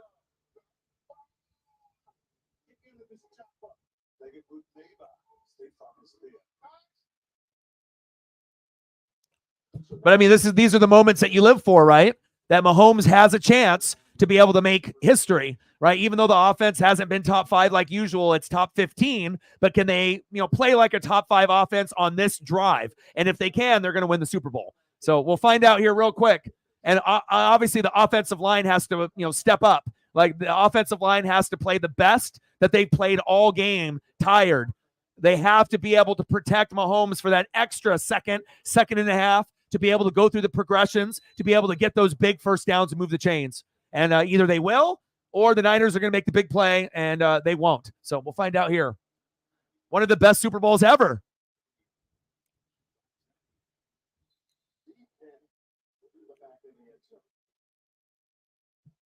Let's go. Plus, I'm going to give you all the photos, the HD 4K, all the good, baby. Let's go. First down, Sports Fanatics. He's good. Thanks, Pat.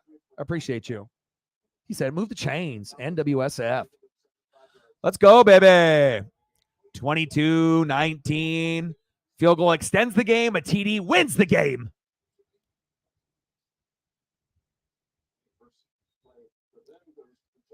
Pacheco. And sometimes, you can, I don't want to say you want to be ballsy, but sometimes in a game like this, you could do something weird. Like Clyde Edwards-Helaire hasn't really played all game. You throw him in there and then see if you can catch him off surprise at some point in overtime. It's something like little, like kind of minimal that most people wouldn't see. But if you do something like that, maybe that breaks the game open. Nice job, Rice.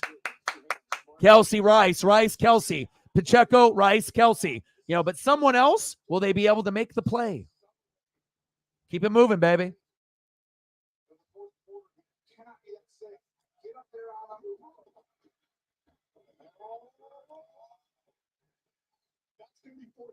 Wow.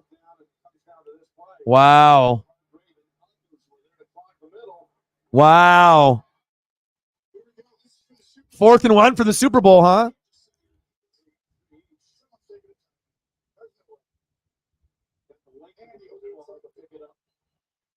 Yeah, I got to talk it over here.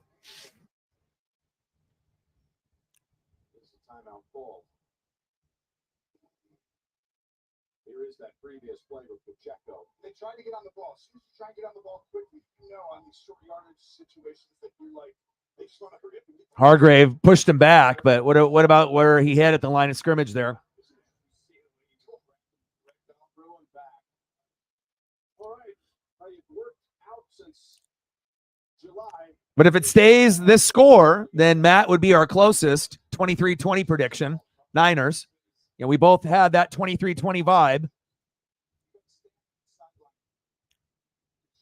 But let's see if the Chiefs can get a touchdown. And then if that's the case, then Allen will be, I think, the closest. If it ends up being 26-22. But I don't know if you had the Chiefs winning. Who did you have winning? Allen, did you have Niners winning 26-22 or Chiefs winning? I can't remember.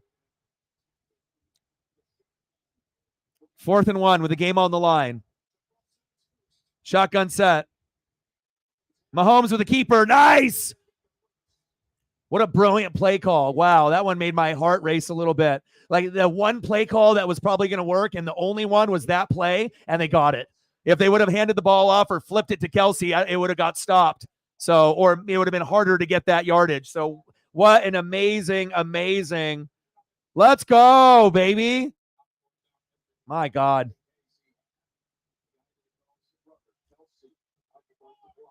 You had Chiefs?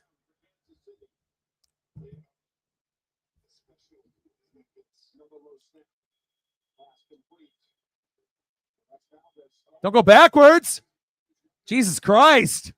MVS, you idiot. What the hell are you doing?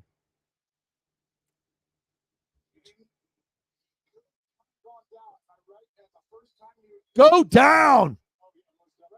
Dum-dum. Jesus Christ, MVS. Like, they just need a rehaul on receivers. Get rid of Kadarius Toney, Sky Moore. Get rid of all of them except for Rashee Rice. And then, draft a bunch. Get fucking T. Higgins or Mike Evans to come in there, and all these fucking problems disappear. 2nd and 14. Right back to MVS. At least he made up for it. At least he caught it there.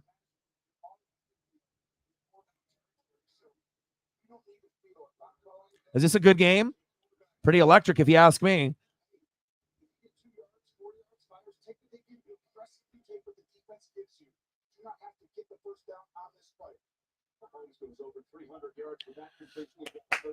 Let's go, baby. Show me, Chiefs. Show me, Niners. This is where legacies are made. Show me. 3rd down.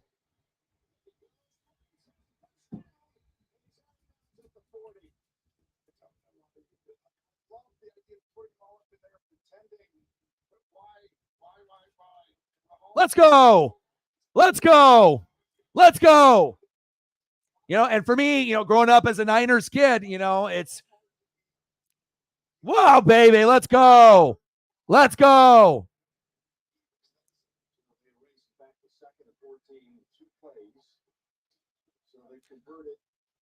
Special. Special boy. Special boy. Keep it alive. Mahomes. Check down.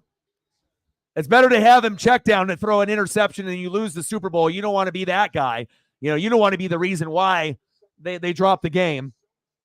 You don't want to go drop. He threw a pick and then, he's 2-2 in Super Bowls. He's not Tom Brady. But, even if they lose, it's not like he can't get 3, 4, 5. I mean, there's going to be opportunities next 10, 15 years. Like, honestly, these two teams are probably going to have the best opportunity to start getting Super Bowls in the next 10 to 15 years. They'll probably have the most opportunities out of any two teams. Just the way that they're built from the very top.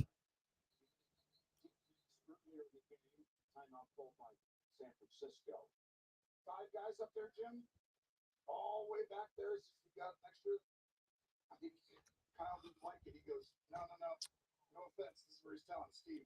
I don't want to go cover 0 because you feel like you got to come after him here. Yeah, you got to get. I wonder who your quarterback would be, throwing him the ball. It's too easy to see pre-snap. How scary is it to be that defense and to know if you surrender these last 37 yards? 22-19. Overtime in Super Bowl 58. LVIII. It's been kind of good. Take care of your mental health.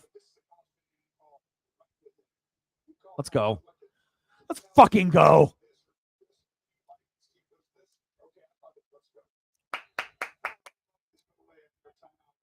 Let's go, baby. 7 months with no football. Let's make it count. Super Bowl 58. 2nd and 6. Pacheco. Good tackle by Fred Warner there.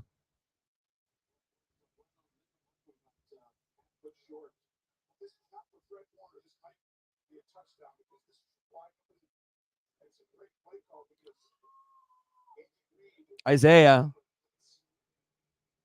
He's the guy. They were looking for the guy. He's the guy. Him and Jahmyr Gibbs got that it.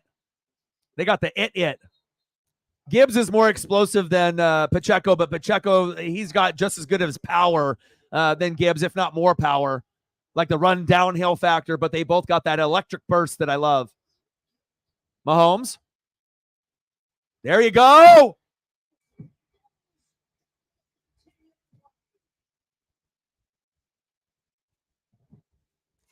I told you Mahomes was going to run. I told you they were going to listen. I left him a voicemail. I said, Andy, Mahomes is going to need to run for 30 to 70 yards for you to end up winning the Super Bowl. He said, really? 9 carries, 66 yards. Let's go. Let's go. That's what you needed to do. If they're going to be firing off and then the offensive line can't do their job, then run the ball with Mahomes. That's fucking brilliant coaching. Wow. Man, this fucking game, dude. This fucking game. Are we going to get a Chiefs win or are we going to get overtime? What are we getting here? Double overtime? Shit. Electric, baby.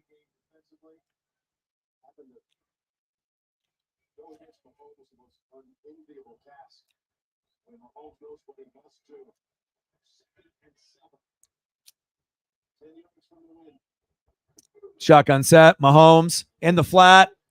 Kelsey. Is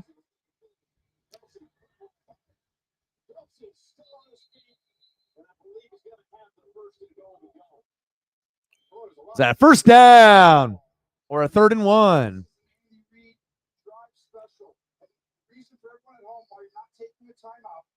Just so everyone knows, is because it's just the first quarter overtime. That's how you have to think of it, okay? They're not taking that because we don't just say it's 0. Boom, baby. And that's game, baby. Touchdown. Oh, baby. I don't usually get Super Bowl winners wrong. I've gotten like one wrong in like 20 plus years. 25-23 Chiefs. I'm telling you, man, you know, if the Eagles would have been able to get 1 sack and 1 pick, I would have gotten like every single Super Bowl winner right in like 22 years. But there it is. I said 23-20. We got 25-22. I don't know if I was the closest one out of everyone. I think I was. And there you go. And that's how you end up winning a goddamn Super Bowl when you don't play the greatest the whole game. You find a way to execute late. You find a way. And it shows you. Brock Purdy, right? 23 for 38, 255 yards, but he only got 1 touchdown. If you're going to win a Super Bowl for San Francisco, you're going to have to throw for 2 or 3 to win a Super Bowl. And that might be Purdy. That might not be Purdy. But you know what is? A Kansas City Chief dub when your boy predicts it, baby. Let's go. Let's go. I'm not going to be right about everything. Wow. Wow. Wow.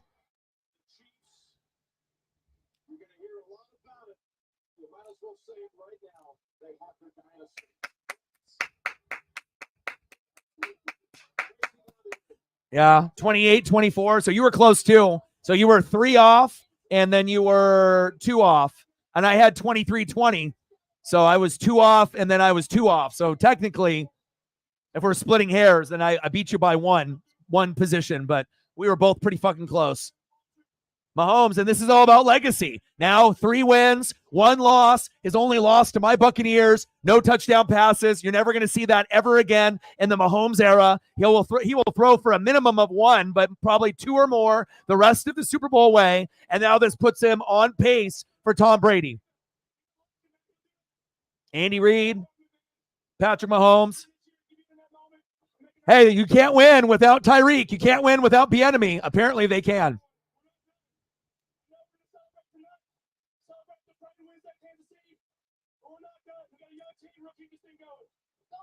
Yeah, this is the new villains, right? This is the new, you either like them or you don't, but this is the new legacy. And whether you like it or not, this is going to be Tom Brady now. And you know that you got to a point maybe where you liked him early on in the first 3 Super Bowls, and then everyone turned, you know, and then it was villain. It's like, God, again. But you're going to have to get used to seeing these 2 teams, but probably more Mahomes than even the Niners. Like if there's going to be one team that's, you know, in there more than the Niners, it would probably be the Chiefs.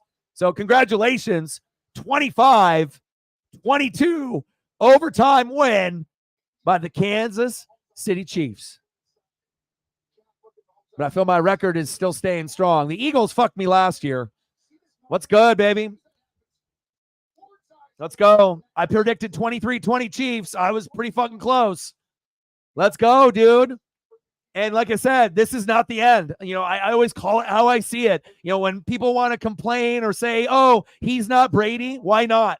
You know, why at the end of the day can't it be Brady and Mahomes at the end of the day? Joe Montana, right, can be there with his 4 Super Bowls. Peyton Manning can be there, right, with winning with 2 different teams. But we have to start thinking that once, you know, he gets 1 more, you're going to be passing Montana, and then there's not going to be any debate, you know, and then it's going to be Brady, Mahomes, Montana, right? And then Manning. But right now, at some point, like, is it really that crazy to think? Like, do you really think Mahomes is going to be 3-1 in Super Bowls and he's never going to win one again?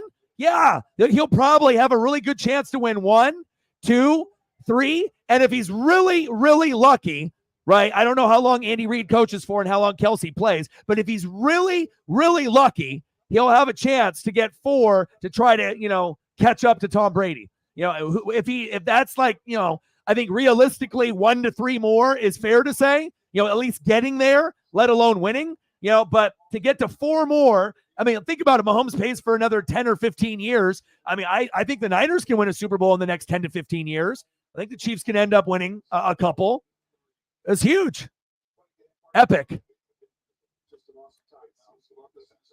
And see, for me, I know some people, were betting against the Chiefs just because of Taylor Swift. And shame on you. You have to get to a point. I mean, I don't necessarily want to see her on the screen like anyone else, but you have to be able to pick it based off what you see, not based off a dislike or a hate because of a female artist dating Travis Kelce. You know what I'm saying? You got to, unless you really, really did think that Brock Purdy was going to outplay or Brock Purdy was going to outplay Patrick Mahomes at the end of the day, And it's not like Brock Purdy is a bad quarterback, but again, at the end of the game, legacies are made. 3 Super Bowls, 1 loss, Tampa Bay, didn't get a touchdown. You're never going to see that ever again. Probably from Tampa Bay side and from Kansas City side. He's going to be able to produce. And, whether that means that the Kansas City Chiefs are villains, you think Odin and Cyberpunk and Holly and everyone else and Chief Will Chief and everybody else, they'll embrace the role. As long as that means that they're called the villain, but they're winning Super Bowls, who cares? You want to call us villains? You don't like us? You hate us? Who cares? As long as Pat and Andy and Travis keep getting you chips, no one cares. If it's you against everyone, that's how it should be when you end up being the next Tom Brady in this era. So, I think it's awesome. I grew up a Niner kid, right? Watching them, rooting for them. But again, just like I thought, you're going to need someone closer to Jalen Hurts, Joe Burrow level at quarterback to beat Mahomes. You're going to have someone that match that intensity at the end, whether that's a Jalen Hurts on the Niners or a Joe Burrow. I don't even know if Josh Allen could do it, but I think if it was Jalen or Joe Burrow, and we can't really see that scenario, it has to be like that kind of talent because, Brock Purdy played like a top 10 quarterback, and even that wasn't enough to win.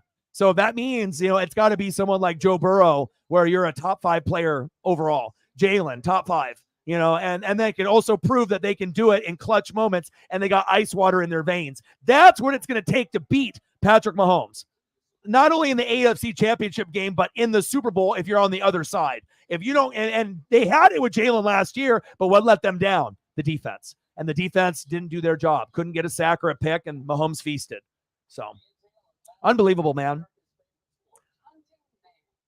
Well, it wasn't the blowout that you thought it was going to be, but I thought that those were the 2 scenarios that it could happen, Reflect. I thought Chiefs winning by 10 to 13, like maybe you were thinking, right? Or it being close like we thought it would be because they're both 2 top 5 defenses. So, you have to just start to realize it's not all Mahomes. You have to give credit to the offensive line stepping up in the biggest moment when they didn't really play the greatest ball in the first half. They played like shit. And then they definitely played much, much better to give Mahomes time to make those plays happen.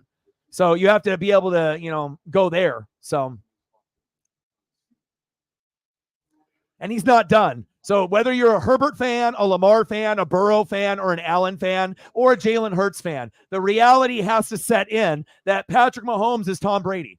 So, unless you end up having a top 5 defense and a top 5 quarterback, you're not going to win. And then if you do beat them, look at what it took to beat them. Tom fucking Brady on the Buccaneers, Rob Gronkowski, AB with CTE, and Bruce Arians, and having Tristan Wirfs and Antoine Winfield in the draft with Devin White and Levante David and a great D-line with Ndamukong Suh and JPP. It took that fucking, type of team to hold down the Chiefs and Mahomes. So if you don't have that, and I had Tom Brady, we're not beating them, so you have to realize how good, As good as the Patriots were, we're seeing the Chiefs doing it, but they're not doing it cheating. So that way it means more, Oh, you can't win without Tyreek. Watch.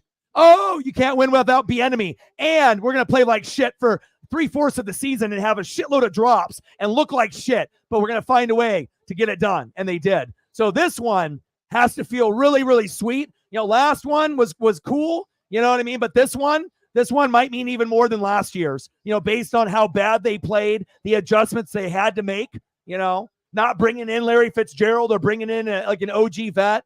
And defense wins games. Defense wins championships. And the Chiefs have had to modify their roster many, many ways, from winning it with a top 5 offense and a top 15 defense. And now winning with a top 15 offense and a top 2 defense. So it shows you defense wins games, defense wins championships. Offensive line, fantastic job. They're not going to get talked about. But again, if the offensive line didn't play good in the second half, the Niners win 100%. So for them to just at least, step up a little bit in the third and fourth quarter and then in overtime, you have to understand Mahomes has to have time to be able to go through the reads. When he has 5 seconds, he's going to be lethal. You give him 3.5, pretty good. You give him a second or a second and a half, not so good. So pretty sweet, dude.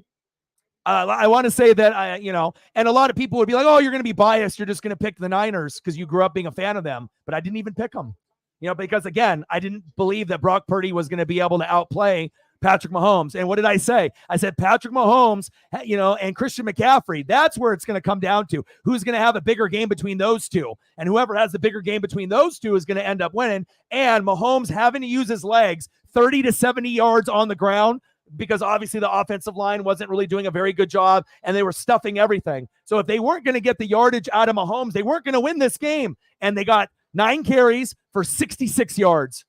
And that's what they needed to win. Those key moments in the third and fourth quarter and overtime where Mahomes ran. And like I said, no Chief fan is going to get mad saying, why are you running, Pat? Especially when Pacheco, or if he fumbles, or if they're getting 1-yard bubble screens, you want to get positive yards. Mahomes is not going to be a guy like Lamar where he's going to be sometimes run first. The Chiefs fans are going to applaud it and encourage it. And then sometimes you got to be able to use guys that, others don't think that you're going to use. And even though Juwan Jennings had a great game, right?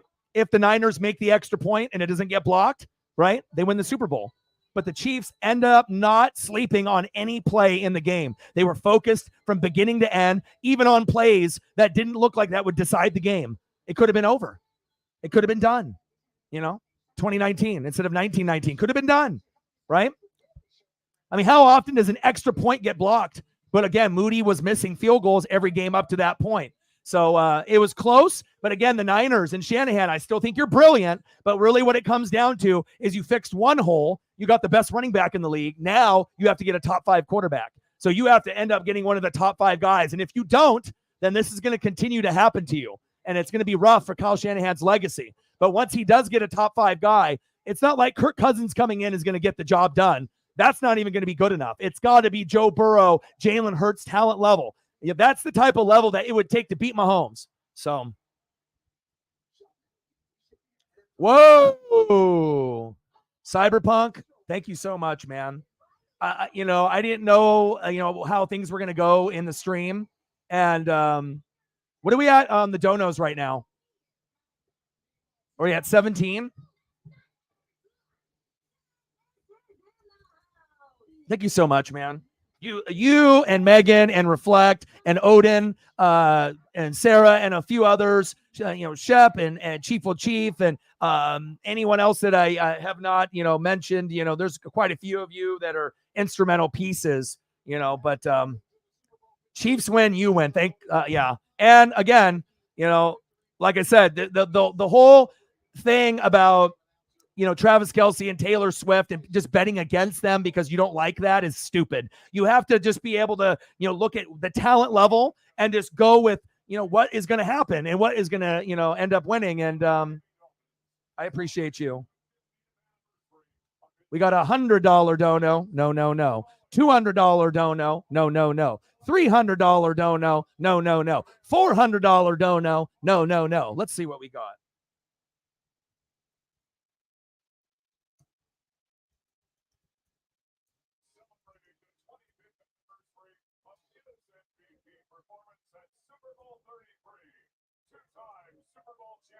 Okay, here we go.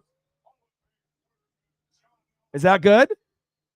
Cyberpunk 53 $433 Dono bang bang Chiefs win exclamation point bang bang bang bang bang. Let's go.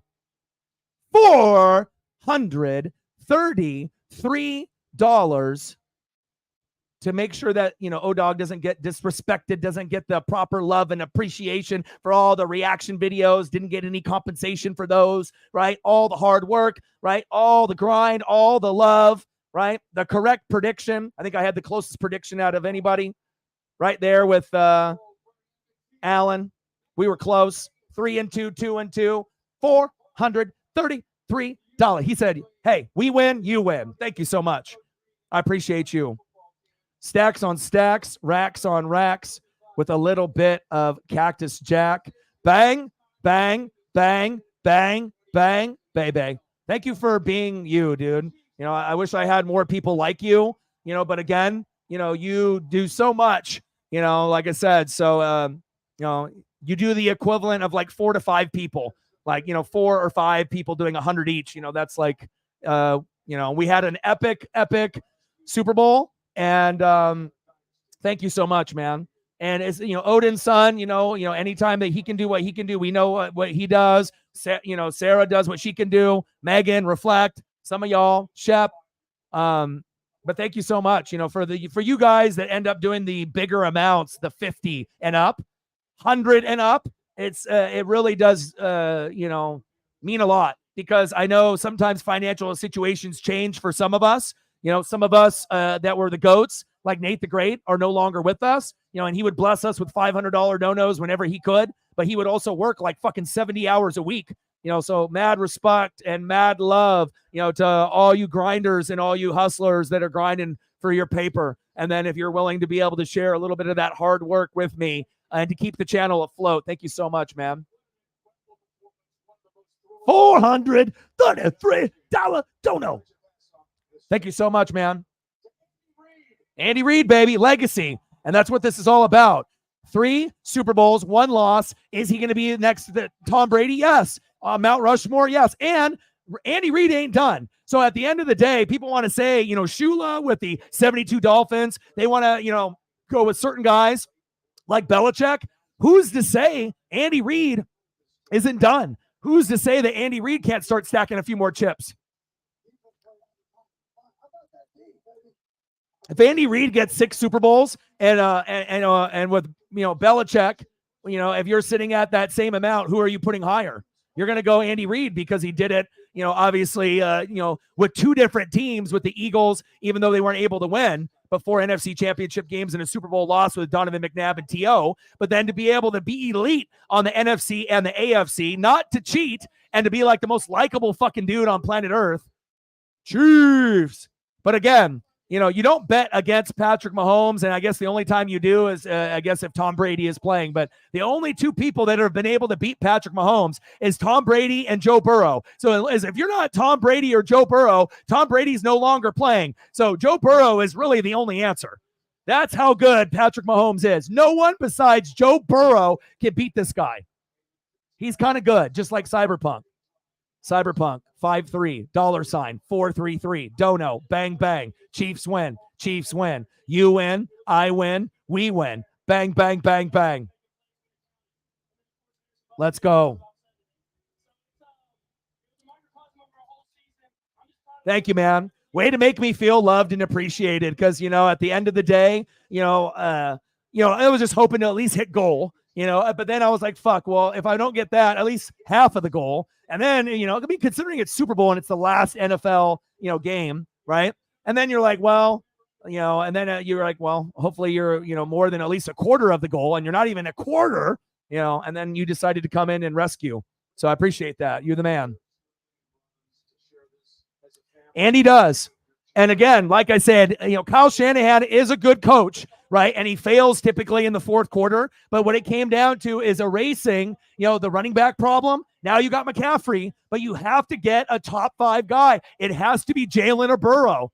right? Because if it's not Jalen or Burrow, and even Jalen couldn't do it with the Eagles, but Jalen on this Niner roster seems like he probably could. Yeah. But again, this is a very special moment. Travis Kelce is Rob Gronkowski. Tom Brady is Patrick Mahomes. Get used to it.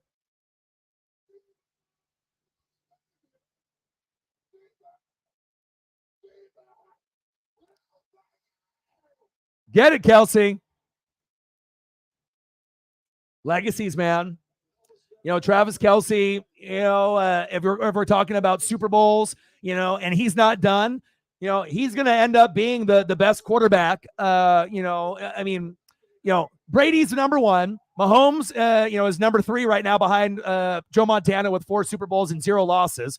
Mahomes is 3rd with 3-1, ahead of Peyton Manning now, right? So that's big. You're top 3 quarterback already, and you're only in the first part of your career. Kelce a little bit, older, but Kelce has an opportunity to definitely be the number 1 tight end by the time his career is completely over, especially if he ends up getting 4, 5, 6 championships like Mahomes. You still got to fight for your right, don't you? You got to fight for your right.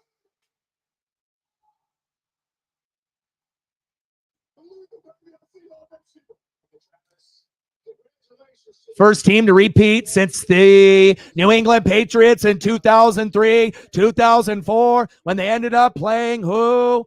The Carolina Panthers in 2003 and 2004, the Philadelphia Eagles. How do I remember that? I don't know. Congratulations, Chiefs. I bet, dude. What kind of photos? What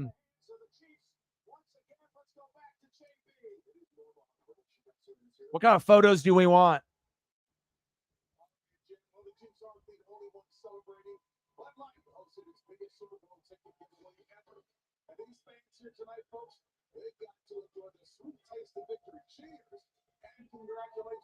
Plus, you learn lessons, in life.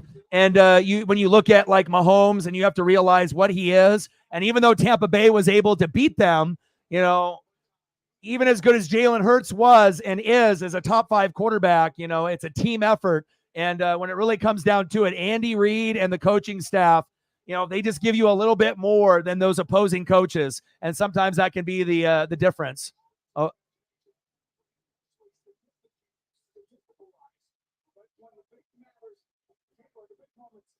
Wow. Unbelievable, man.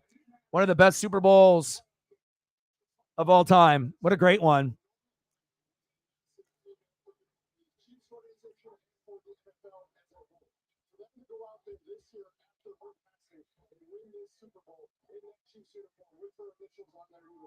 $450.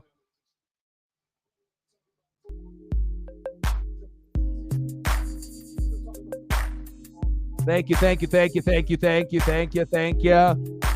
Cyberpunk, you win, I win, we win.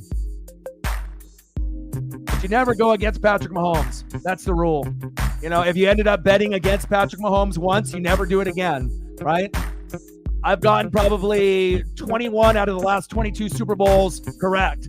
And the one that I got wrong, I picked last year, I picked Philadelphia because I thought that defensive side of the ball would have been the difference. But the Chiefs O-line was the MVP. And if you can't get 1 sack or 1 pick, yeah, you're never going to get my vote ever again. And I'm always going to lean towards greatness. And that is Patrick Mahomes, Andy Reid, and Travis Kelce. So that will be the one and only time I will ever bet against Pat. So... And then if there is a time where we do consider betting against him, then it might be like Joe Burrow, or someone of the Joe Burrow stature. But even then, maybe not. He is special. Let me know what we want to do for photo, Cyberpunk.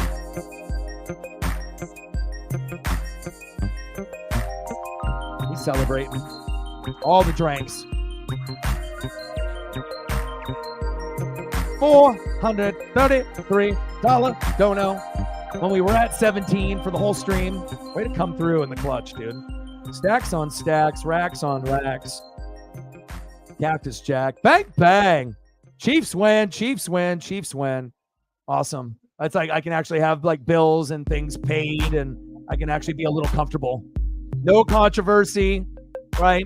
But I think it's like I will speak, complete honesty on all my takes. it's like whatever anyone thinks they have this perception of me, I will always call it how I see it. Some people will agree, some people will disagree, but a lot of times if things start to, be correct, we have a feeling for a particular reason. And, the Chiefs, regardless if you want to hate on, Travis Kelce or Taylor Swift or them being the villains, they're not going anywhere, and if anything, it's kind of cool to be able to see someone other than New England. And you had to have known there was going to be a team that was going to carry the torch after New England. I mean, what did you think? Did you think that we were going to have 10 or 20 years of football with everyone just winning 1 or 2 championships and everyone alternating and everyone being brand new? Stop it. Stop it.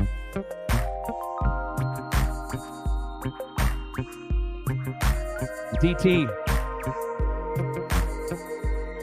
I got to keep it real, and again, I grew up a Niner kid. You know how easy it would have been for me to be like, oh, Taylor Swift, Travis Kelce, boo, that's stupid. And then, even if I don't think Brock Purdy's good enough, and I'm just like, bang, bang, Niner gang, just because even if when you root for people, same thing with the Lions, and the Buccaneers, like, you just know when you're looking at a team that when the Lions are going to beat you, you know it. When am I going to be like, oh, the Buccaneers are going to win because I'm a Buccaneers fan? Sometimes you just look across the board and you know who the better team is. And as long as they execute the game plan, they will win. And, Detroit beating Tampa, it happened, Niners are good, and they ended up getting the McCaffrey thing settled at running back, but it shows you have to have somebody better than Kaepernick, better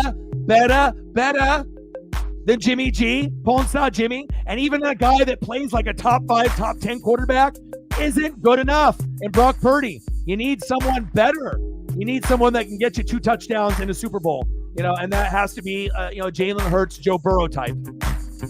Even if they would have gotten Kirk Cousins, I don't know if it would have been good enough. So 49ers faithful. Hey, that's what it's going to take for you guys to win it all. Improving the quarterback to being a top 5 quarterback. If it's not Joe Montana, Steve Young, you're never going to win. You just have to come to that reality. If I'm going to be blunt and honest, that's what it's going to take. Take my words. Because every time we think that maybe they can do it with a top 10 or top 15 guy, and every time they fall just a little bit short. You have to have better stats, and Mahomes is the real deal, legacy. But even with this being said, Niner faithful, you guys will win a Super Bowl with Kyle Shanahan if that positional group gets improved. I believe in the next 10 to 15 years, if Shanahan is still there, I still think that they can win 1. I don't know if they can win multiple, 2 or 3. That might be out of the question. But I think 1 is doable, but you have to get a better quarterback. Otherwise, you're going to have to find a way to play against someone other than Mahomes. Like it's going to have to be like Niners, Bengals, and then it's Joe Burrow. But then if you go against Joe Burrow, who's to say you beat Joe Burrow? So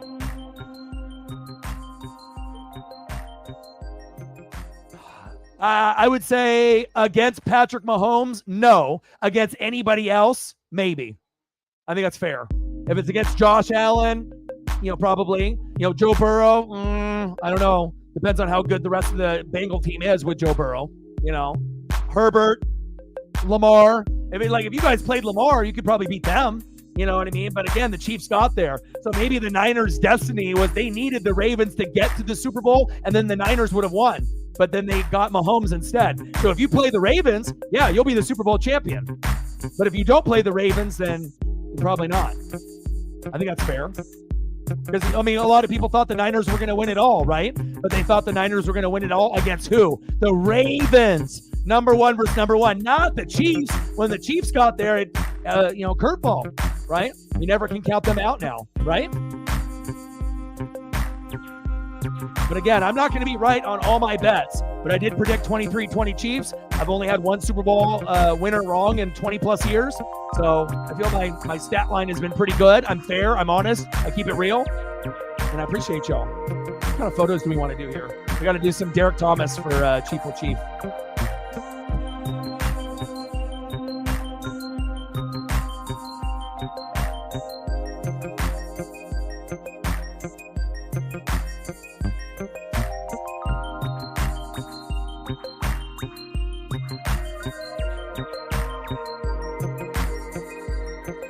You don't know that for sure because you couldn't even beat the Chiefs. So what happens if you had a really good game against the Chiefs and then you fall short and flat like you did in the AFC Championship game in this game? That's very logical. I mean, as a Raven fan, you want to believe that you would have made the Super Bowl and won, but I honestly think if it would have been Niners and Ravens, that the Niners would have won that game because they had the more, the squad at this point based off execution, I feel, we expected, you wanted the Ravens to play like they did all regular season, but then they didn't late, and sometimes even though the Ravens might have been the better team all year, the Niners might have been able to have the better couple quarters to get past you. But I think that if it would have been Niners-Ravens, I think Niners win the Super Bowl. That's just my take. Not hating on the Ravens, but until Lamar proves to me that he can win, I'm going to have that thought. I need to be able to see you win. And until then, that's going to be the narrative. That's fair.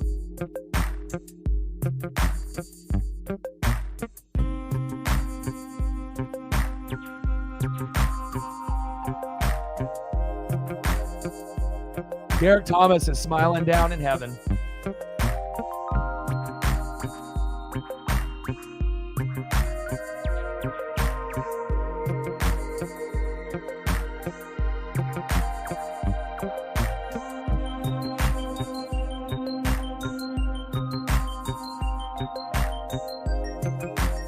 Congratulations, Kansas City Chiefs. Like I said, the Ravens fans, Bengals fans, Bills fans, Chargers fans are going to be sick of this team. Everyone, the teams in the division, the Raiders, the Broncos, like all you're going to see for the next 10 to 15 years is just a repeat of Kansas City, Kansas City, Kansas City, unless Andy Reid leaves, and then it might open the door, for someone else. And hopefully the enemy is on the staff next season.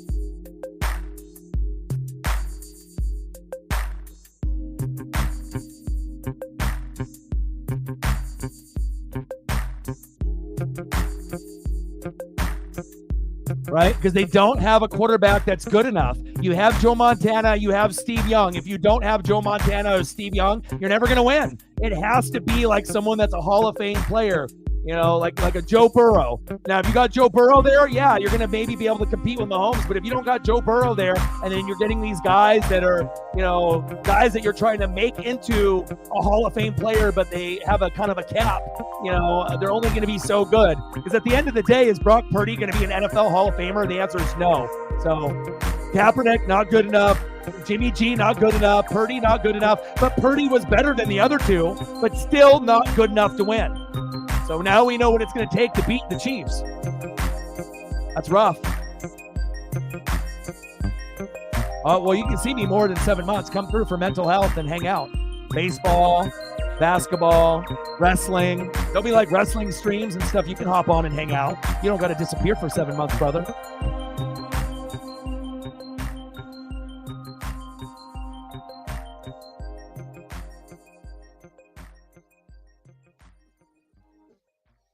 Sometimes you just got to have some ESP. Sports gods. They're not going to be on your side all the time. Apparently they weren't on my side last year, but legacy-wise, it's going to be better for the Mahomes era anyways. If we're going to have someone that's going to be the closest thing to Tom Brady.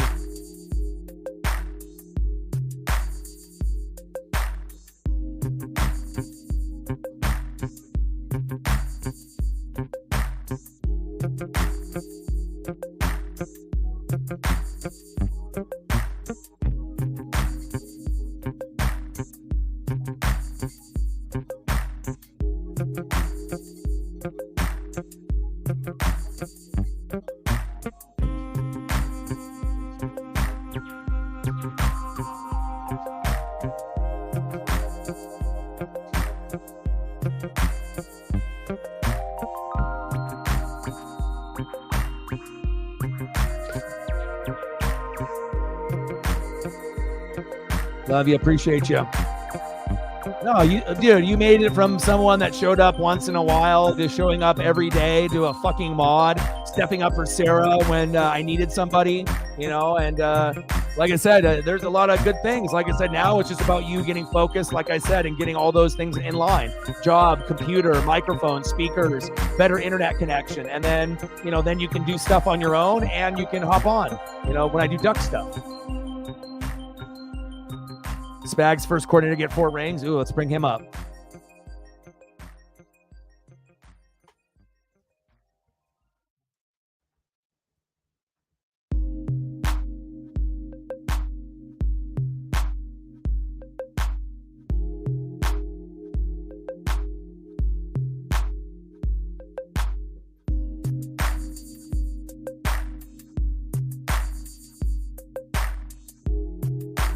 Gang, gang.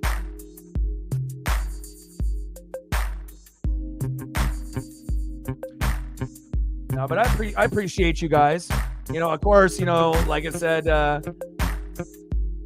sometimes things are going to be a little tough for me, like with support and donos, but, like I said, everyone's mental health is important, and eventually, if things were a certain way before and things have been a little tougher, when things, get better with your mental health and other opportunities, come around, then, overall things will get better. And then maybe there'll be some other opportunities to be able to show generosity in the future, so I wouldn't worry about that, Chef. I just want your mental health to be good. I just want you to show up in streams. You broke the record, 1,300, a lot of people will, not be in that realm or that category, right? But again, if things have been a little bit tougher to donate, but like I said, you have to make sure that you are okay, before, just like donating to me, but you're not mentally okay. And then you got all these problems and other stuff. You got to make sure you take care of you. And then eventually when life gets a little bit better, you'll show your generosity to many people, including me. So, and then we'll get Matt on track and things will get better. So, I appreciate you guys very much. And the main thing is for me is consistency. I'd rather have people show up every day if they could and be loyal to the soil if they can. Those types of bonds, you go through the trenches with those people, the good, the bad, and the ugly. For every stream that we hit $100 to $1,300, there's been, some where we've hit $0 or $1 or $5, but if we've made a difference in someone's mental health, even though I got a 0, then it's a win. It's not a win, obviously, me being able to survive and pay bills and feel good about myself. But as long as other people are feeling okay or better, then that's a win. And then you end up, just knowing that better days are ahead. And if you get a 0, maybe one day you'll hit a $450 dono day. And that's what we got today. So.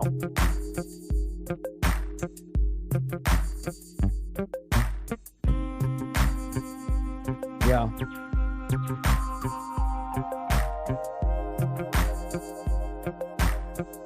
Yeah, but see, the thing is you have to be able to not have these strong hate feelings. You have to use your brain, not your heart, because your heart makes bad decisions. Not only in relationships but in betting. And then you have this one thing that you don't like, but it's not going to be the difference in the game. But you make your dislike of let's say for example Taylor Swift, and then all of a sudden you just bet against the Chiefs because you hate Taylor Swift, even though Mahomes is the better quarterback and more than likely to win. Of course there's going to be people that genuinely thought the Niners were going to win, but there's going to be people out there that genuinely just hate Taylor Swift and Travis Kelce's situation, that they were going to bet against the Chiefs for just that sole reason. And those people lost a lot of fucking money. So sometimes I got to be able to educate people and realize that even if your heart feels it, you have to make sure up here that you're making the right decision, especially if there's something on the line, betting, being correct, winning money, or whatever the case may be. So football is over, but we ended up with a bang, right? It was fantastic. Cyberpunk, are you still in the room? Yeah, I was gonna say bring it on. I mean, as long as you're winning chips, and I'm gonna be honest right now, and people are probably not gonna want to hear it besides Chiefs fans. I honestly do think the Chiefs are gonna end up winning 4, 5, 6. I don't know if they can get to that magic number of 7 with Brady, but I think the 4, 5, 6, you may get another one next year. You may have to take a break for a year or two and then get them a little bit later like Brady did in his career. But I really do think that if there's going to be anyone that can get 4, 5, 5, 6, 7, or 8, it's him. But again, how long does Andy Reid have? Age is, depending on how long he can go. And as long as you have Reid, Kelsey, and Mahomes, anything is possible. Just like with, Belichick, Brady, and Gronk. As long as they're together, even late in their careers, they're going to have a chance because they're so fucking good. So, yeah. But you as a Chiefs fan, right? 4, 5, 6, even if you have to wait a couple of years until you get number 4. But 4, 5, 6 actually kind of seems like plausible. Like, it's not like being cocky, like, oh, we're going to win 4, 5, 6 championships. Yeah, we're just like Tom Brady. It's not like that. It's just like seeing the trajectory of the NFL and understanding how good Reid, Mahomes, and Kelsey are. Top 2 defense. Still got to be able to work shit out, but 7 seems a little bit out of reach, you know what I mean? But 4 to 6 seems kind of attainable. At least it does to me. And if I think that, I know you think that too. No Chief fan thinks, oh, we're done. No Chief fan thinks, oh, we're not going to win anymore. At the very least, I think, you would think 1 or 2 more at the very least. But then if it's only 1 or 2 more, what happened? Did Joe Burrow get good? Did someone get hurt? Did someone retire? Did Andy Reid and Travis Kelce leave and retire? Okay, What kind of photos do you want? Anything specific? I want to make sure I take care of you with your amazing appreciation to the channel. Thank you for doing that. Every month, it seems like it's a big dono or a couple big donos to really help us out. And I know you're busy and you're not going to be in every stream, but you do like and share a lot of the streams, which is much appreciated. And you always come through in the clutch when I need you. Like it's like almost like in the middle of the month and at the end of the month. Like at the middle of the month and the end of the month, those are like times where bills are due and things need to be done. And if I can always get helped out, from people like the goats, in the middle and at the end, it does so much for me and Paisley. So thank you. True. Right. But if anyone were to do it, right, who would do it? Andy Reid. That's it. There's no one else in the NFL coaching right now that could do it. Like Andy Reid is like the guy right now based on the team, the quarterback, the tight end, number 1 quarterback, number 1 tight end, number 1 coach. How long can you make this run go for like Belichick, Brady, and Gronk? But it's a mirror image. Just like Scottie Pippen, Michael Jordan, and Phil Jackson, Kobe Bryant, Shaq, and Phil Jackson. It's different, but it's almost the same. Right. But again, for them to be able to get into this realm of the Patriots, that defense needs to continue to be top 5, top 10. And if it is, the Chiefs they're going to win, Super Bowls, not only because of Pat, but the defense is going to get credit for winning these Super Bowls maybe in the future. And that will be cool to see. Super Bowl champions, 23-20, 25-22. So I missed it by 2 points and 2 points from Kansas City and San Francisco. I believe I did have the closest, even though I was wrong. Allen was close to as well. 26-22, Chiefs. Or something of that nature. Or 26-20. So he was off by, or was it 28-20? 28-20 is what he had. So he was off by 3 and 2.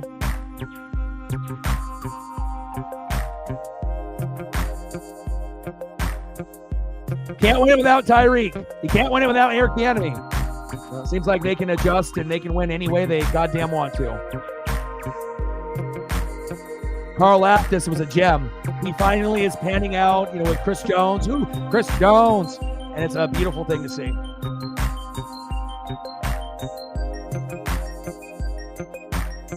Spags.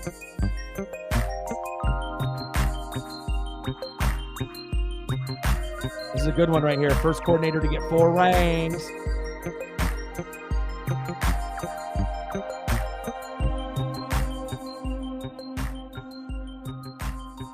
EB looking for a job.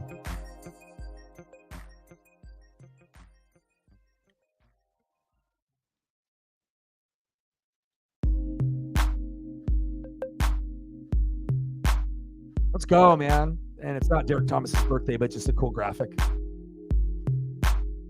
But I am convinced the Niners are never going to win a Super Bowl unless they have a top 5 quarterback, and it's got to be a Hall of Fame player. If it's not a Hall of Fame player, that's the only thing that, unless you don't play the Chiefs. So that's the magic formula. The Niners should have played the Ravens, and then they would have won the Super Bowl, and then you didn't have to play Mahomes to get your ring. You avoid them. But then, once you have to go straight up, you're not going to win. So it's like every Super Bowl the Niners can get to that's not the Chiefs, there's their opportunity to win. But every time they play the Chiefs, it's probably not. Probably not, and I think that's fair. He's kind of good. He's kind of good. And imagine them adding Mike Evans or T. Higgins or Rome Odunze or Troy Franklin at receiver. Oh, my. I really like George of the Jungle. He stepped up just like Chase Young stepped up. But he seems like a guy to me that he could be a 10-sack lunch guy every single year moving forward. And if he has a bad year, he's going to be at like 8 to 9.5 sacks. In a bad year. That's saying something. Legarius.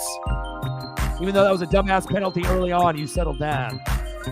And one of the MVPs, Harrison Butker.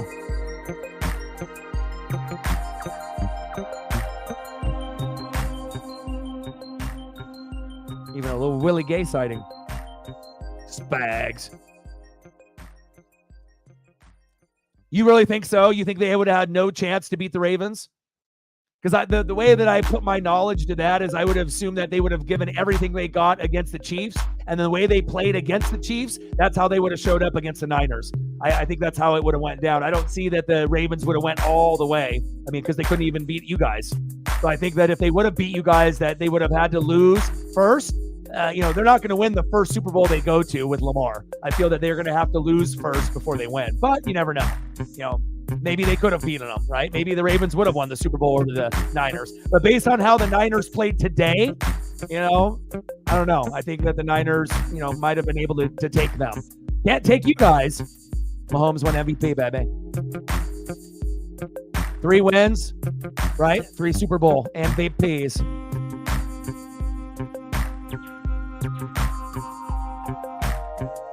Congratulations.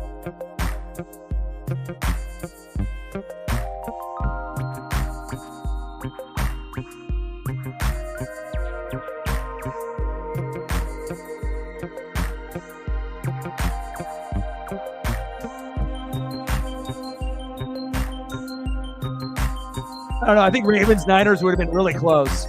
Just like this game, but I think it would have been pretty close. I don't know if you had a total meltdown like they played against you guys, but of course, Ravens defense was very, very good, but I just don't really believe in Lamar in big moments until he proves to me that he can do it in big moments,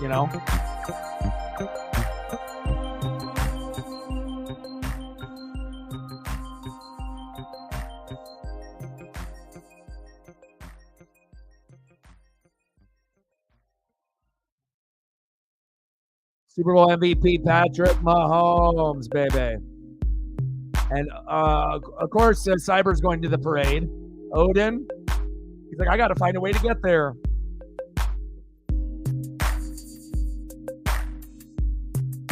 Quarterbacks with 2+ NFL MVPs and 3+ Super Bowl wins. Tom Brady, Joe Montana, Patrick Mahomes, and those are the 3 best quarterbacks in that order as of today. But Mahomes will pass him. Montana, and then it'll be a 2-man race. But when you go 4 Super Bowls and 0 losses, that's pretty impressive too with Joe Montana. So Clark Hunt family, baby. Anything else specific that you want to be able to see, Cyberpunk?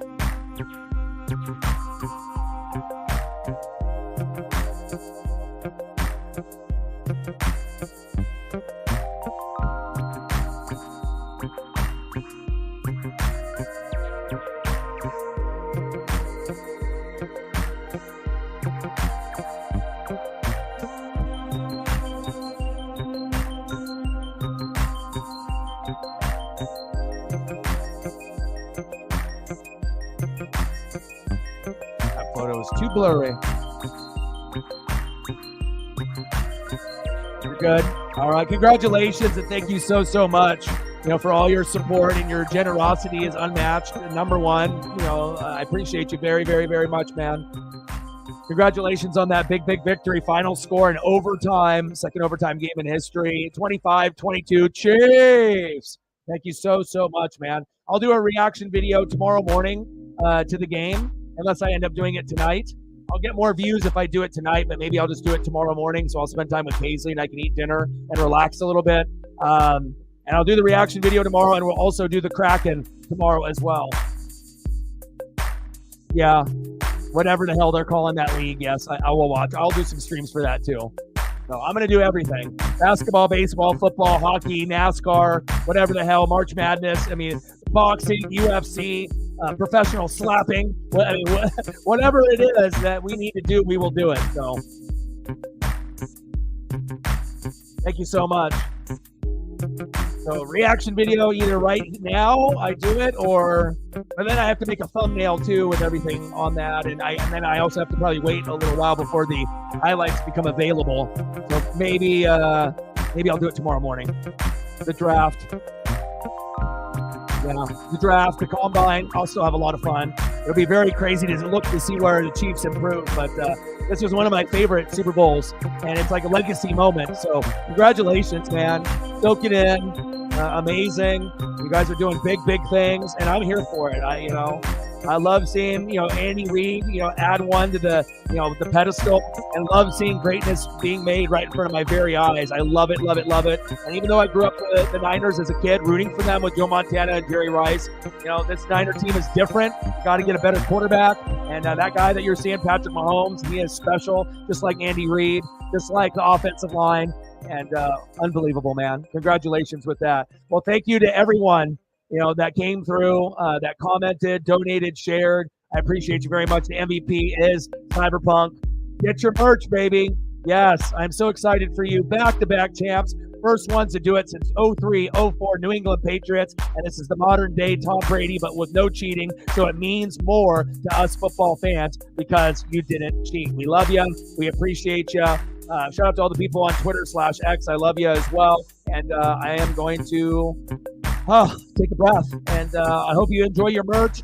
Thank you so much. Next time you come on the stream, let me know any other photos that you want. I owe you photos for the next 10 years. Thank you. Sarah, Cyberpunk, Matt, and everyone else. I love you and appreciate you. And I got one question for you. Who talks sports like us? Your boy Ryan, Northwest Sports Fanatics. You're the MVP, Cyberpunk. Congratulations, Odin Son, Cyberpunk, Chief with Chief, and all the Chief fans, including Holly. I know you guys are loving this. I love you, and I am out. Gang, gang. Chiefs win. 25-22. Super Bowl 58. Kansas City Chiefs, champs again. Back to back. Gang, gang.